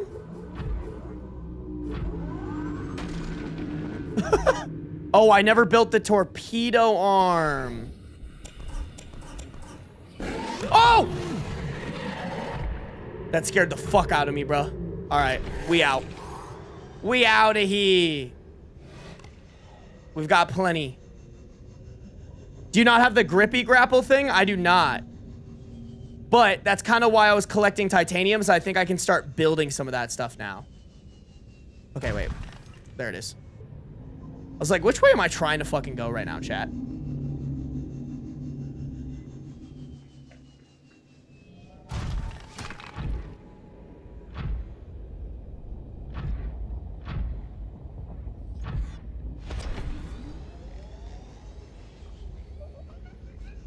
Get me out of here. Bam. All right. I got to remember to turn off my... Okay. Please. I got to remember to turn off my scanner room. Bam. All right. Let me turn off my scanner room so it doesn't use up all my power. Bam. And then...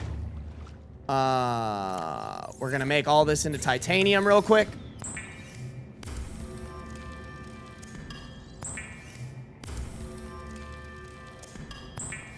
Okay. Okay.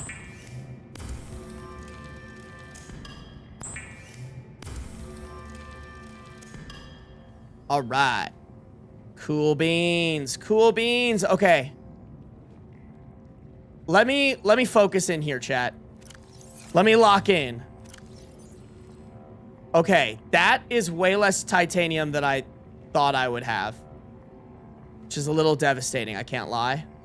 I was hoping I would have more. I do think I need to build another locker here eventually. Let me put all my titanium in here for right now until I need it.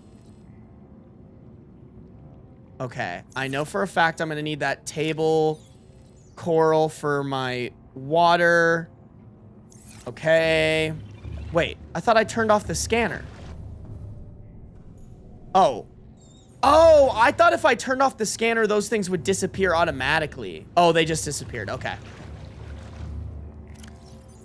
Okay. I'm building the Seamoth depth module MK3. I need some lithium.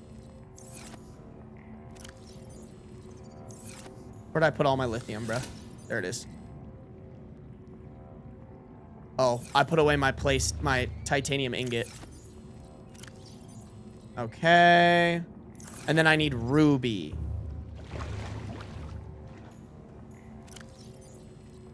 Bam. And then I also have to take the depth module out, I think.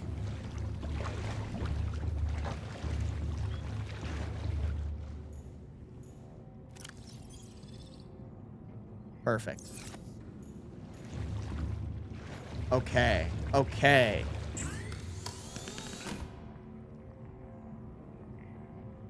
Oh, I need 3 rubies, and I need to make the playsteel ingot. Okay. I can do that. 1, 2.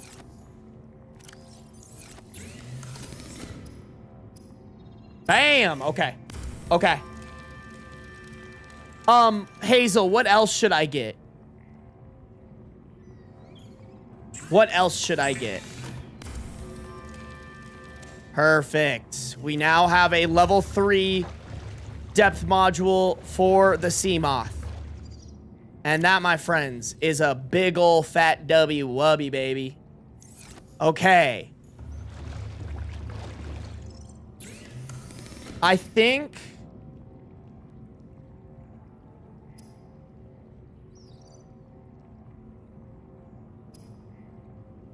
Open your storage on the prawn suit. Okay. You're right. Power cell. Fuck. Okay, I have metal salvage and a bunch of salt, baby. Perfect. Let me just make as much water as I can.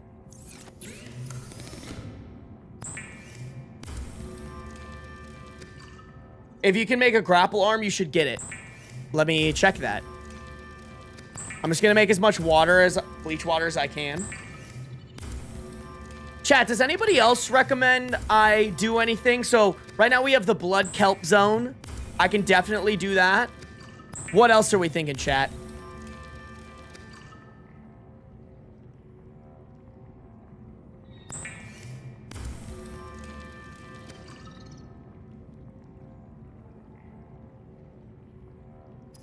Damn, cherry soap. Lock your doors. Stay safe. Oh my god. Holy shit.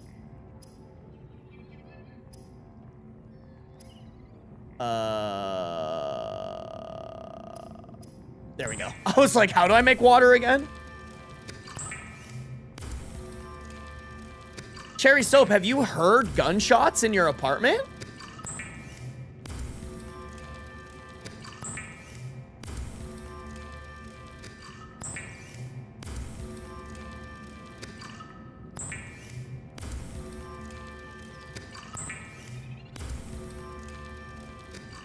Okay. We just got hella water, chat. Look at that shit. Bam, bam, bam, bam, bam, bam, bam, bam, bam, bam. Oh, I can't even put all the water away, chat. That's how much water we got. All right. Okay. Let me make... Okay.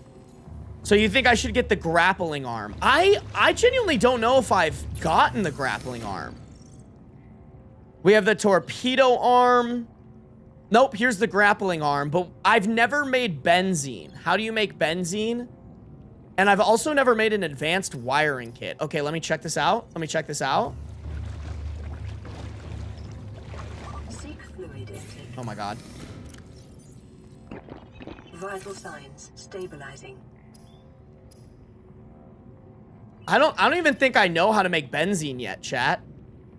So I think the grappling arm is out of the question. I could definitely make the advanced wiring kit. I have everything to make that.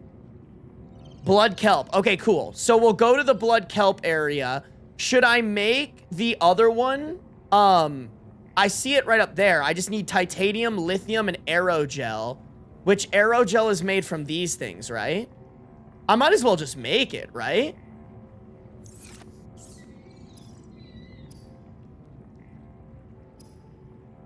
Oh, I need ruby. I was like, what's the other one?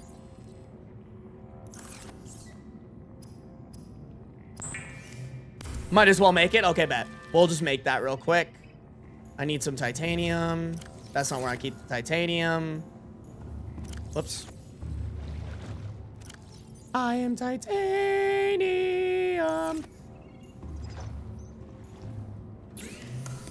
And then I need lithium. Oh, and I can just make it over here, I think.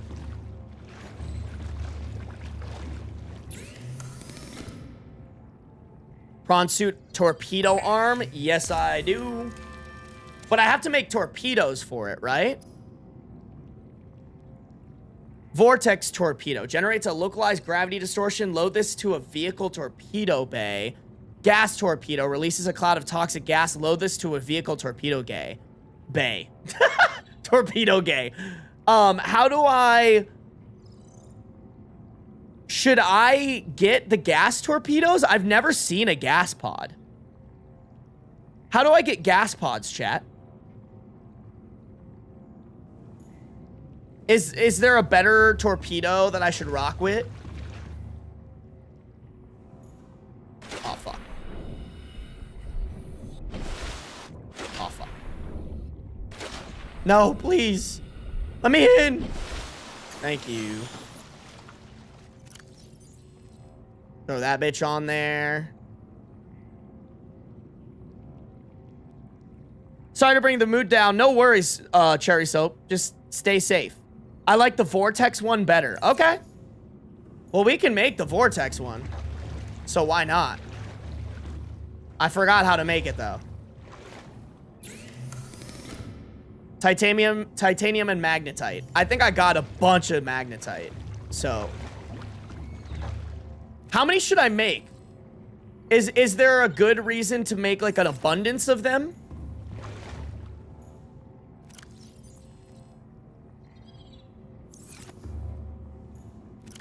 Or should I just make a couple and call it a day?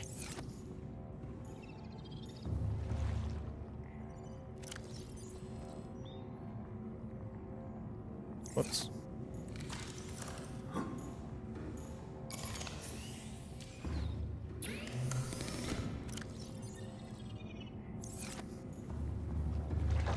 Maybe like 5 of them. Oh, okay. That's a lot more than I thought. Okay. I can do that.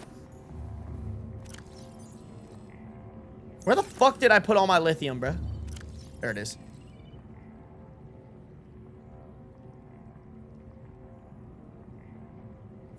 And then I need my magnetite. I actually don't think I have that much magnetite, low-key. Yeah, I might not have enough magnetite to make that many.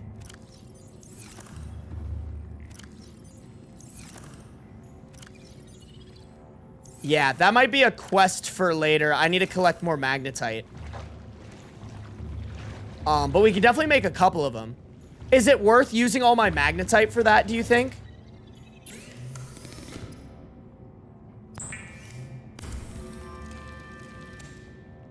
I forgot how many you can load in the arm at once, but just a few is fine. Okay, I'll make 4. But I think that's all my magnetite, yeah. Okay, not the end of the world.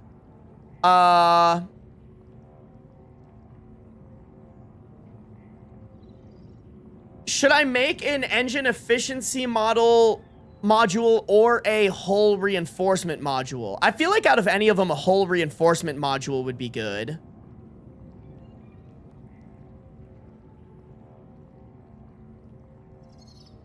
I could make a Seamoth perimeter defense system.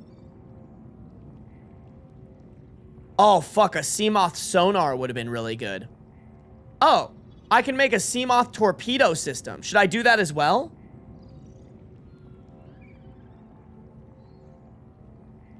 Hull reinforcement, perimeter defense is good.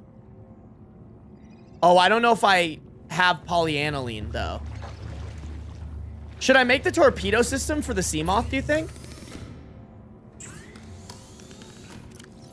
Wait, how do I make the polyaniline?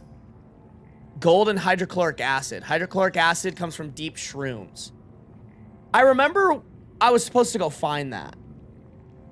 Okay, make the torpedo defense system. I could do that.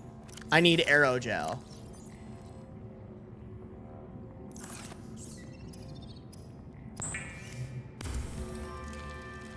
Okay. Deep shrooms are blood kelp. Oh my god, I can't speak. Please let me in. Thank you. Okay. What do I have to make? Hull is titanium, lithium, diamond, and then Seamoth torpedo system. Cool. We're gonna make that. And then I need diamonds. Cool. Let me go get the diamonds.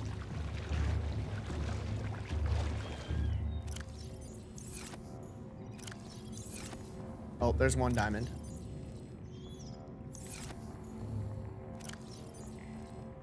There are 2 more diamond, but I need 4. Please tell me I have enough diamond. I'm pretty sure I snagged like a ton of it.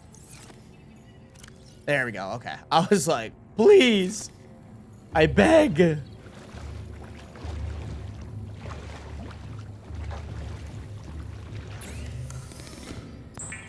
Bam. Okay.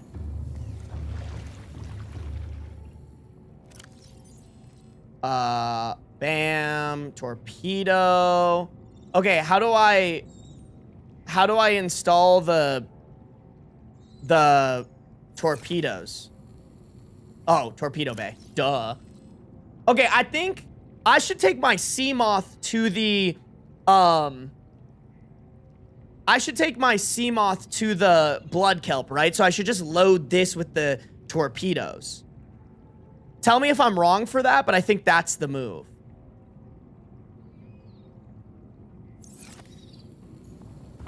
I'm gonna go grab some more table coral because I know that there is a thingamajig somewhere by me.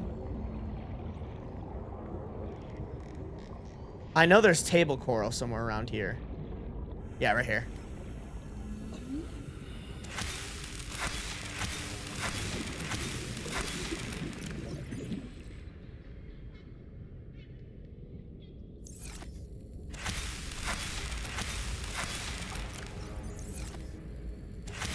Okay.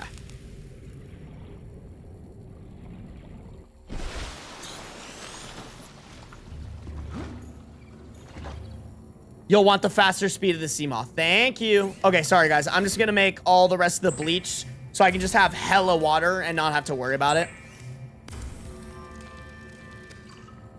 Perfect idea. No notes. I genuinely have no clue how to play this game or what any of this or what it does, so don't listen to me unless trusted adults agree. I got you, Dr. Pepper Addict. I appreciate the enthusiasm. Okay. We are rocking and ripping and rocking, Chad. Don't you worry. Getting along real nice and fine.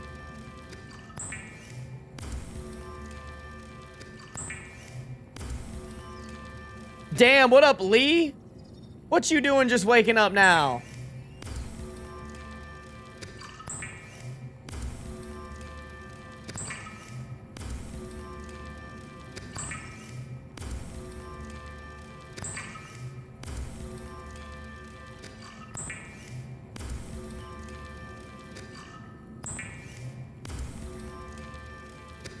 Oh my god, so much water. I was eepy. How dare you be eepy? How dare you? Sorry, we're just making a fuck ton of water. Okay.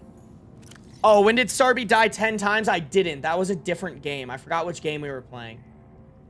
I will change that. I think I've still only died once. It was just that one time. Okay, chat. Let me do this. I'm gonna fill this up.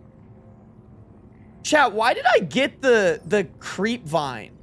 Was that... Oh, that was for, like, the... You know what? I should probably try to refill that if possible. I think I got it for the water filtration system. Yeah. Or this thing. The energy system. Yeah. Yeah, that's why I got it. Okay. Bam.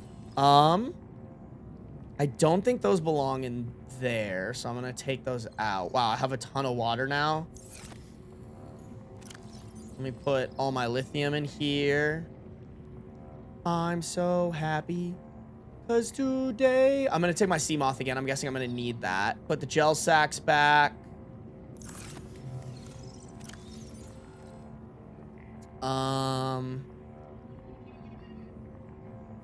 We broke our mirrors. You can use bulbos for bioreactor. I mean, I can use those creep vines, right? And that probably is even better. Because the bulbos, it sounds like I should be eating them, right? Am I crazy for saying that? I'm gonna put some water in here. Oh, I have more bladderfish and shit. Okay, let me make those. Also, I should probably eat. Oh, you know what? I should take a couple of these. And then let me take a battery. I'm gonna take on. Here's what we're gonna do.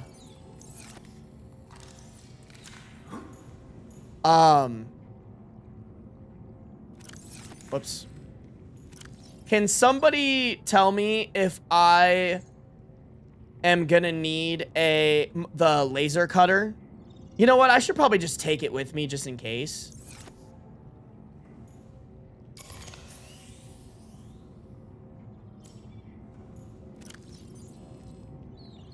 I think that's the move.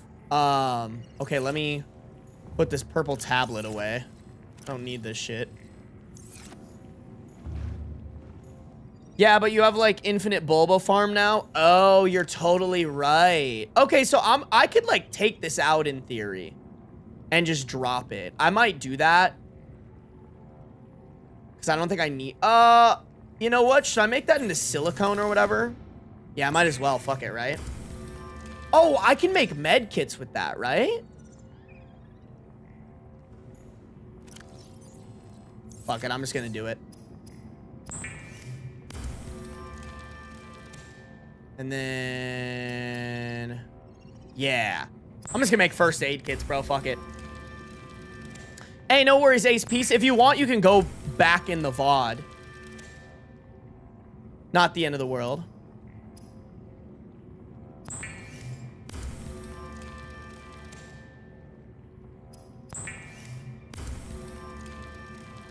Okay. Sorry, guys. Just, like, filling up real quick.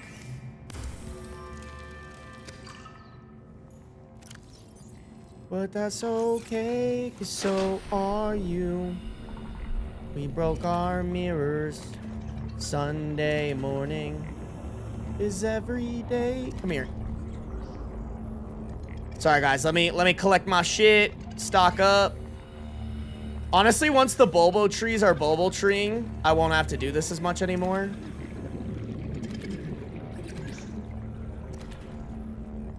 Oh my god, it's grabbing even more fish. Please, chill! Alright, you know what? I'm done. We grabbed enough fish. Oh, I went down the wrong one. We broke our mirrors Sunday morning. What, I need like 2 or 3 more fish?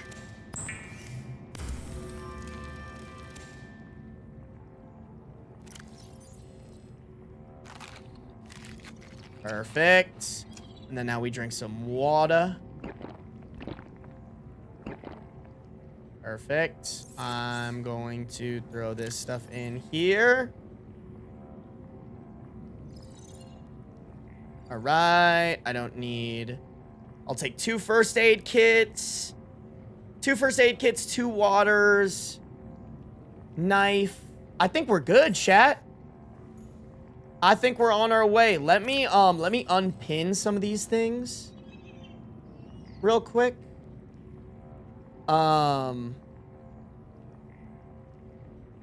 Like I think we've already gotten this, so I can unpin that. And then I can unpin...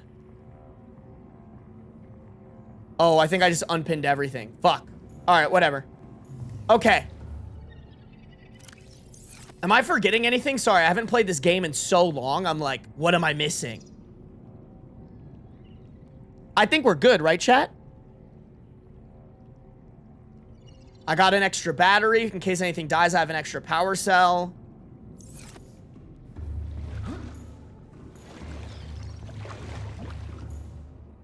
Which way am I going, y'all?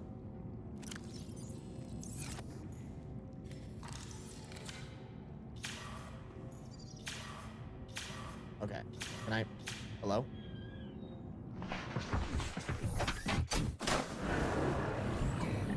Welcome aboard. All systems online.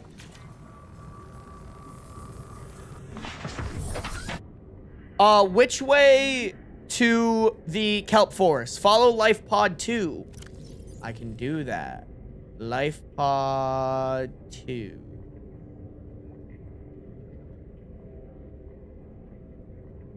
I do not have a life pod 2. The life pod with the deepest number. Life pod 19 then?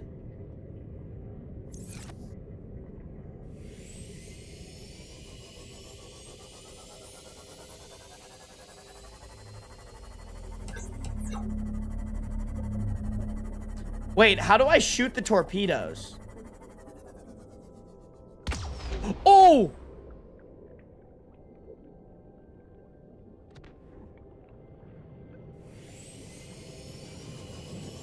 Well, I figured out how. I probably shouldn't swim into that, huh? So, like, when do I shoot that at people?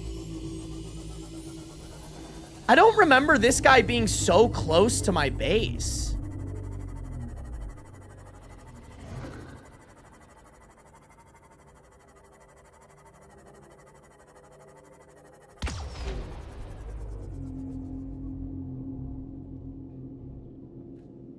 I need to...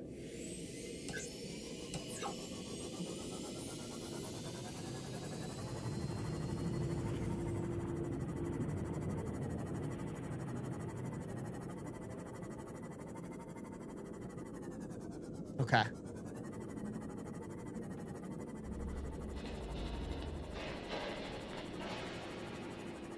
What is that noise?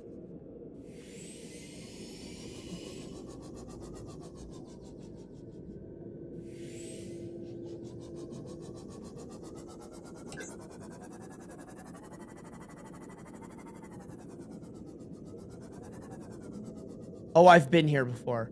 Oh, this is where the aerogels are. Yep, okay. Okay, I know where I am. Y'all didn't see me jump at that. You didn't see anything. Alright, where's this fuck-ass thingamajig?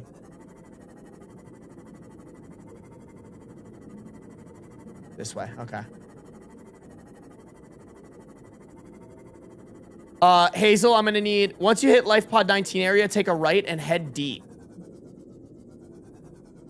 Okay.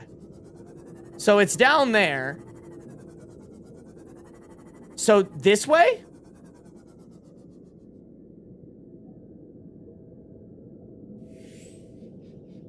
I'm a little confused. Which way do I go?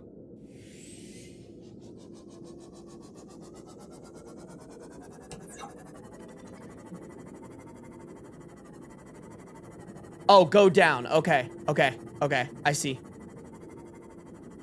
I'm going down. I'm yelling timber. You better move.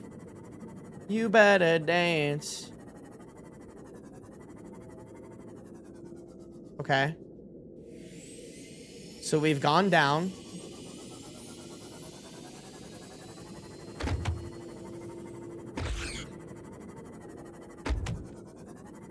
Oh, is this hole where the warper came in or whatever?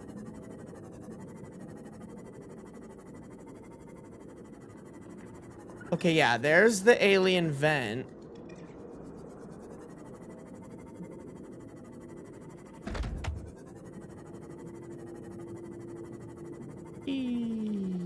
Yeah, okay. Yep, this is where I ran into that warper. And he tried to suck me in. What is that thing? Nope, he's trying to suck me again. No, don't give me the sucky sucky! Take this! No! No! I'm gonna give him the sucky sucky, chat. Take my sucky sucky! Why isn't it? Why did it miss? Why did it miss? Did I get him?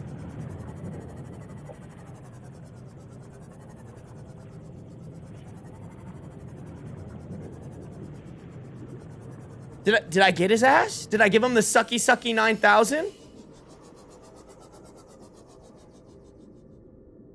I don't see him anymore, chat. Did I give him the sucky sucky? I think we gave him the sucky sucky, chat. Yeah. Yeah, take my sucky sucky, you evil alien motherfucker. Stupid idiot. No! I didn't give him the sucky sucky! This ecological biome matches 7 of the 9 preconditions for Can I shoot him? stimulating terror in humans. Nope, nope, no! Why won't it get it? Let me in!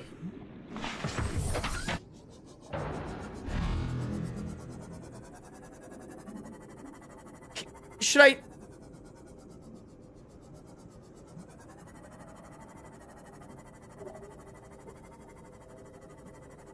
Is it even worth trying to fight this guy? I'm just gonna leave. I know. Let's leave.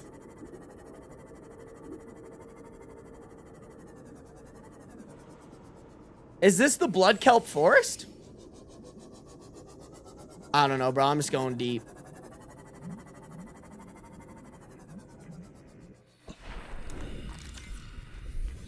Like, I feel like this is something I should scan. Pick up blood oil. Is this what I get? Ooh. Okay. Bro said find the red thingies. I have found the red thingies. Should I just, like, get as many of these as I can? How many red thingies do I need? As many as I can get?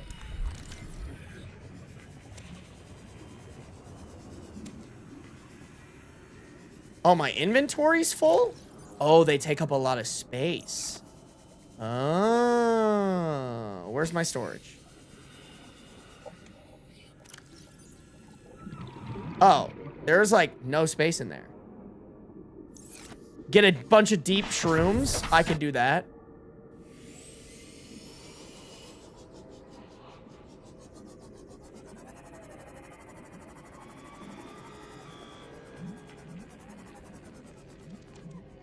If I were a deep shroom... What is that noise? Hate these noises, bro.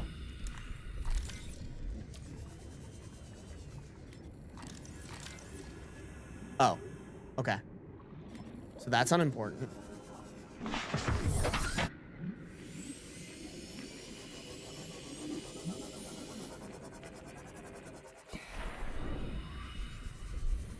Oh, that's a big ol' thing of gold. Okay.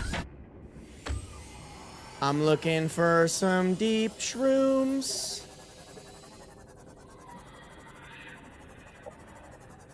Where are my shroomy woomies?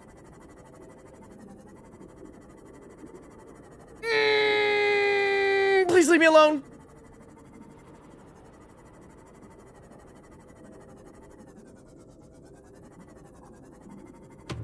Oh. Oh, I found the shrooms. Those are for sure what I need.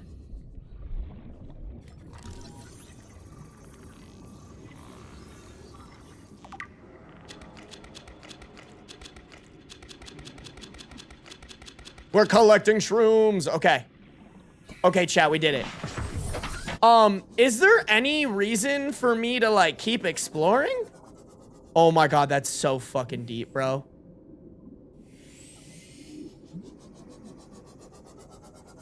Oh, the warper. Okay, just kidding. Nope, we're going home. I'm going home. To the... Fuck, you know what I should have done, chat? I should have brought... Oh, it's the electric dude. You know what I just realized? I don't know how to get back up from here. I don't know where I am. I'm just blindly going up and hoping it takes me home. Next biome is down there, but you should head back. I don't even know what that means, bruh.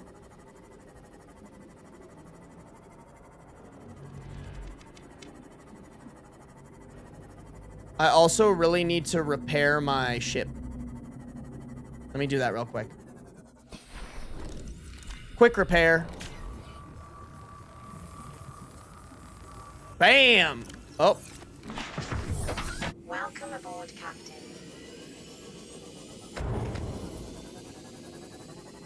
I keep hearing noises. By the way, y'all gotta remind me to bring a beacon so I can drop it next time. Whoo! Hell yeah, chat. We made it. We made it. We the best music.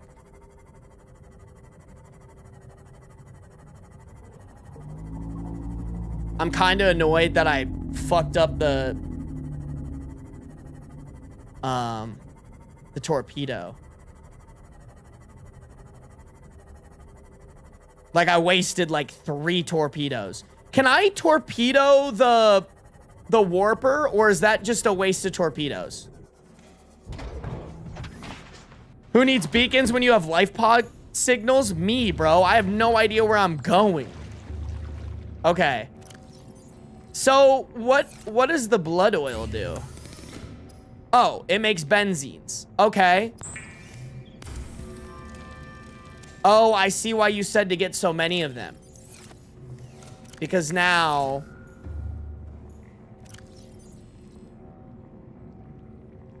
I forgot what I even needed them for, bruh.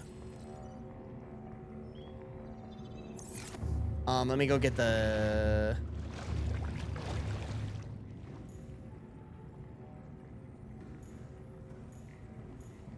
How do I... Hello?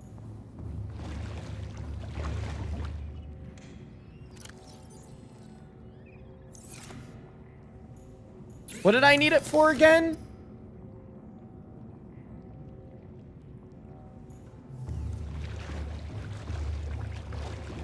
Chat, I'm very much forgetting what I needed the benzene for. Oh, I needed it for the hydrochloric acid to make polyaniline. For the grapple, you're right. You're totally right. Hold on.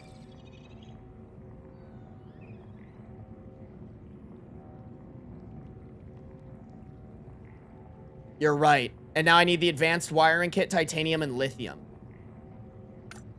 Okay.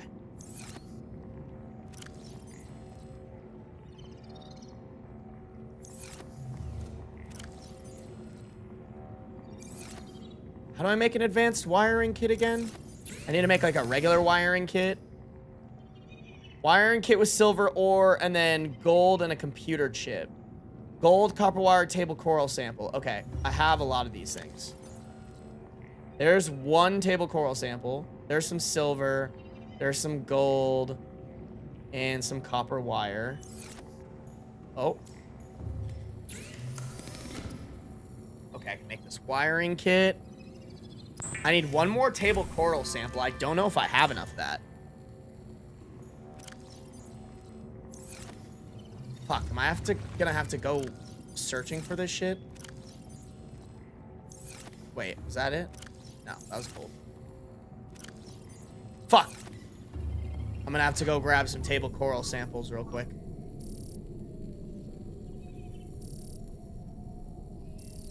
Oh, fuck.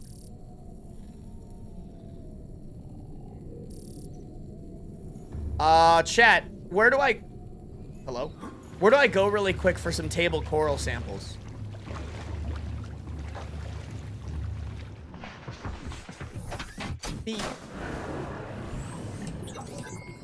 All systems online. Oh, I remember. It's right there.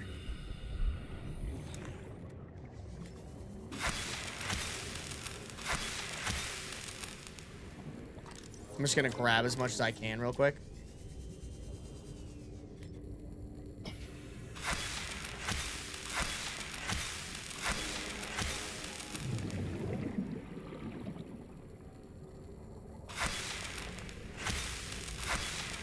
Oh, my inventory is full.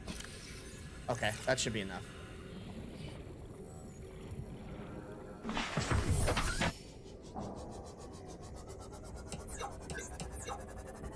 Whee! Algernon! Okay.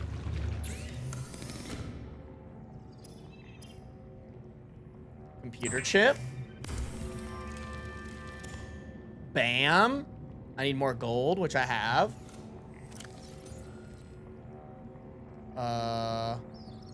Another gold. Let me put these bad boys in there. And then what else did I need? Oh, I need lithium and titanium. I am titanium. Oh, there's some lithium though.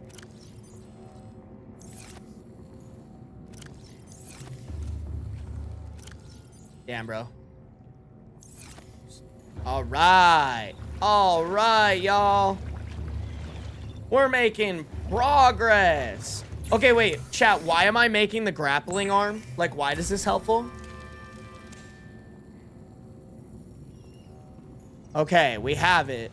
Which one should I switch it out for, chat? The torpedo arm? Or the... What was the other one? Oh, scheiße.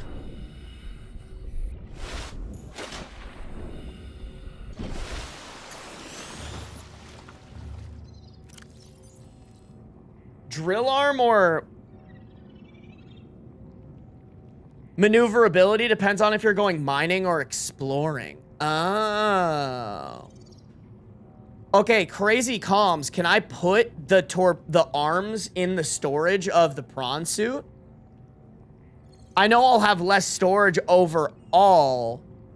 Will the grappling arm help me move faster? Because like if I could take the prawn suit to the to that cave that I was just in the blood kelp forest, that would be insanely helpful.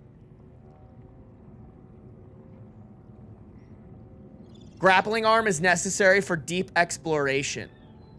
Got it. Got it. Okay. I'm gonna put it in my storage for right now.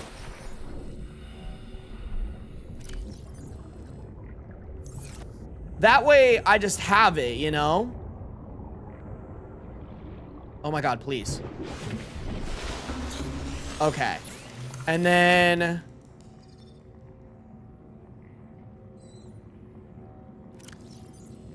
What was the other thing I was building, chat? For the deep shrooms? I forget. I forgot.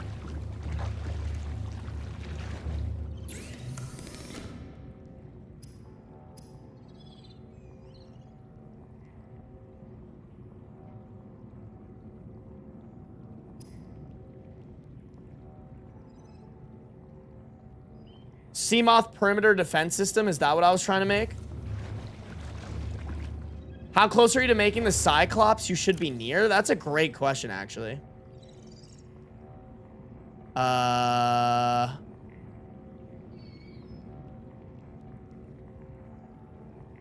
Here we go. Cyclops.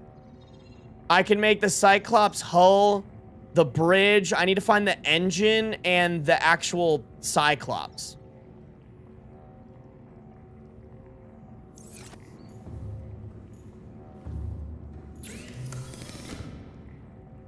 Oh, hydrochloric acid. And that gets me polyaniline. Okay. Salt. Oh, fuck. I need to go searching for more salt. Fuck, I used all my salt, chat. That was so dumb. Okay, hold on. Hold up. Let me get my mind. Let me get my mind right. Let me get my mind. Let me get my mind right. You know everything is all right. You know everything is out. Bop, bop, bing. Okay. Perfect. Let me feed up a little bit on some FUD. And drank a little bit of water. And then I'm gonna go get some salt.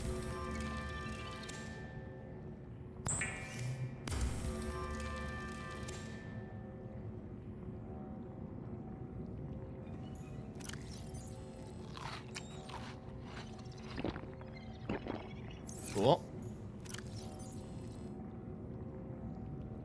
Honestly,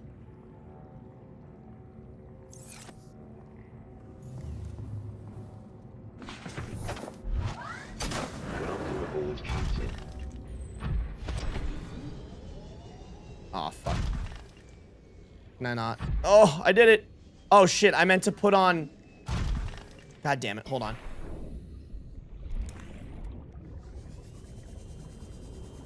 Sorry, guys. I'm just going to go get more salt really quick. So I'm going to turn on the scanner for salt. And then, you know what? I might as well drop a bunch of shit in here. Oh, I have so much water. I'm going to put those in there. I probably don't need that. I'm going to put that away. Probably keep that, put that away. I'm not going to be scanning anything. Bam, bam. Cool. Honestly, probably could have put my sea glide away, but that's all right. Whoops.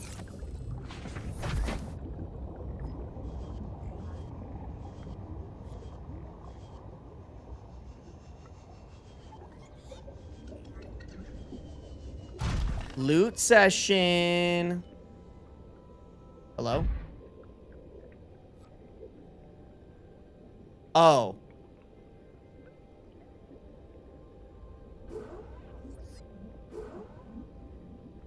Oh, do I have to, like, take off the arm if I want to be able to pick shit up? Whoops. Well, actually, let me try this grappling arm.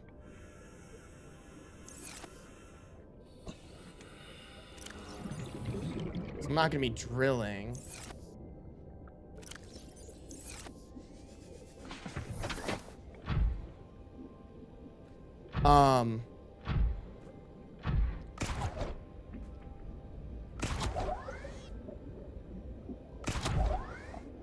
Wait. Oh, okay.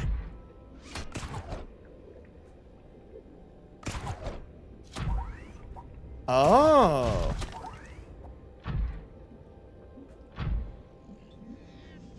Whoa. Okay, wait, that has a learning curve to it.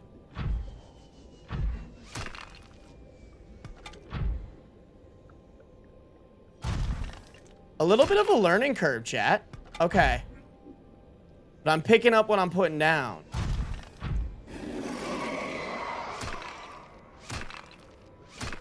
Can I grapple this guy?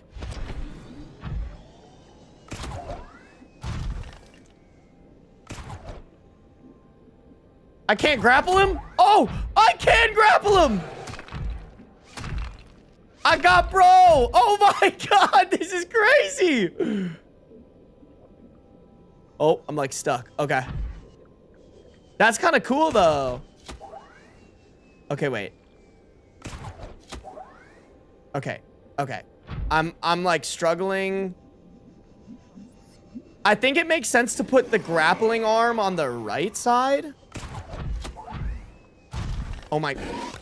Okay. All right. Okay.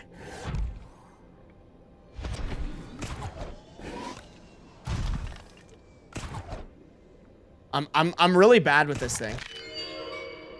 Oh. What was that? The fuck? Okay. The grappling arm is weird. I don't know if I like this. Okay. That was cool.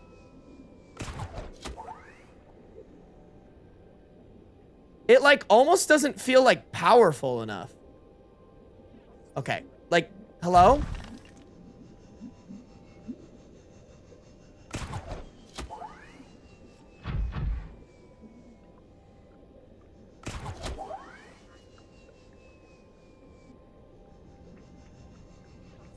Okay. This is so much harder to use than I thought it would be.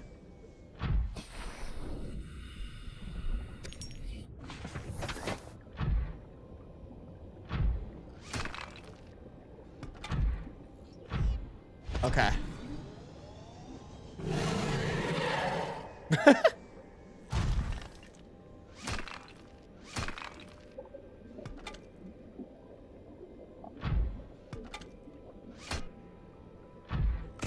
Okay, this is crazy, y'all. Can I not, like, grapple the... Okay, so I can't use it to grapple stuff. This is so weird. Pay attention to your inertia when using the grapple arm. Okay.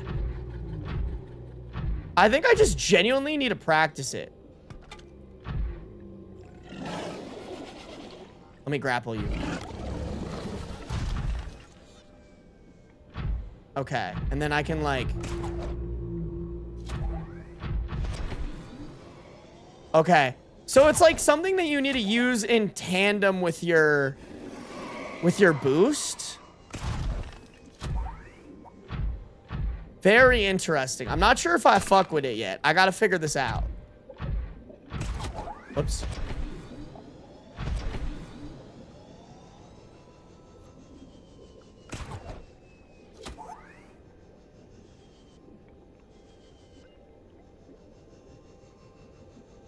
Yeah, I'm like, this is crazy. Okay. Oh my God. Hello? Please!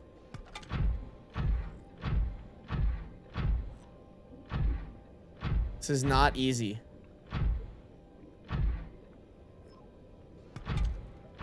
The, like, picking up has to be, like, much more accurate in the prawn suit, and it's kind of rage baiting me a little bit. Perfect. Okay. Inventory is full.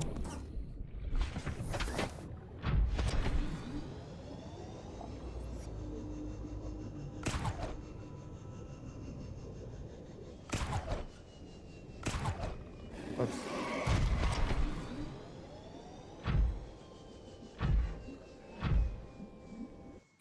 Okay, but I can still... Oh, what the fuck? All right, bitch. You're getting lassoed. Come here. Yeah. You're my pet now. Oh. Okay, my pet kind of dug me in a hole here. Hello?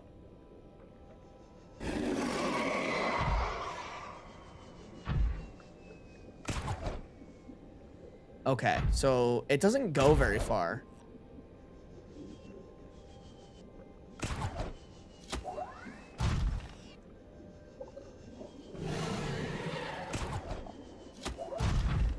Oh, wow. Okay, that was fast. Okay. No, I want that back. Okay, here's what I'm going to do. Oh.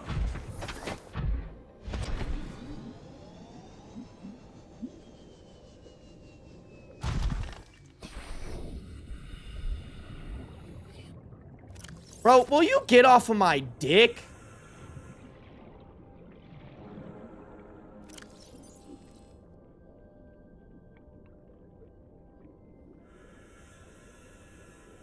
Ooh, bap. Okay.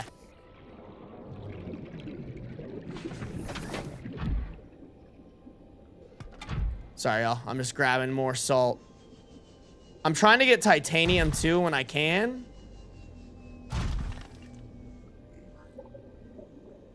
Okay.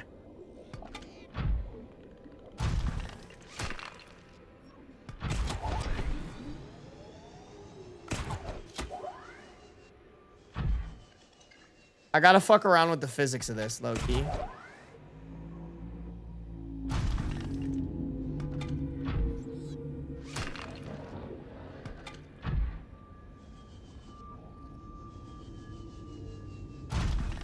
I wonder, hold on. Okay, wait, okay. I see the vision, chat. I think it helps to, like, shoot it and then boost. Oh, okay. Okay, I'm picking it up. I'm picking it up.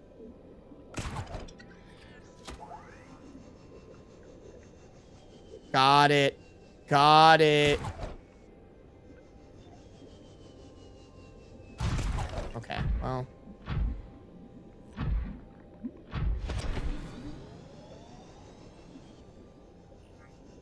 I see how these are used in tandem. Okay, can you please?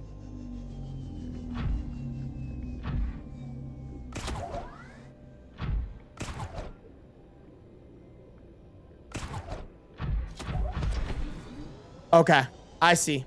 I see. Okay, that's pretty cool. That is so much faster.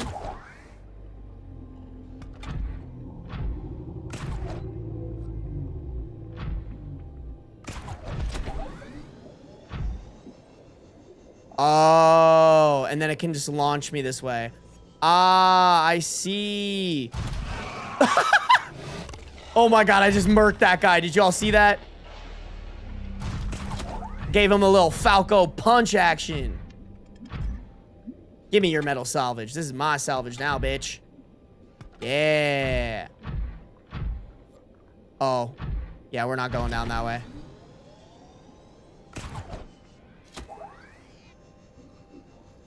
Ah ha ha ha.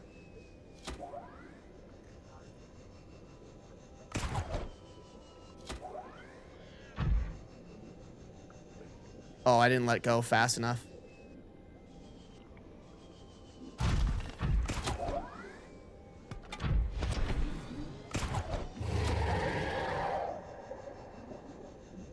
Oh, that flings you so far. Oh, I'm picking it up now, chat.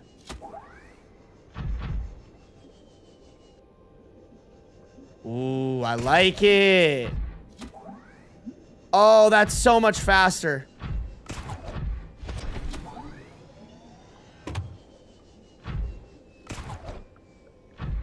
That's so much faster, y'all. Okay. This is great. This is so great, y'all. I am very much enjoying this new like movement. This is revolutionary, I can't even lie.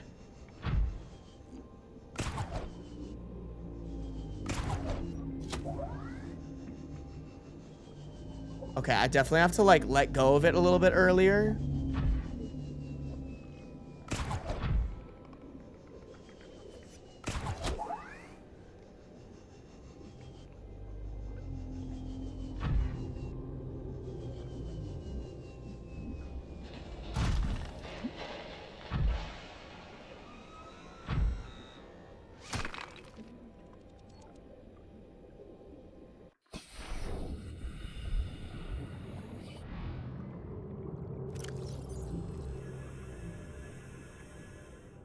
Sorry, y'all. Just trying to maximize my storage here.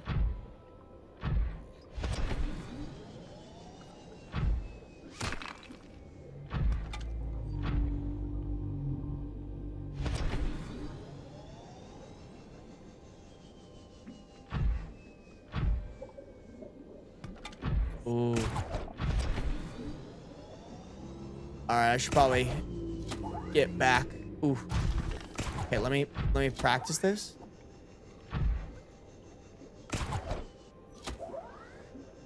Okay, it's definitely, I need to stop like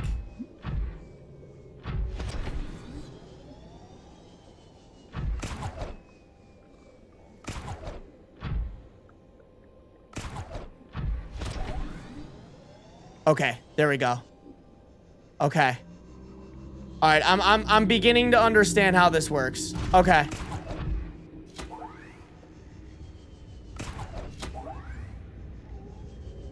Got it. Got it. Okay, how do I get the gas pods from this guy, guys? Can I like...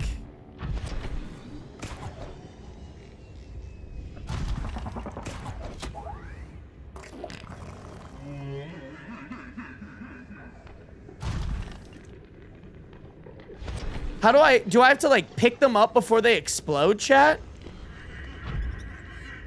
I see them.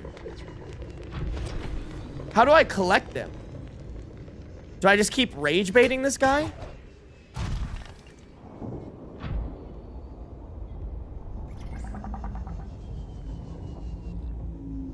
You gotta collect them quickly? Oh, should I try it?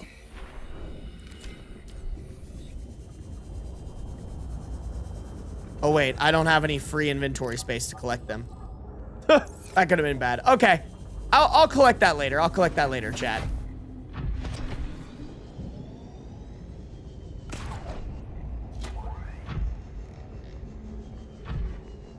Okay. Okay, I see the vision with the grappler. This is good. This is really good. Okay.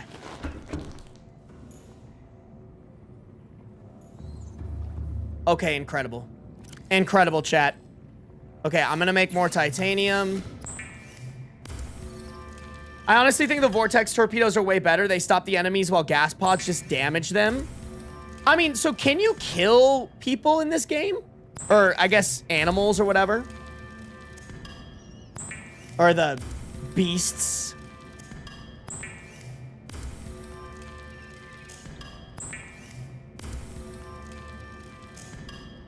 I might low-key make another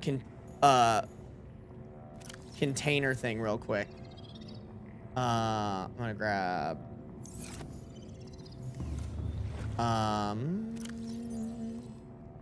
I ho.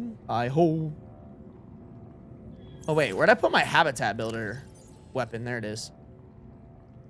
Bam. I'm gonna build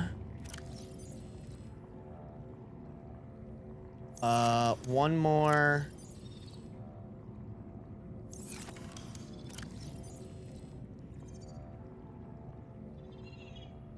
Wait. I'm just gonna build another storage container because, like, I mean, you just can never have enough, bro. I'm gonna put one. All my storage containers are kind of in the same place. I'm gonna put one in this hallway. It honestly is just helpful to have them all around this like fabricator.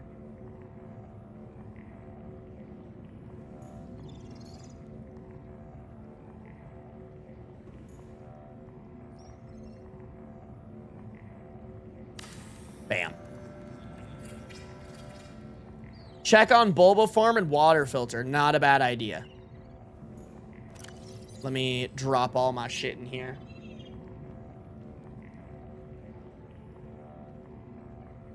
Oh, I still have stuff in the prawn suit too, huh? Damn, more shit in the prawn suit. All right. Oh, you know what? I need to put my arms back in there. Okay. Let me, sorry, y'all. I just want to make sure I had enough titanium. It takes like 100 hits to kill some of them. Oh, so it's not even worth it. Got it. Got it, got it, got it. Okay, so I'll build more of those torpedoes for sure. Okay, wow. Wow, we have plenty, chat. Oh, I gotta turn off my scanner. It's draining my power. Draining the power. All right, there we go. Oh, I put away my knife. I put away my knife.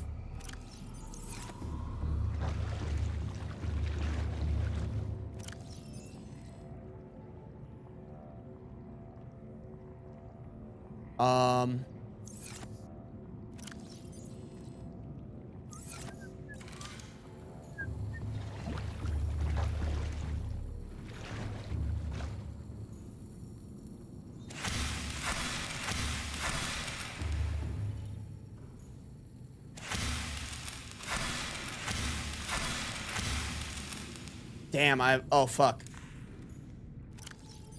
Cool, and then I can just eat it. I see what you're saying. This is definitely OP. And then I can just plant another bulba. Oh! Oh my god, this is so smart. Oh my god, you're cooking. I see why you wanted me to plant this shit now. Okay. Oh, we're so chilling. I see. That was so OP. Oh my god, I made all those waters for nothing, bro. Crazy. Okay, Cyclops engine efficiency model, Cyclops sonar upgrade. Okay. We're ahead of the game, y'all. What should we do?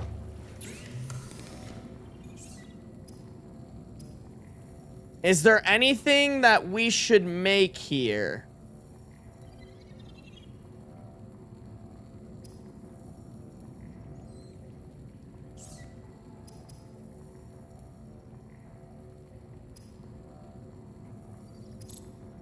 Oh, that's what we were gonna make. We were gonna make the hydrochloric acid. That's why I got all that salt. Duh. Okay, let me go grab the salt.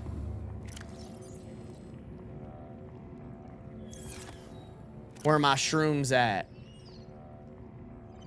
Find the Cyclops engine part next. There's some in the jelly shroom area. Yeah, I'm down to do that. I remember where that is, too. Maybe. Why do we need this again? For the polyaniline?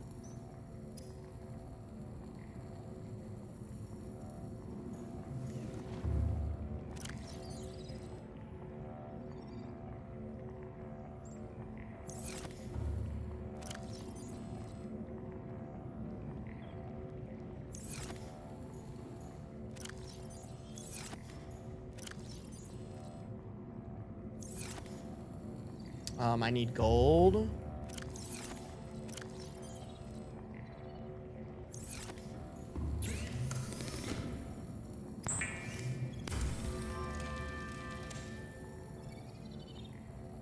And then why was I making the polyaniline? There was something over here that I had to make, right?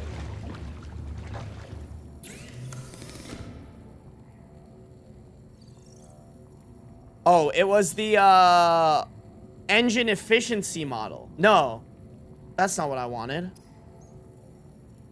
Seamoth perimeter defense system. I need a wiring kit.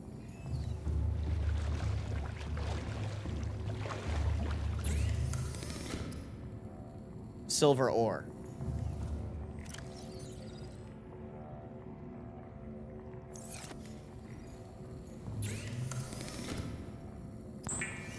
Bam!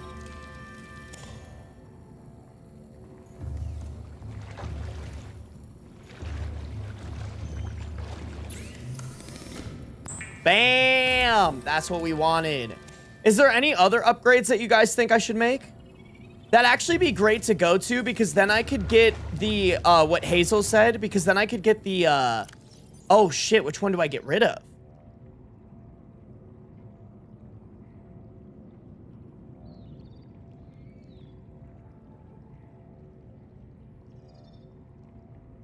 Probably the torpedo system, right?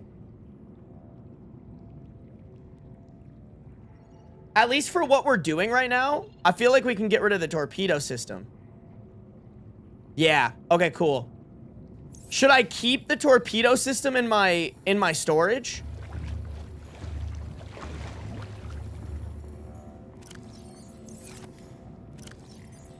All right. Laser cutter, thermo blade, repair tool. I can leave my habitat builder over here.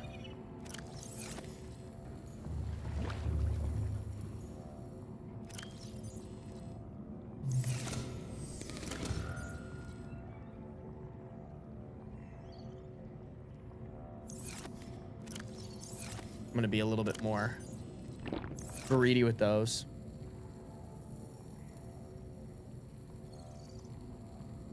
Sarby going bam while I'm half asleep is kind of jarring. I'm sorry.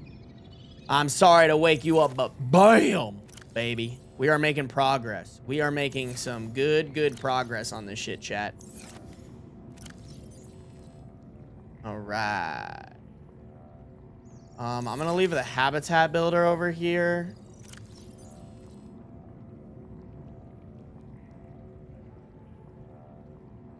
Take my scanner. I'll take the flashlight too. Might as well take a power cell.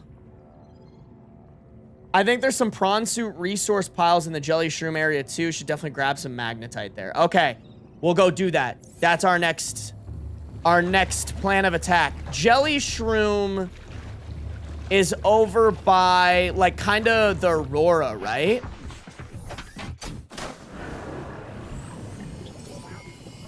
Systems online.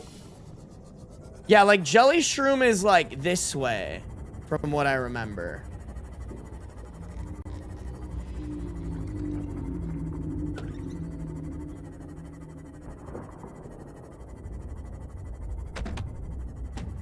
Yeah, it's like down here in like a hole, right?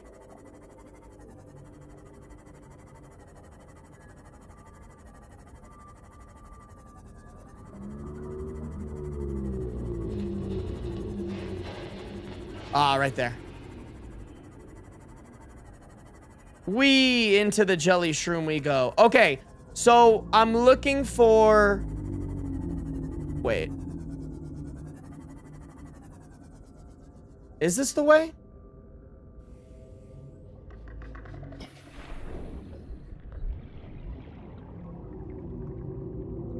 Okay, I don't think this is the way.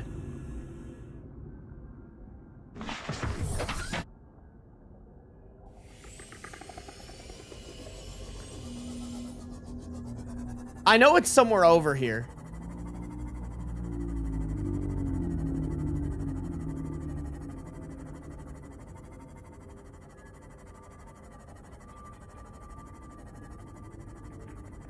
Maybe it's like over here somewhere.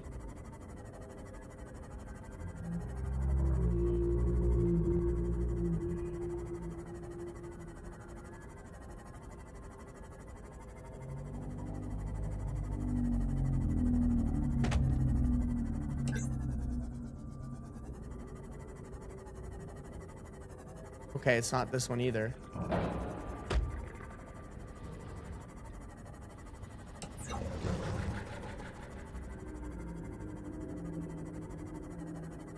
Yeah, where is this? Do I gotta turn on the life pod?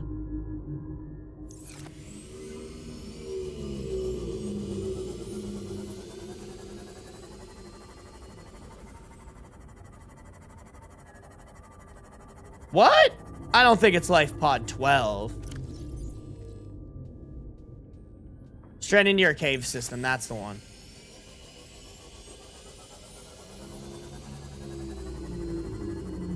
Wait, really? It's not over here? Damn, I had the wrong idea of where this bitch was.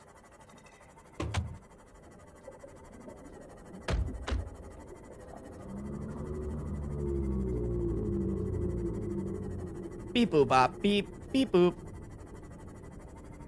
There's multiple entrances. Oh, I didn't know that. Dude, this game goes so deep. Literally and figuratively.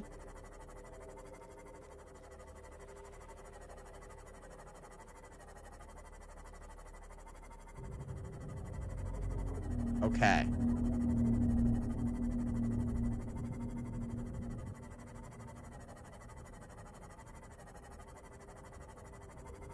Oh, yes. Nope. I remember this.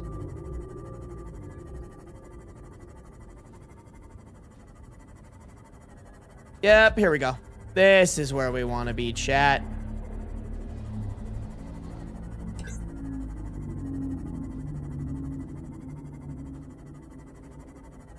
Ha. Okay, so we need magnetite and Cyclops engine parts. That doesn't look like a half bad place to start, chat. Abandoned PDA. Uploaded to PDA. Integrating new PDA data. Integrating new PDA data.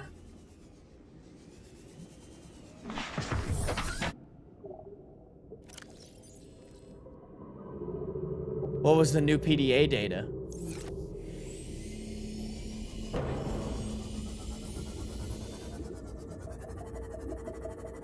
Hey, there's some magnetite. Don't mind if I duty. There you are. That's mine.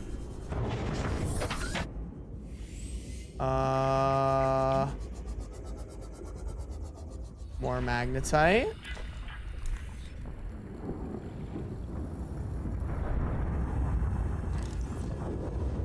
Okay, that's not something I can take.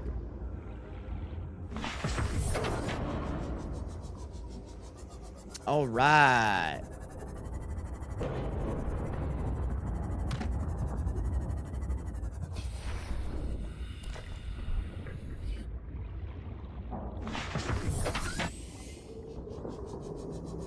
Bam! Look at this progress, chat.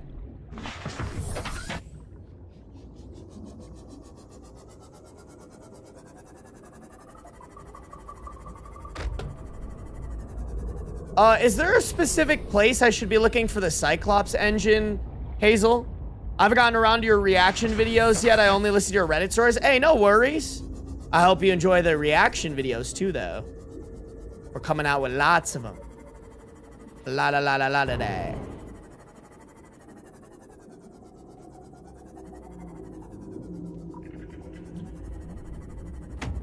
Owie.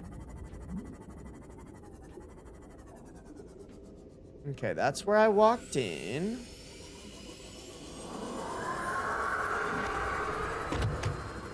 Will those pretty much leave me alone? I feel like I've never been, like, chased down by one of those things. I mean, I guess we'll find out kind of thing, but...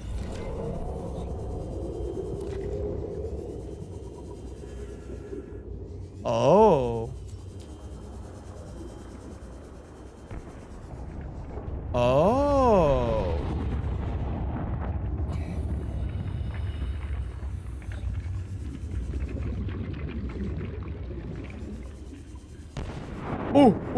Ooh. Okay, I'm guessing we don't go down that way.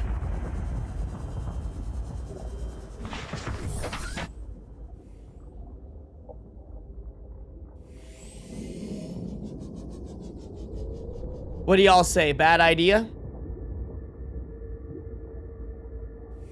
Wait, you do reaction videos? Yeah, check my channel. I've been doing reaction videos for a little while now. I uploaded 2 last week. We just recorded one today. That'll probably go up sometime this week.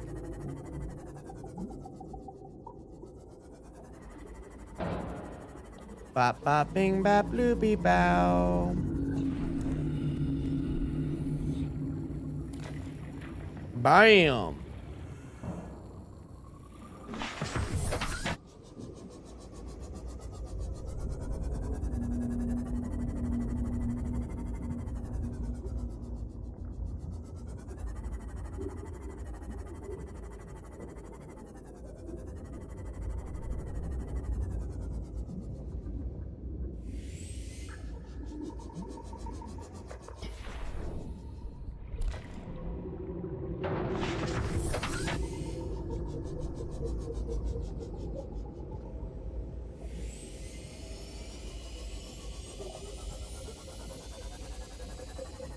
Trying to keep my head on a swivel, y'all.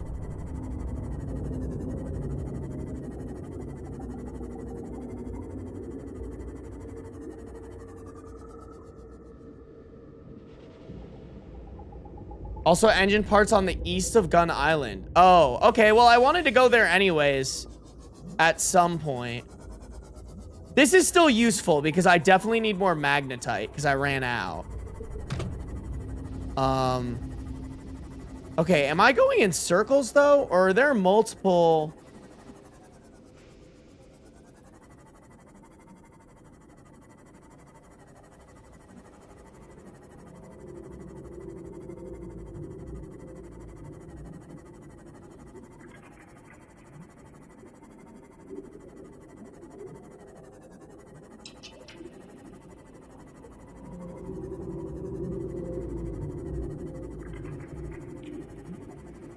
I feel like I haven't stumbled across that, like, building like I did last time.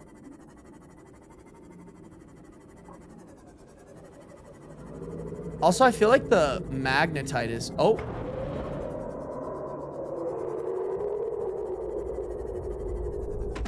Oh, that's where I just was. Fuck, bro.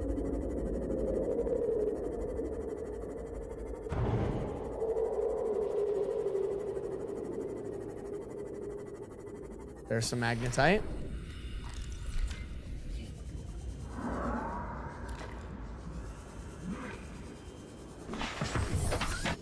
Wait, I think I saw it? Where?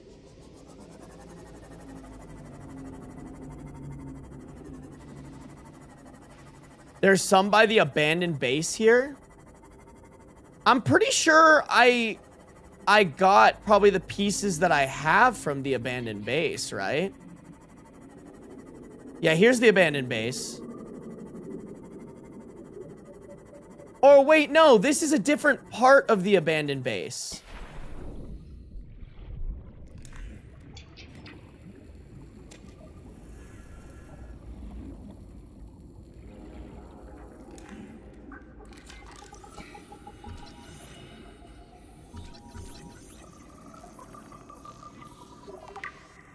Oh, I got a blueprint for a spotlight. New blueprint acquired.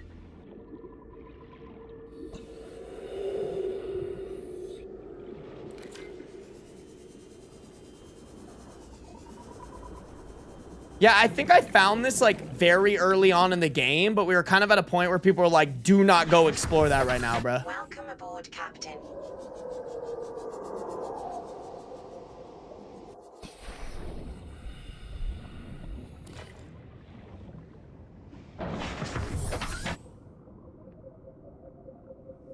Pretty sure I saw an engine fragment when he said going in circles. Really? I feel like I have a pretty good eye out for that kind of stuff. I didn't see anything. Ooh, we are finding a good amount.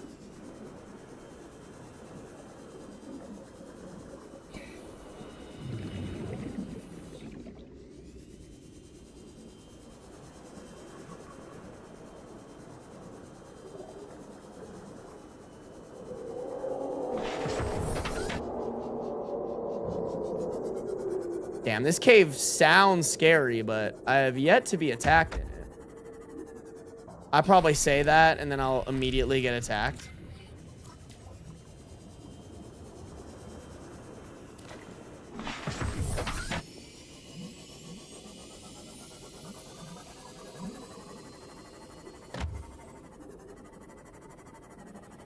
Let me keep exploring, y'all. Lots in here that I haven't explored yet.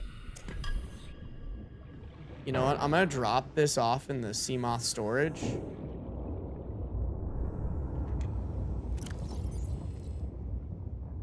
When did I pick up lithium? What the fuck?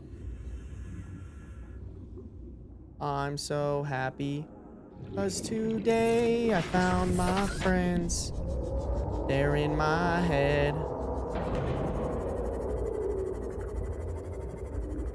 But that's okay, 'cause so are you. We broke our mirrors. Sunday morning, ow, is every day. Okay, I'm gonna pop out of here. I'm gonna repair this bitch. Okay. I saw some magnetite here. There it is.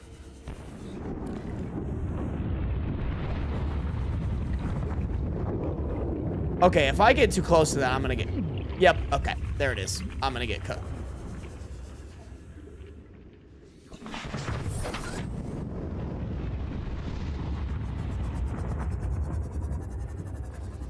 Yeah, we can definitely hit Gun Island next. For real, for real.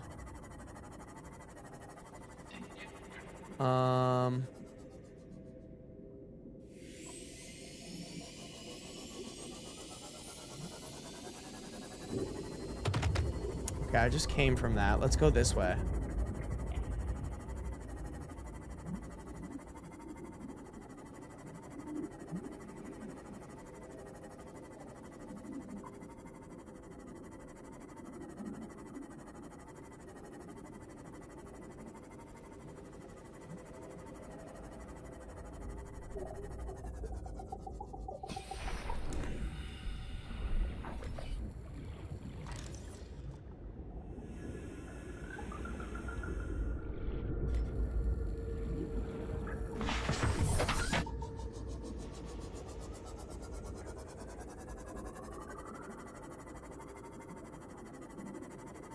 Oh?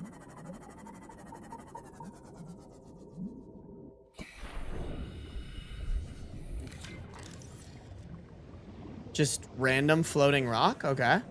Interesting.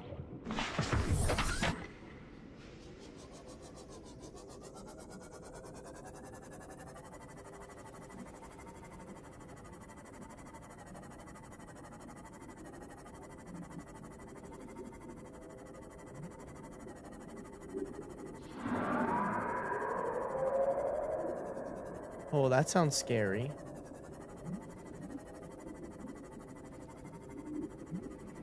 Okay, well, this seems relatively unexplored by me.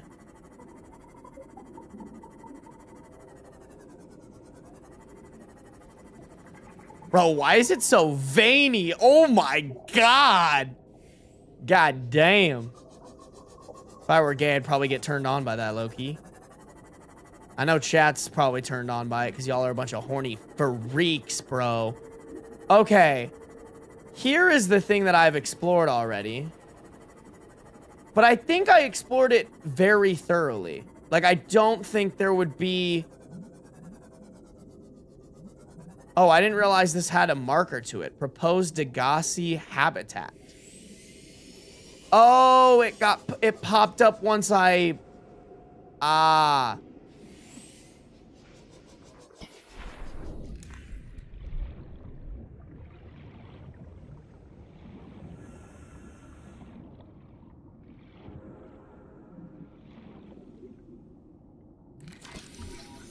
Oh, I've never scanned this. Okay, nothing.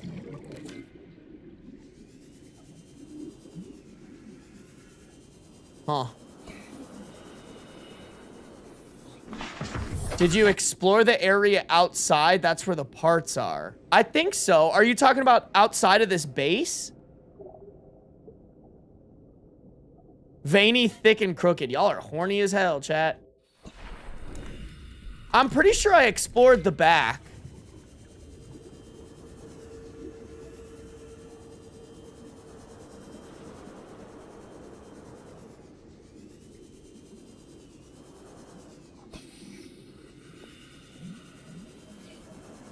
Yeah, I'm pretty sure this is all explored. You know?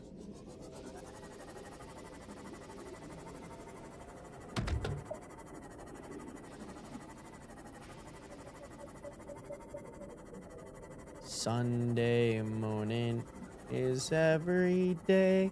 Chat, I kind of feel invincible right now, which I know is not good because it's just making me feel like super safe and not very cautious. And it's probably going to bite me in the ass. I can't even lie. I know how these games work. Your boy's getting nice and comfortable. And he's probably going to get dicked down at some point. And not in the fun way.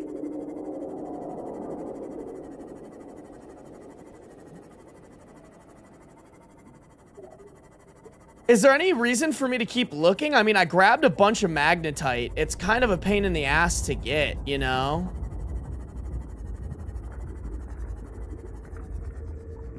Like, I think at this point, it makes more sense for me to go to Gun Island and collect the engine part, you know?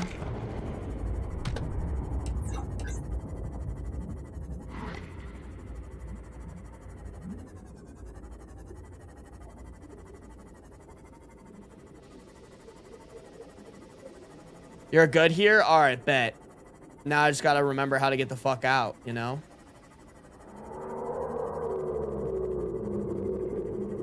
Oh, well. It's you too, bro.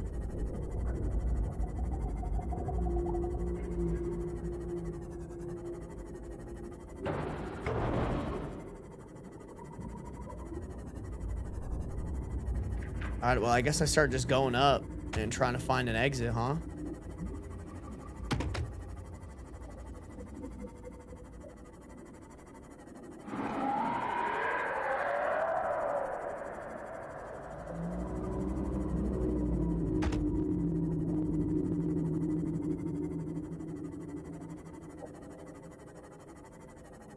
Yay.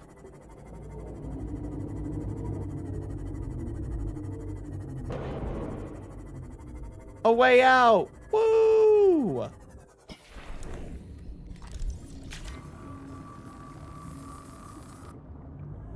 Don't you have a beacon? Probably.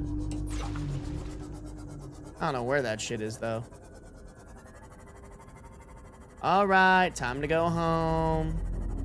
I'm going home. Should I just go to Gun Island right now, chat? No, I should probably drop everything off and then go to Gun Island.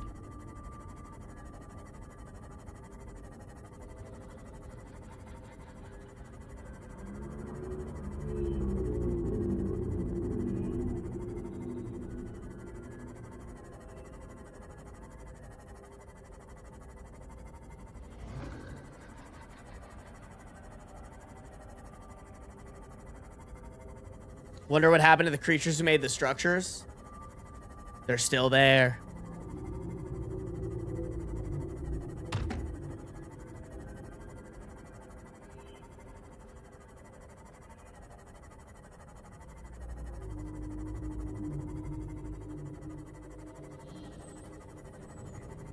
Okay. We're just doing a quick little drop off. Probably gonna have some food and stuff and then get the hell out of here. Go over to Gun Island.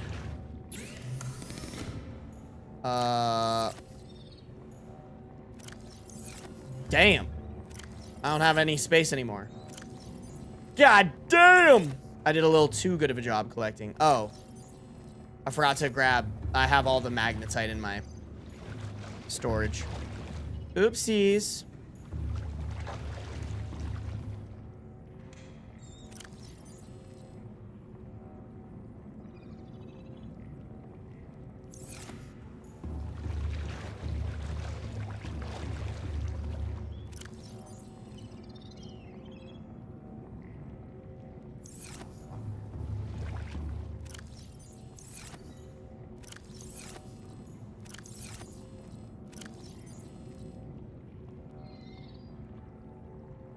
Oh my lord.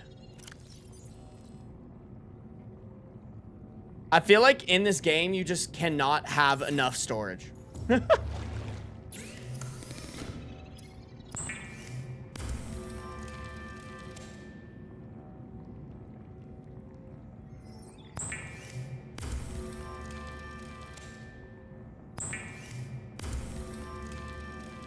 Whoo, okay.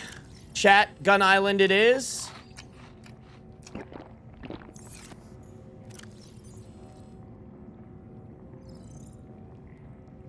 Okay. Don't need the deep shroom. Okay, I want to be ready for anything, y'all. Especially now that we have storage in here. Okay, let me... All systems online.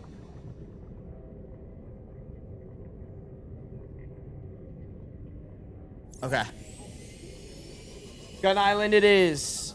You should bring a purple tablet with you if you picked up. I did pick it up.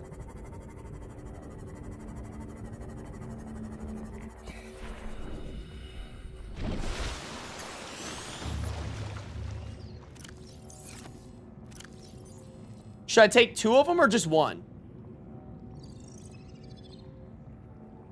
I have 2 of them.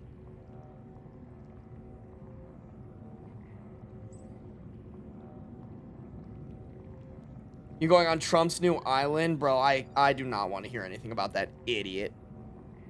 1 should be good. Someone said 2 though. Fender, do you know the game like that? Should I bring 2?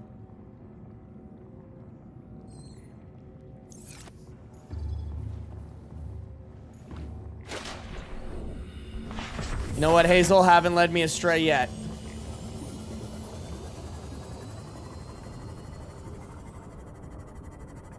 I want to say 2. There's 1 on that island that I haven't touched. Well, the only reason I don't want to bring 2 is I don't want the extra inventory space. I can always go back and use the other one. I don't even know what it's for, so we're just gonna kind of fuck around and find out, you know? Lil Fafo, if you know what I'm saying.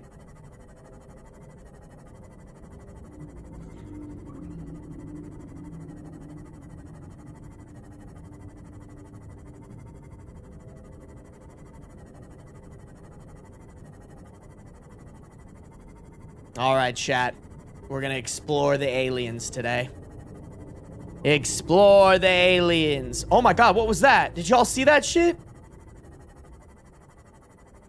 What was that?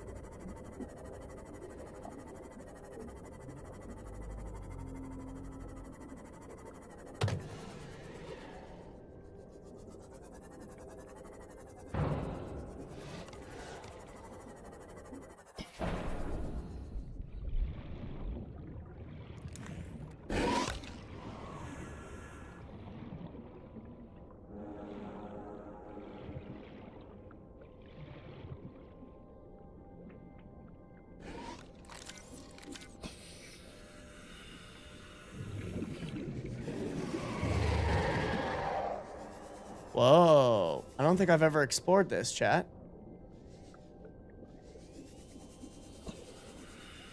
Stasis rifle? I have this already, right? Yeah, okay. I should make that, honestly. Integrating new PDA data. Okay. More PDA data.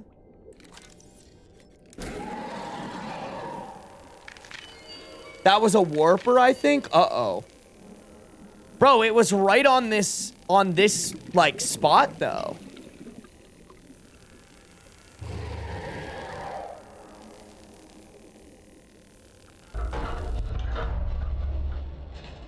Oh. Oh! Wow. Awesome. Loved that. Loved just getting absolutely murked as soon as I was exploring something. That sounds great. All right, get me to this island, bro.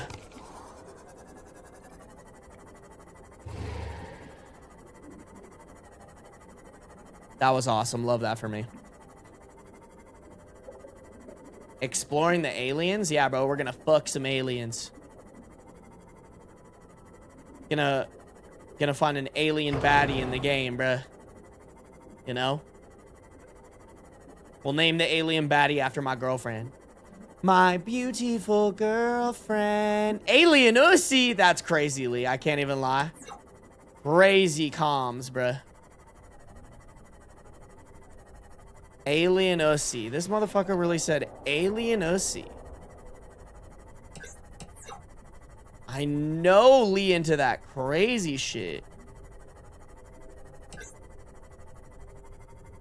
Lee a little bit into that freaky shit, bruh. Oh! Oh, this is what I'm looking for, isn't it? Yes! Oh my god, incredible. That was so fast.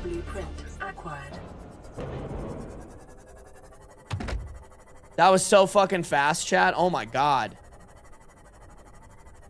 There's the alien.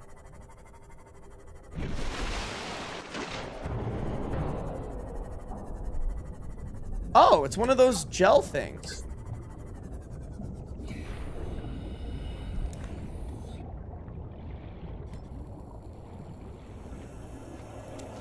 Don't mind if I do. Oh!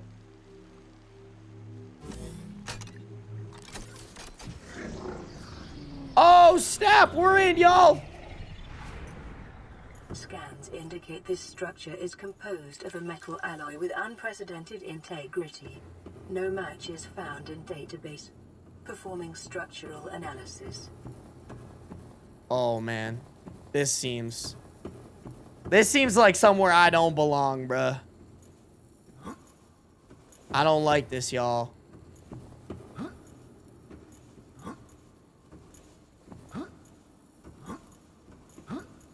I can't jump on that? Okay.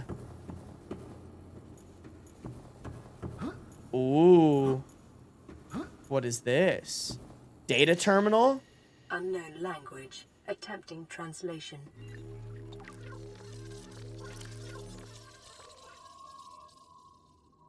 Further research required. Okay. Whoa. Okay. This would be so absolutely insane, y'all. Ooh. Oh, I remember we needed this for something. Wasn't there like something on the island or... Oh, no. It was that random cave we found by the mushroom forest. It needed an ion cube. On the walls cannot ascertain whether their purpose is aesthetic or functional. Further data required.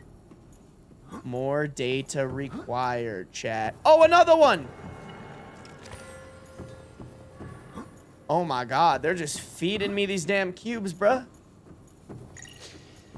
Unknown language. Attempting translation.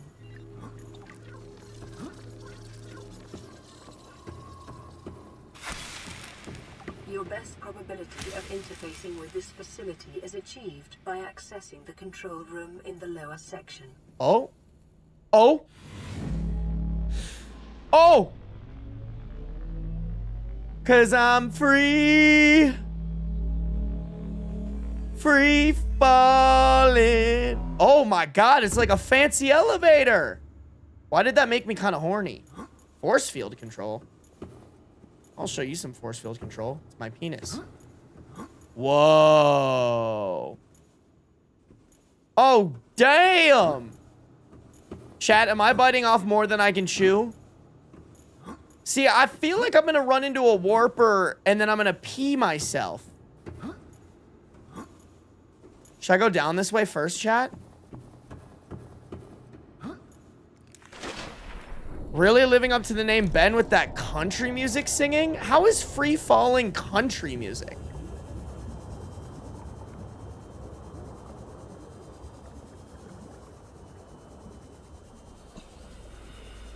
Oh, is this like an entrance from the outside? Oh, I don't like that. Yeah, we're not exploring that unless I have my sea moth. I'm sorry. That's just not gonna happen, bruh. That's just not gonna happen. Like, I just refuse to fuck around and find out without my sea moth to protect me, all right? We use protection in this household, chat.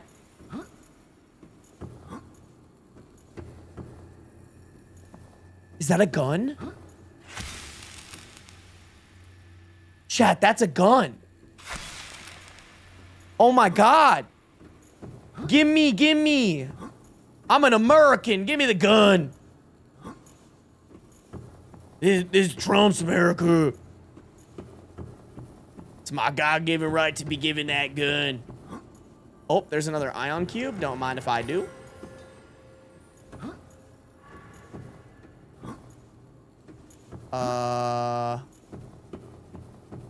Oh my god. Okay, hold on.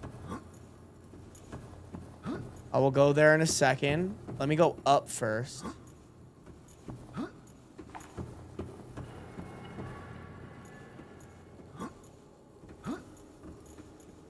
Or should I go down first? Yeah, it looks like up is gonna take me on a full ass quest, so I'm gonna go down first.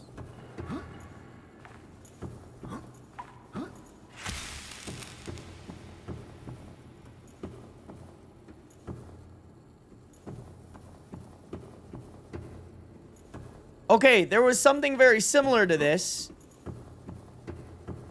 in the last place I was in, and like a little thing popped up for me to put an ion cube on, I'm pretty sure. I'm almost 100% sure, bruh. Okay, interesting. Big great hall, but nothing to do in here. I have a feeling it has something to do with the other caves and the ion cubes. I think they want me to scan.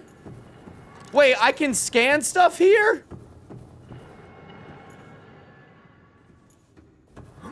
Okay, okay. I had the wrong tool out.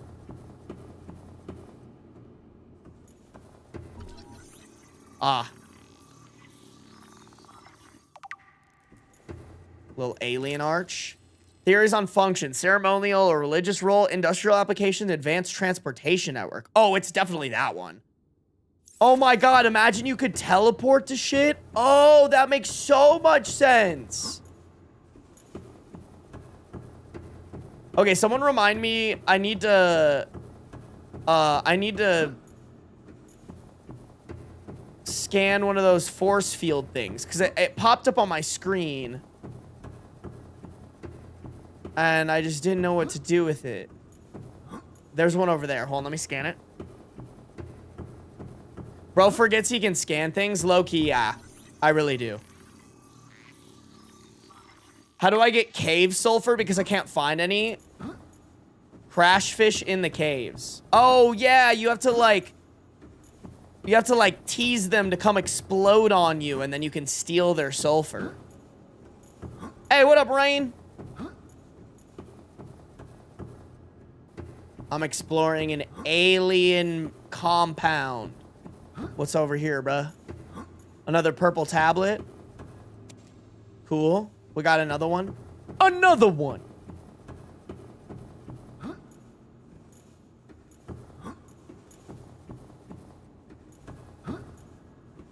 Oh? What did...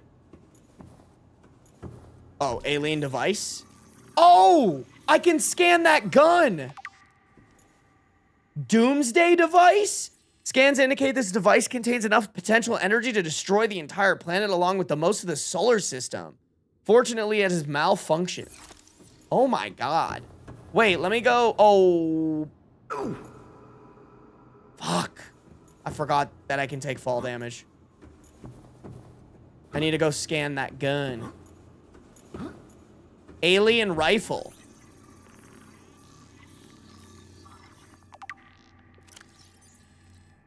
Strong resemblance to human weaponry informed. This device must have been designed with humanoid user in mind. Oh. Bro, that's such a good foreshadow.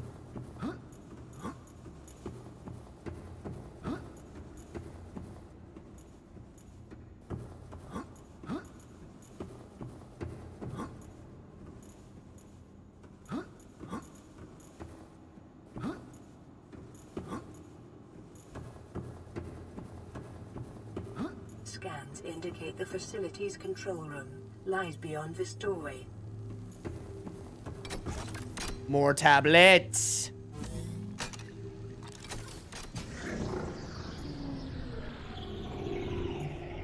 Crazy, y'all.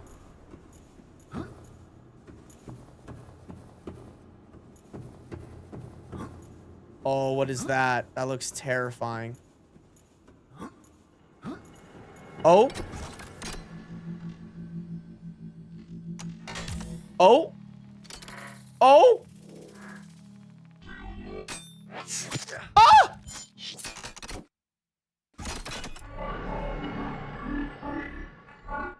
The control panel is broadcasting a message. Translation reads, "Warning, infected individuals may not disable the weapon." This planet is under quarantine. Infected individuals?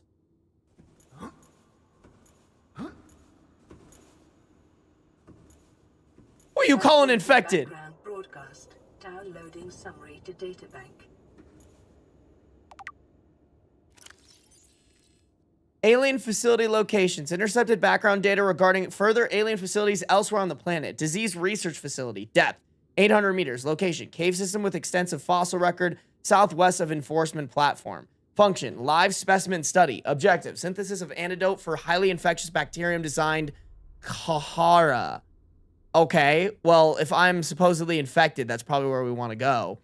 Thermal power facility. Depth, 1,200 meters. Location, inside an extensive natural rock formation in an area of intense volcanic activity. Function, generate energy for all local facilities. Sanctuary A, data corrupted. Sanctuary B, data corrupted. Offsite laboratory, data corrupted. Primary containment facility, data corrupted. In the event of an outbreak, quarantine procedures will be automatically enforced with immediate effect. The quarantine enforcement platform will target all incoming and outgoing craft to prevent the spread of infection off-world. Oh. Well, that seems scary. So what? That means I'm infected? I'm a little infected boy? I got a little STD running through my veins? That's not very fun. What do you mean I'm infected?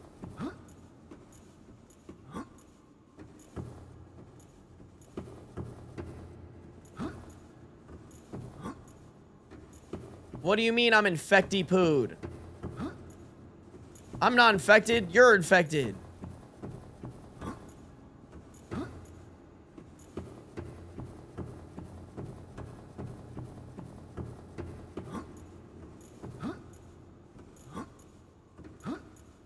Okay, is that it? Is that all there is for this thing? You just get more lore and maybe... I'm guessing some more beacons to, like, check stuff out, maybe? No. You don't even get more beacons. You have to, like, find it for yourself?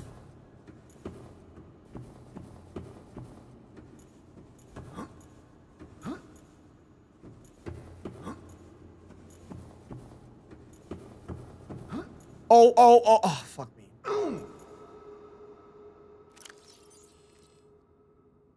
I mean, it is faster in theory, bruh.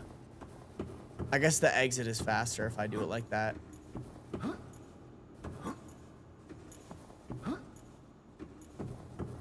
Okay.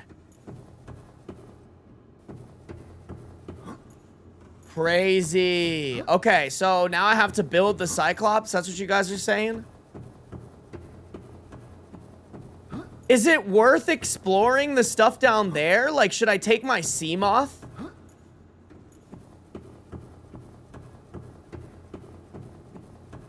Oh, I forgot about that.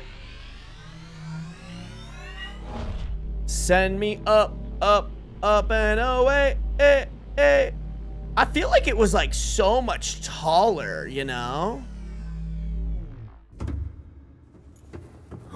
Nah, nothing over there for now. Okay, bet. All right. Hazel's basically saying, get the hell out. Okay.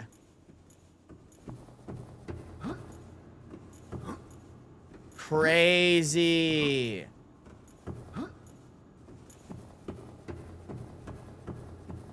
Is there anything else I need on this island? Oh, those are the things moving.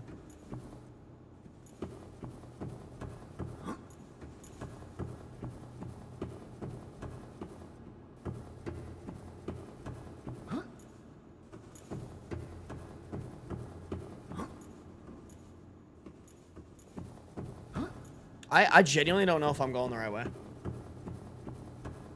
Ah, I am in fact going the right way. All right. So I feel like there's more like up, because I didn't really go up. I only went down.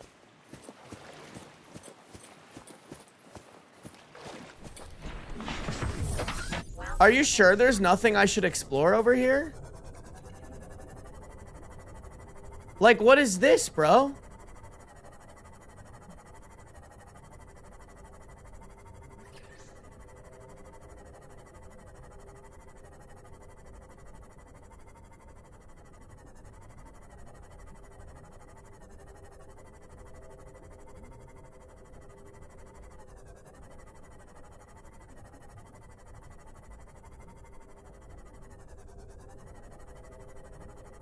Y'all are saying that's a mystery for later? All right. Okay, I trust y'all. All right, what? So should I go back up?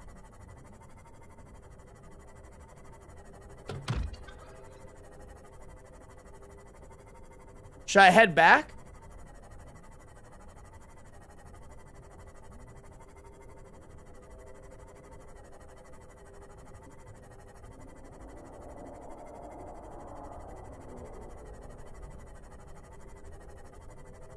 Have you investigated the island itself yet? Yeah, I mean, I think I explored it pretty thoroughly.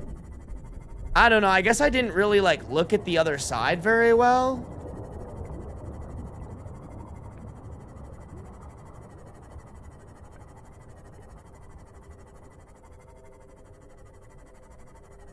But to be fair, I don't think there's...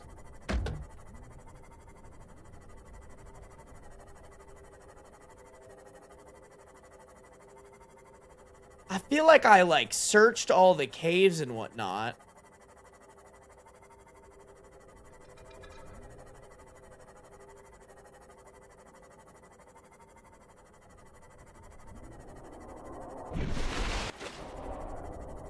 Ooh.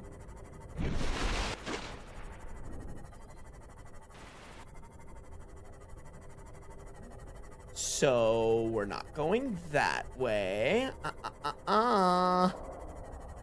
That doesn't sound like fun at all.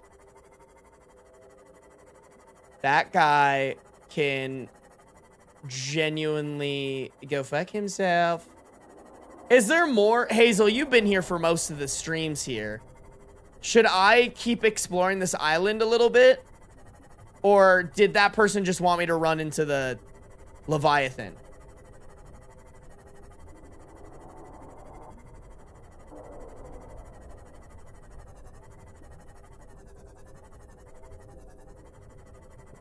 Seek fluid intake. You're a fluid intake. Oh, I could just eat these bitches, huh?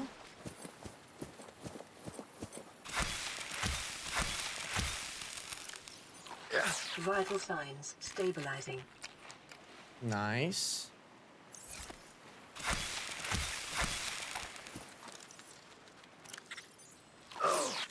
Oh my god, this bug. Come here, bitch. Yeah, get wrecked. I did go on land, but I just found a bunch of stuff. Like, I don't think... Oh my god. Oh, I remember there was like something to dive into down here. Oh, I forgot about this, chat.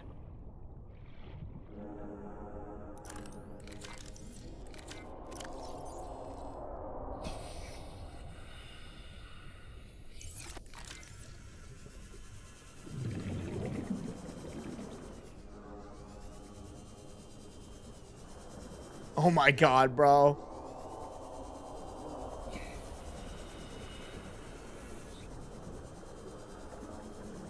Chat, do I do it? Oh, I see a purple.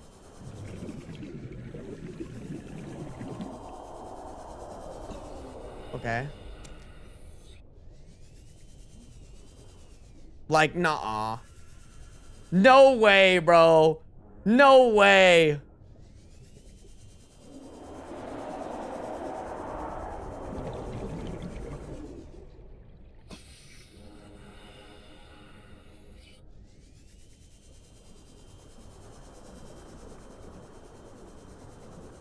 Like, no way there's just a Leviathan hanging out down here, right?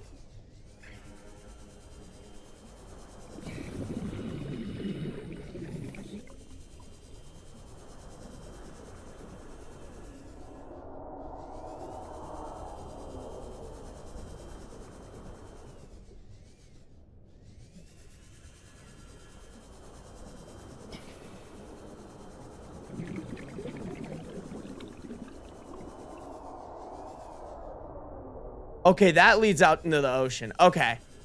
Okay.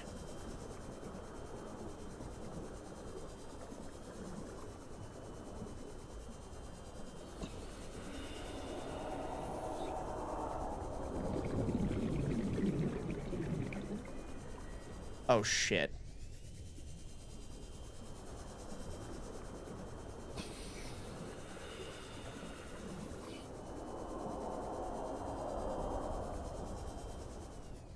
Oh, no, chat. Okay. Woo! I was like, where am I? Okay. Woo-hoo-hoo-hoo. That scared the balls out of me for a second.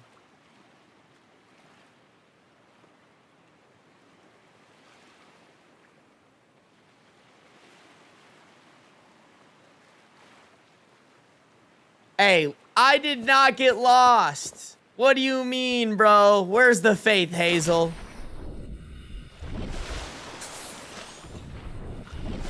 Okay, I found all the things that I needed to find on this island, though. Right, Hazel? Hazel, can you confirm or deny? Might as well loot up while I'm here, huh? You're good? Okay, bet. I might just loot up because I'm here, right? Like, kind of might as well. Oh my god, bro. Fuck these crabs.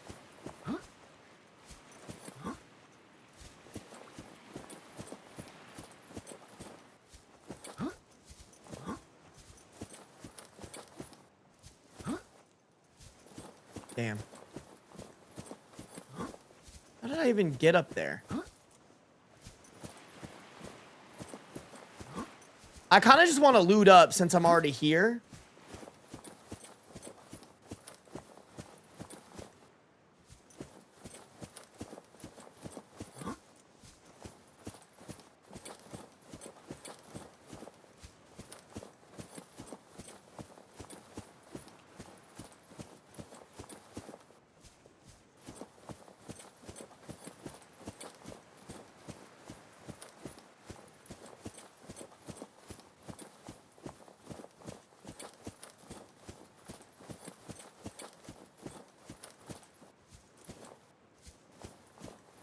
Little gel sack action.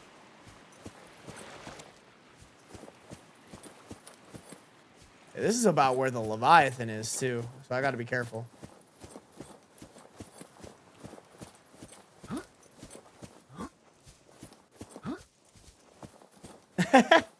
Yeah, guys, we're ripping some Subnautica.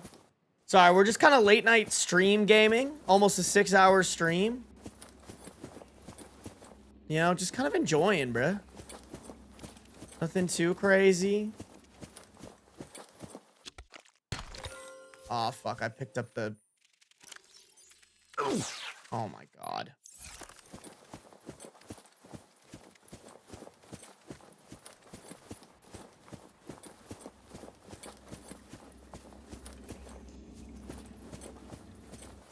Yeah, I'm pretty sure I did a thorough job, like, searching the entire place when I was here. So I don't think I missed anything.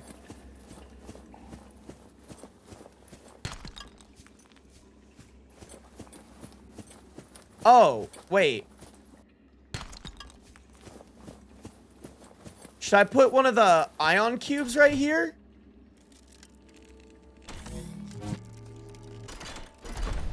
Oh!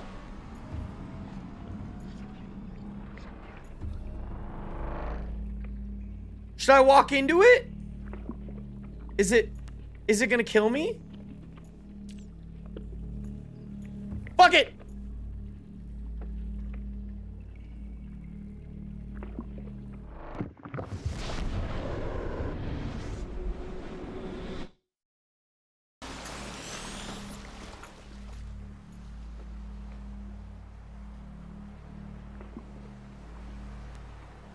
Oh. Oh.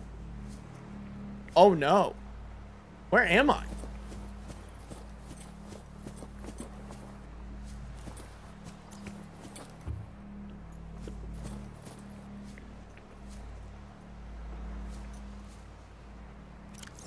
Am I...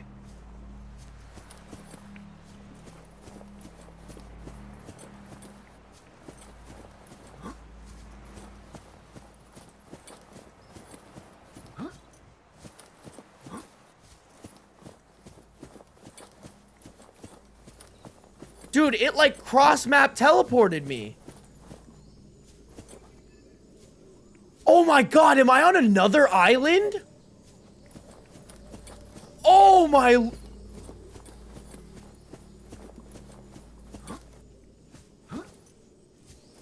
Holy shit!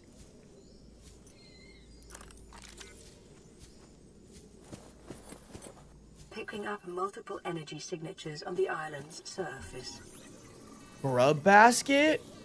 Okay.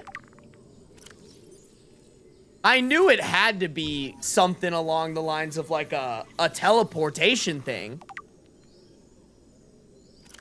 Damn.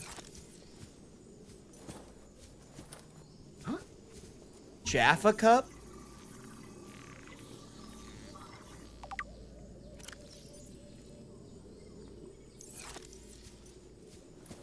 Ming plant? I'm having too much fun, y'all.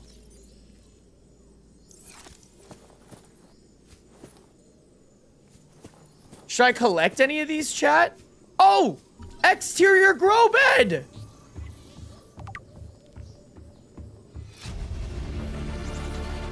Okay. Blueprint acquired.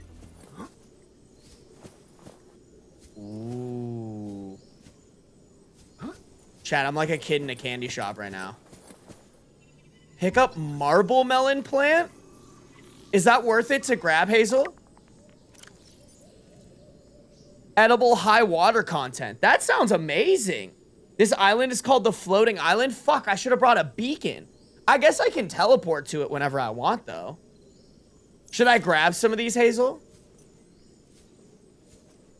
Whoa, Chinese potato plant.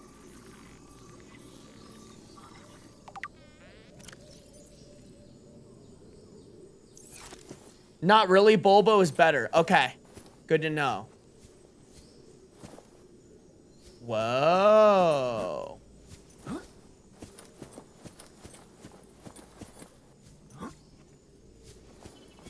Wait, y'all, this is sick. Oh my god. Chat, I know where we're questing. I should probably have my knife out. I feel like if anything's gonna like come and attack me, it's gonna be on this random island where shit's growing. Although maybe I should have my scanner out just to see if I can scan some of these things.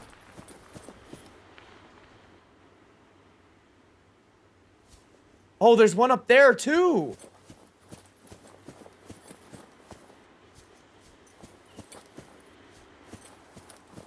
Chat, couldn't I in theory like build a habitat up here? Bulkhead? Okay. Oh, this is taking forever, bro. Hey, have a good night, Shasfu. Are you Skyrimming the map? Yes, I am. A little bit of water. New blueprint acquired. Whoa, lantern tree?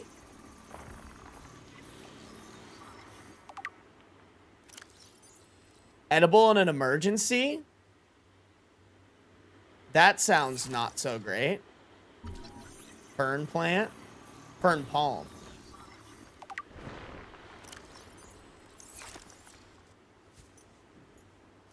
Voxel shrub. Is that it? Is that all that it's got for me?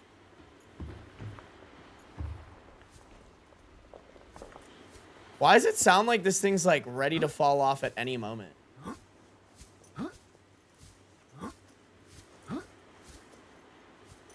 Oh! Oh!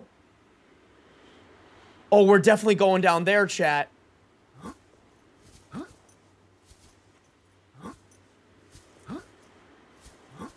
Wow, this is a big fucking island, y'all. Damn! You can build a habitat here, but not worth it, far away from stuff. Got it. That's the best food in the game? Wait, should I grab that, Hazel?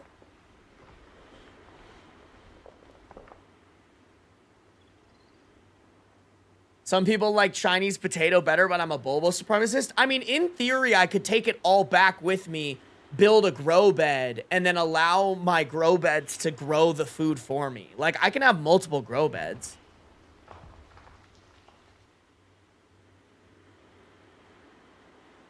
Wait, which one's the best food in the game? Can you tell me again? Okay, I'm gonna go down there for sure.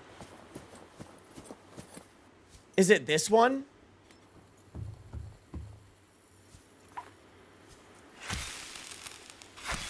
Oh, I can pick it.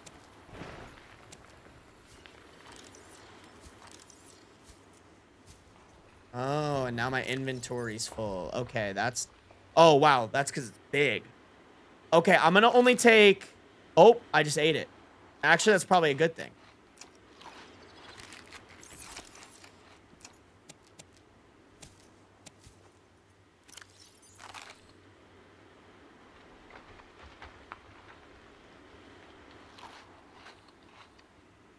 Lantern is the best food in the game? Wait, why is it the best? Oh, because it grows so much.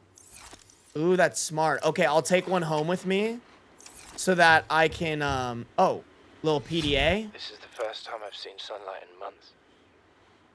After all that time in the deep, I've been dreaming of it. Now that I'm back here, I'm finding it hard to enjoy alone. Oh my god, I can't believe that hurt me. We should never have left this place. We shouldn't have gone so deep. Oh. They do not want us down there. Despite my best efforts. Oh? Ill health is taking hold of me. The visions are getting worse. Marguerite and Father are now part of the ecosystem of this incredible planet.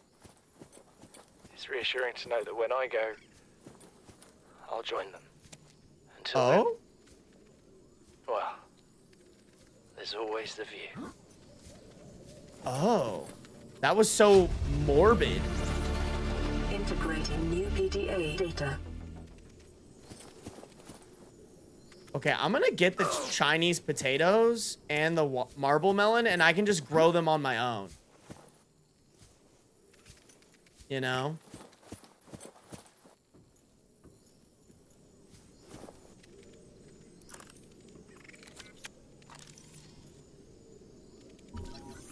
Oh, I forgot I needed to be self-scanning me. Complete. Bacterial infection in your system is progressing. Detecting skin irritation and immune system response. Oh. Further data required to identify the bacterial strain. I'm taking photos. Okay, there's... Oh, I need the propulsion cannon to move this. Damn it. Okay.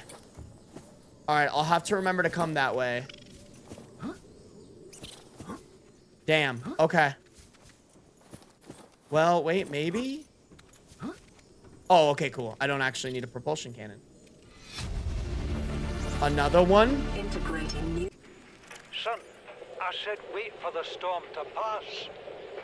Your life's more valuable to me than a plant patch. You stopped being in charge when the ship you were captaining sunk. I'll stop being in charge when you take charge of yourself. Say, Chief. Oh. Chief. What? I could have gone down the ladder. Drain those grow beds of 40 tons of storm water, or how to conjure food from the air. I know how to prioritize. I'm just saying, if that's so, what's your boy's life worth, Chief, today? If tomorrow you're gonna be so hungry you start wondering what he tastes like, let him go deal with the plants. Son, go deal with the plants. Okay.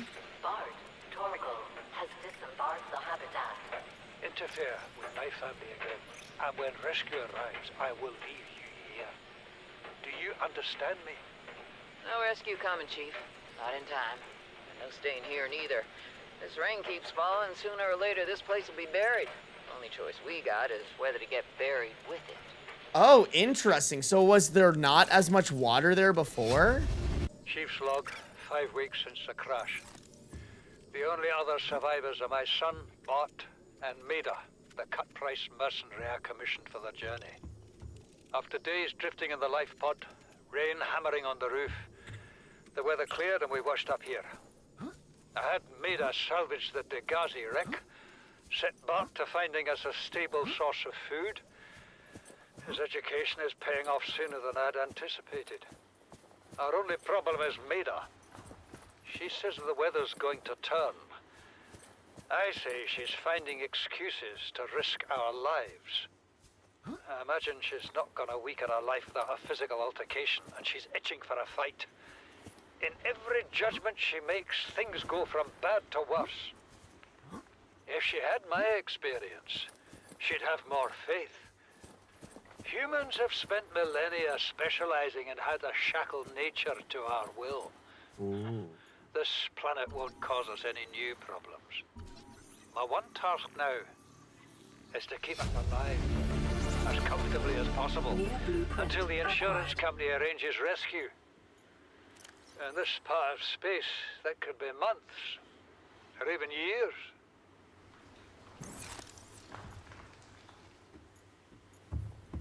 Damn, lots of abandoned PDAs, bruh. Integrating new PD. This island is a godsend. Look out of the window. No predators, fresh food.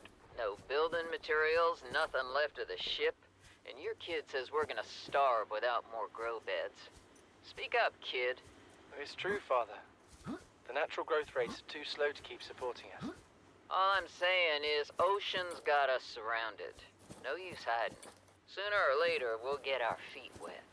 The rest of your life may have been a fight, Maida, but I've made my decision. You want to forfeit your emergency pay to take a swim? Go ahead. Believe me, I'm thinking on it. Damn. Okay. So, it's good to assume that this island is safe, though, right? Also, how did they not have enough food, bro? There's so much food. Okay.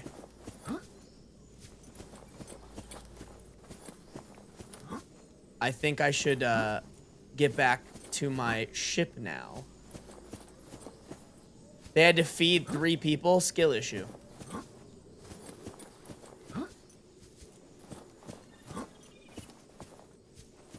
Okay, I think I remember seeing that.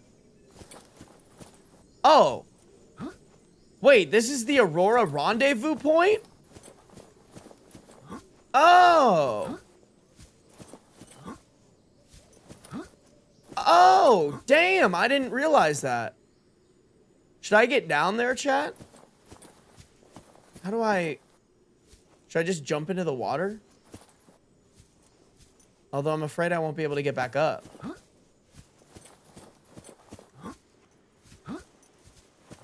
Wild.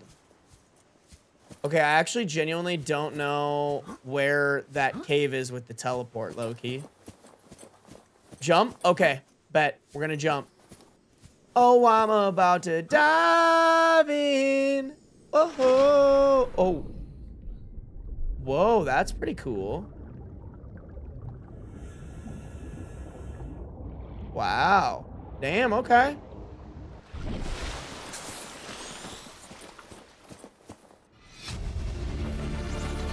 Another one. New PDA data.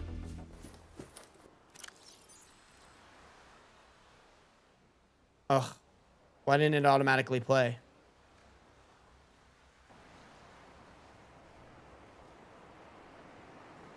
Rendezvous voice log. Here we go. We have to board the Aurora, repair the long-range comms, make contact with the other survivors. We can't be the only 2 that made it. Those are not the orders the captain gave me, and they are not the orders I'm giving you. This isn't chain of command, it's survival. My obligations as acting commander don't turn on their convenience. Get out of the water. If I get into trouble, I'll send you my coordinates. I can't let you go alone. Then come with me. You don't leave me much choice. Received emergency transmission from Second Officer Keen, 2 hours after last activity. Oh, okay. Rendezvous was a failure. Intercepted a transmission from Altera HQ. Seems they sent a data package to the Aurora. We were intercepted by a Leviathan-class predator before we could reach the ship. Consider the CTO and I lost at sea. Uh-oh. Be safe. Keen. Out. Damn. Bro got clapped?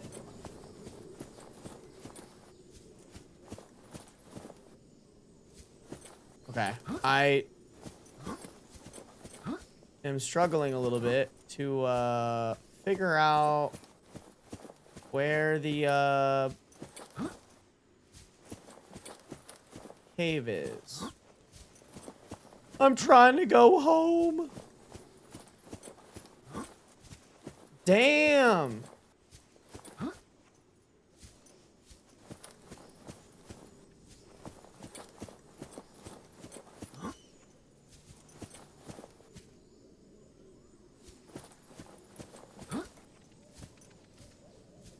Chat, little help here. Teleport arches to the part on the opposite side of the 2 highest points of the melon grow bed. Ugh, this is so much harder now that it's dark.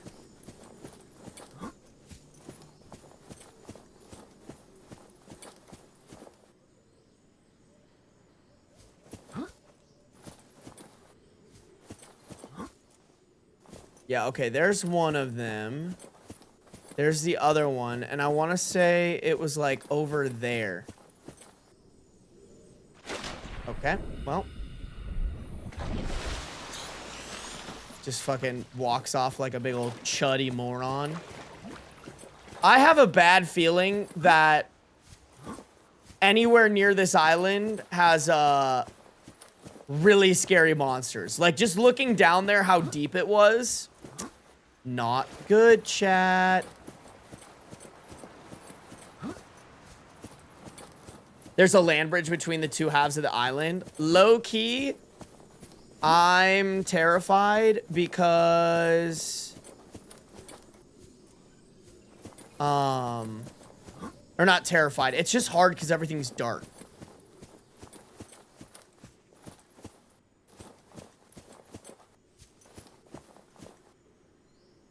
Okay, there's one.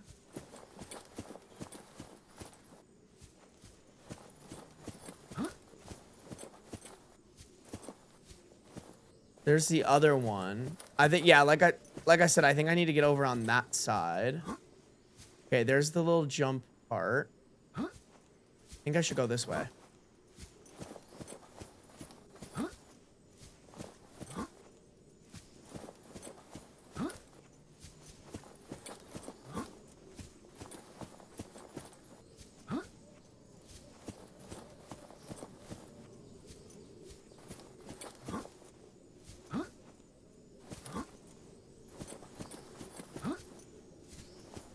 Oh, I think this is it, chat.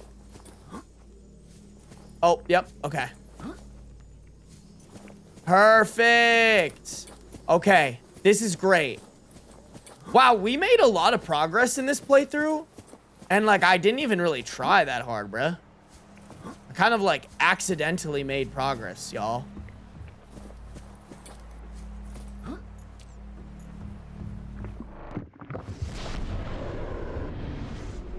You don't even like scary movies, but you're playing this game? I kind of enjoy scary games, low-key. Okay. Incredible, y'all.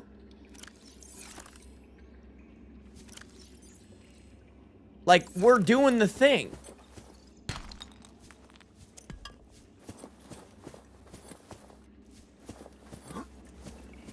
Okay. You boys just gotta make it down there.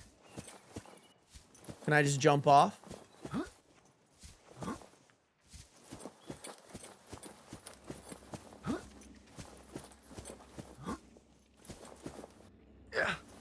How did that hurt me, bruh?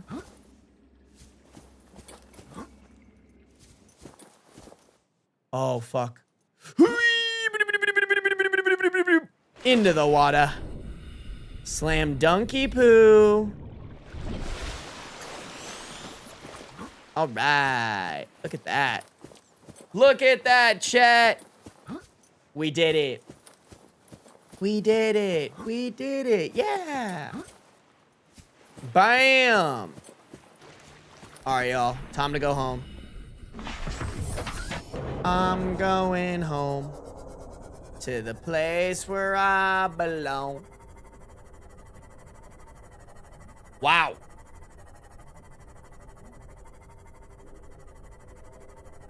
Okay, Dora. I am Dora. This game feels like you make the horror yourself instead of it inflicted upon you. I agree with that, actually. Like, I feel like this game is only as scary as you make it out to be. Like, I've been pretty good about avoiding the Leviathan. I'm running into them here and there, and they scare the piss out of me. But other than that, I've been pretty good, bro. I've been pretty chillaxed with it.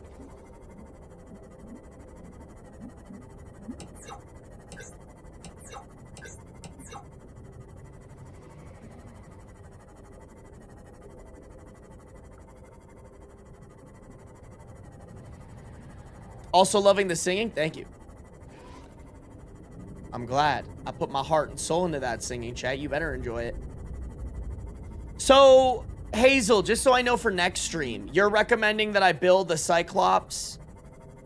And what else? What else do I gotta do?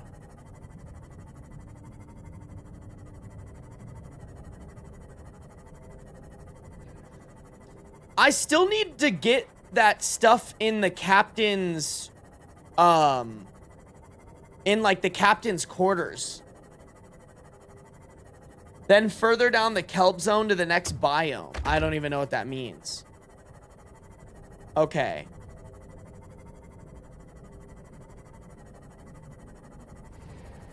And the kelp zone. Is that better to do in the Cyclops? Like, I genuinely, honestly don't even really know what the Cyclops is. Low key.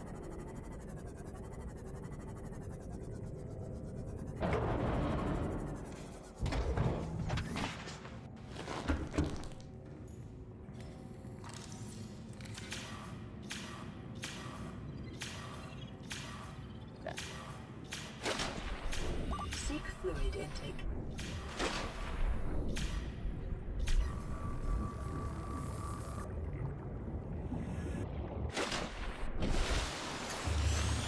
Okay. Oh, I have to go to the... Where did I put my mobile vehicle bay? Right there. Okay.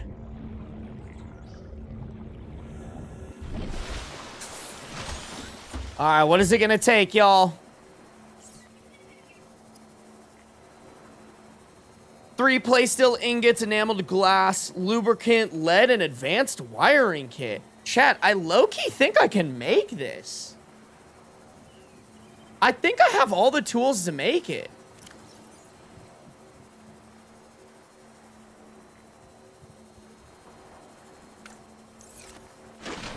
Like, that doesn't seem that hard. I'm pretty sure I have everything. Although, wait, how do you make enameled glass again? Yeah, glass. Yeah, I could make this shit. What do I need? I need 3 enameled glass, so I need 3 quartz. Okay, hold on. 3 quartz. 1, 2, 3. 3 of these bitches. Oh, I need to drink my water. Vital signs stabilizing. Your mom's vital signs are stabilizing. Okay. So I make the glass, and I need 3 of them. Oh, I need more quartz.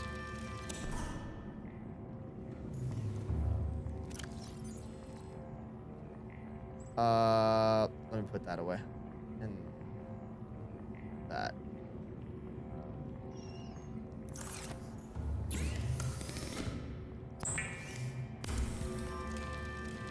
Can't wait to see Sarby's reaction to the Cyclops. What game is this? This is Subnautica. I forgot to change my game category, but what's new, bruh? What is new?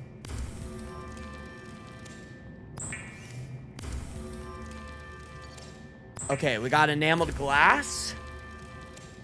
Bang. Now we need the play steel ingots, which means we need all the titanium we possibly have, which is a lot, baby. 1, 2, 3, 4, 5, 6, 7. Okay, I'm gonna put this back. I'm gonna put this away. I'm gonna put you, and you away, as well as you and you, as well as you and you, and you and you. And then I'm gonna grab all the titanium I can possibly grab. Go to sleep, Sarby? You go to sleep.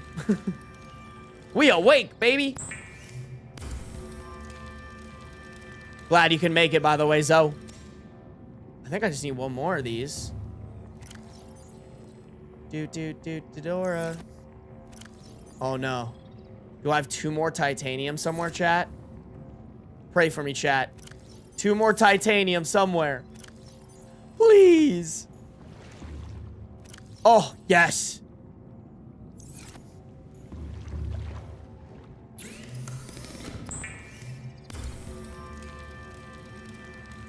Okay. And now we need some lead for the playsteel. Lithium, sorry. Oh, there it is. 1, 2, 3, 4, 5, 6.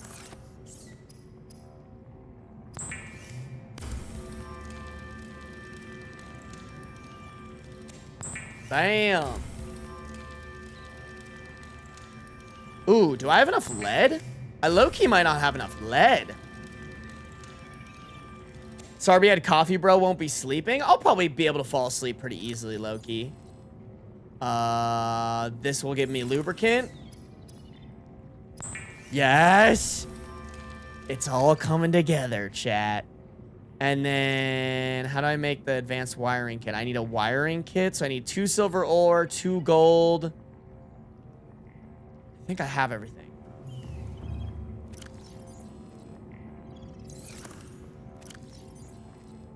2 gold. I need a couple wire. Or excuse me, copper. I need some of these.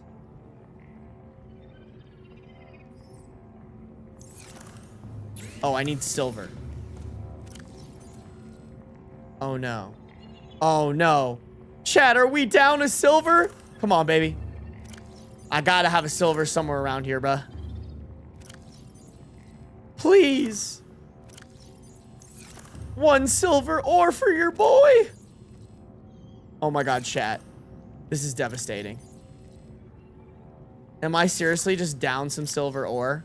Oh my god, you guys. Yo, I'm 1 silver ore off of the Cyclops, bro. Wow, bro. That is devastating. Is there anywhere I could... Where do I get silver ore from? Could I get it really quickly? Hey, welcome, entirely irrelevant. Bro, this is genuinely all I need. Do I have all the lead that I need? I think I have all the lead that I need, too. Maybe I don't, though. Oh, you know what? I might be lacking on lead anyways. Wow, I do not have, like, any lead. Okay. Damn. Sandstone chunks? Okay. Hazel, that's what we'll probably do in the next one. I will go and I will find, looks like I need, some silver ore and I need some lead. Sad, bro. We're almost there. We almost did it, chat. Like, for real. Lubricant. I'll put that in there. And I'll put the lead in there, bro. Fuck, that's so sad. We were so close, chat. We were so damn close, bruh. So damn close. There's sandstone chunks for silver and lead in the red grass area. Okay, we'll do that tomorrow then. You could always do that right now. I'm tired, y'all. I should go to bed. It's almost 1 a.m. This is a 6-hour stream, bruh. A 6-hour stream. Y'all have been spoiled, chat. Y'all have been spoiled, okay? Y'all are eating good today. We got hella Reddit stories. We reacted to a video, and I played like 3 hours of this shit, man.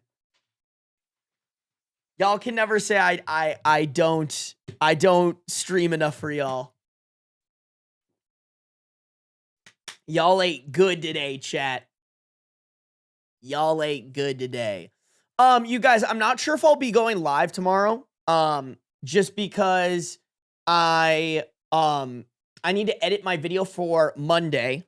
As well as I do kind of need to get ahead of my videos because I am traveling to go visit my beautiful girlfriend next week.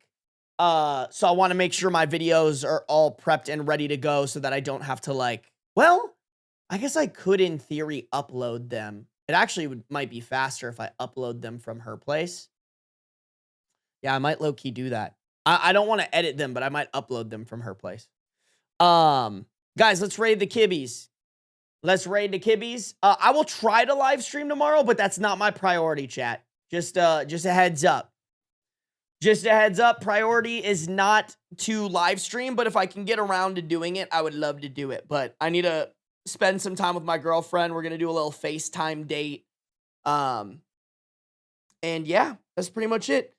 Thank you guys for tuning in. If you guys are on the YouTube, make sure to like up the stream before you leave. I hope you enjoyed. See you guys. Bye. Go, go, go, go.